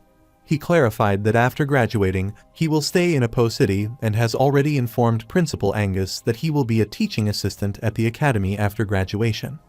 Alice is surprised to hear that and asked for confirmation in case she misheard that. What does he say? She worriedly told him that with his talent, no matter which academy in the royal capital he chose, he would have a bright future. She said that if he chose the Royal Capital Academy of Sciences, he could become a great scholar. If he chose the Royal Capital Magic Academy, he would become a great magician. Blair told his senior, Ellis, that he appreciated her kindness, but he preferred Apo City to the royal capital, a choice he had made after careful consideration. He prefers being with Miss Brittany more than Apo City, so if she goes to the royal capital, then he will follow her without hesitation. Alice understood this, so she didn't want him to overthink it as she was asking. She suddenly remembered that she had something to do, so she wanted to leave first, but Blair stopped her and requested her to wait. The protagonist grabbed her hand, which makes Alice wonder if he figured it out. She thought that as soon as Blair said he would go to the kingdom with her, she would confirm her relationship with him in a table 100, so she excitedly accosted Blair. However, contrary to her expectation, The protagonist told her that she had left her belongings behind. He handed her the document and wanted her to put it away as she shouldn't drop something so important. Alice becomes infuriated on hearing this, so she snatches the document, slaps him on the face, and goes away. The protagonist is dumbfounded, wondering why even the ever-so-quiet Alice is coming along. Meanwhile, Isabella was looking at her document when Alice snatched it away. Isabella got infuriated on seeing this and asked what she was doing. She instructed him to give her the document back quickly. Alice wondered what the rush was, as she wanted to take a look and return it to her when she was done. Alice was surprised to see that the form was empty, so she wondered why she hadn't filled in any of the blanks. She remembered that Isabella had said that she wanted to enroll in the King Capital Academy of Magic. Isabella annoyingly told her that it was none of her business and that she no longer wanted to go to the royal capital. Alice couldn't believe that she was willing to go this far for Blair, so she wanted to give her this one, which mortified Isabella. After some time, Isabella pinched Blair's ear, and he asked her to let him go, wondering what she was doing. Isabella asked him what was the matter, as Alice had been gone for half a month, and he still hadn't gotten over it. The protagonist wonders what Alice has to do with him just being dumb. Isabella doesn't know about that, but Alice hugged him for a minute at the farewell party, and he is the only one who hugged a boy, so it's normal for him to be obsessed with her. The protagonist started crying, telling her that he didn't, and requested that she let him go, as it hurt, so she released him. The protagonist clarifies that he imagined things again because Sister Alice hugged him as a polite goodbye, but he was thinking about how to make a lot of money. After a while, they arrived at the bookshop, so the protagonist asked her to see if she had a favorite book, as he wanted to give her one, but she didn't care at all. He picked up the book and asked the shopkeeper for the price. The shopkeeper started praising him, telling him that he had a good eye and that he had one of the best books that had been sold lately. And the gorgeous cover is just the thing to give to the immensely beautiful young lady next to him for 20 gold coins. Isabella is pleased to hear this, so she tells Blair that she thinks this book was okay. Blair didn't hear her. Instead, he got infuriated at the shopkeeper, asking this is just a book, so he wondered why he was selling this for 20 gold coins and told him to go and rob it. The shopkeeper gets infuriated as well, as he snatched away the book he had told Blair to ask around for. He is selling it to him for 20 gold coins, which is already the lowest price, and uttered that he will eat the book if he can find it cheaper than that. Furthermore, he wondered if it is just a book that he is selling, not knowledge, and clarified that knowledge is priceless. The protagonist is astounded on hearing that knowledge is priceless. Isabella instructed him to forget about it, as she could afford to pay for it herself. The protagonist grabbed her hand and dragged her away, which makes her wonder what is wrong with him. The shopkeeper becomes worried upon seeing them leave and doesn't want them to go, as he could have sold this book for 10 coins, which he had intended to do as a favor. He gets annoyed, wondering why young people these days don't follow the rules because if they negotiate again, then he will sell it to him cheaply. He wonders why he is left like this. Later, the protagonist arrived at the hat shop and picked one of the hats for Isabella to try on. Isabella wore the hat and asked him what he thought and if it looked good on her. The protagonist smiled, told her that it looked good on her, and told the boss lady that he would take this hat. After purchasing the hat, the boss lady thanked him for his patronage. Isabella is confused because even though this hat costs 20 gold coins, she wonders why he didn't buy that cheaper book. Blair clarified that it's a better hat for her, so he doesn't care about the money. Isabella is pleased to hear this and tells him that it is kind of nice sometimes. While the protagonist was pondering that even though that peddler's heart was a bit dark, he was right. Books have a price, and knowledge is priceless. He is aware that math knowledge is the most valuable thing in this place, so he wanted to go home quickly for dinner. He is excited because it's time to screw around with the big bucks completely. Since the Divine Grace continent protects intellectual property even more strictly than the technologically advanced 21st century, scholars who write books are almost on par with nobles. Therefore, books there are costly and only a few wealthy people can afford them. Over the years, countless people have been sent to the gallows for infringing on scholars' intellectual property. So advanced copyright awareness coupled with harsh punishment is truly a paradise for knowledge producers. Later, at home, he wanted to write about geometry, which is the mother of mathematics and the origin of all mathematical theories. In the Divine Grace continent, Geometry is also the discipline that scholars are most interested in and have studied the longest. However, all the results they have researched so far are less than 1/10 of modern plane geometry. Fortunately, as a high school math teacher, Blair is not only able to follow the logical progression of plane geometry from straight lines to conic sections. Moreover, he can provide detailed proofs for every theorem and corollary involved. In addition, he devotes a significant amount of effort to studying obscure formulas and theorems outside the textbook so that the top students in his class won't stump him. He has also delved deeply into knowledge points that go beyond the high school level. Therefore, writing a book that encompasses all the geometric knowledge with which he is familiar should be very popular with scholars in the Divine Grace continent. This way, he can not only earn a substantial income through royalties, but also help scholars there learn from the most fundamental mathematical theories and truly enhance their mathematical research abilities. After a while, he finally decided to use Euclid's Elements as a reference, remove its flaws, and compile a more authoritative book on geometry, which would be his last work in the field of mathematics.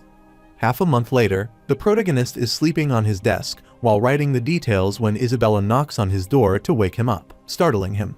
Isabella entered the room, wondering why he hadn't responded when she called him several times, but she was startled upon seeing him change. Blair clarified that he was changing, so she assured him that he would be right there and inquired about the matter. Isabella blushed on seeing this and wanted him to hurry up and then leave. The protagonist sighed, as he had luckily reacted quickly.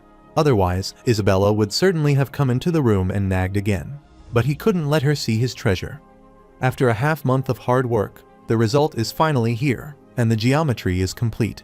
Since gathering the wisdom of countless predecessors as well as Euclid's own creativity, this crystallized treasure is the most unique existence in this world, and he is sure that no one can refuse it. Blair is the devil specializing in destroying foundations and erasing beliefs, but Chen Luo is different as he is a god. Therefore, only gods should spread knowledge and guide humanity, so that day, he let Chen Luo take the stage. After arriving at the Math Association, the protagonist knocked at the door, and President Calvin permitted him to come in. Calvin knew that, despite their defeat last time, with the help of Lord Luo, they had managed to save some face. However, the current center of mathematics remains Gallia, and they continue to propose new theorems, while others remain stagnant and are soon forgotten. While he was pondering, Blair entered the room. He was pleased to see him after a long time and uttered that he had heard he had been officially promoted to the president of the Apo City branch, so he congratulated him. Calvin wondered who this person was and where Lord Luo's fanatic had come from. He thought his impersonation was quite convincing. The protagonist removed the mask, telling him that it was Chen Luo.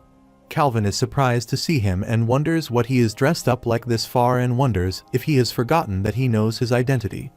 Blair clarified that it was because he was there with Chen Luo that day to make a deal with him, but he wondered if Calvin was interested. Calvin becomes pleased, asking him if he is going to propose a new theorem again. The protagonist places the document on the table, telling Calvin that he is half right as he has written a book. Calvin's eyes sparkled with excitement, and he asked if he could read his work first. Blair affirmed, telling him to skim it, and uttered that he had something to tell him. Calvin started reading the book, which included the details of right angles, triangles, circles, polygons, conic sections, and more. He realized that this book covered almost all the geometric problems studied by scholars in the mathematical world at that time. Furthermore, these theorems are all completely new theorems that he has never seen before. The protagonist realized that Calvin read quite fast and asked how this book was. Calvin read it and then knelt before Blair, telling him that he was his eternal god, which worried Blair. He happily grabbed Blair, telling him that this book was the path Lord Luo had paved for them to reach the summit of this high mountain of mathematics. He is sure that Lauren will become the world's top mathematical kingdom. He excitedly told him that this was a simple miracle book, so he thought that every scholar on the Divine Grace continent and everyone else should read it, as it was an amazing miracle. The protagonist becomes worried as he feels like Calvin is starting to view him as a person again. Since Calvin had read it, Blair wanted to get to the point, as he wanted the Math Association to publish the book Geometry for him. He asked Calvin what he thought would be a suitable price if it's printed. Calvin declared that the book was priceless, so he thought 10,000 gold coins wouldn't be too much and considered it should be 100,000 gold coins. The protagonist refused as he told Calvin that 10 gold coins were enough, which surprised Calvin.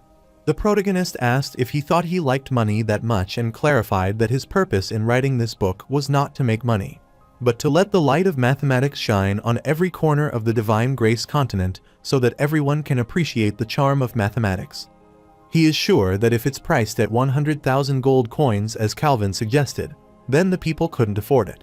So, he is sure that there is no way that the light of mathematics blesses everyone. Calvin is dumbfounded as he discovers that his thinking, compared to Lord Luo, is so selfish and naive. He agreed that money is nothing compared to the mathematical enlightenment that this miraculous book brings. The protagonist thought Calvin was still too inexperienced in business as he didn't understand the principle of sales profit and quick return. Blair has already calculated that the high sales volumes from 10 gold coins will earn much more than a high price sold to a handful of nobles. He cleared his thoughts and clarified that there was something that he needed to tell him. This geometry was his final mathematical work as Chen Luo. Therefore, from that moment onward, he will no longer be involved in mathematical affairs and will focus on magic. Calvin becomes worried upon hearing this, as without Lord Luo's guidance, there will be no future development in the mathematical community. The protagonist realizes that he thinks too highly of Blair and believes he is a god, but he is merely an ant standing on the shoulders of giants in another world. The people of that world also faced confusion and a lack of direction in mathematics, but through the exploration and efforts of generations, they finally reached the present-day heights, catching a glimpse of the mysteries within the halls of mathematics.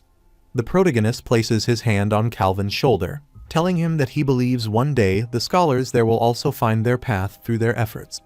While he is leaving, Calvin is gloomy and wonders what kind of world Blair is talking about. He wondered if Blair came from a world far more advanced than theirs and thought that must be the divine realm.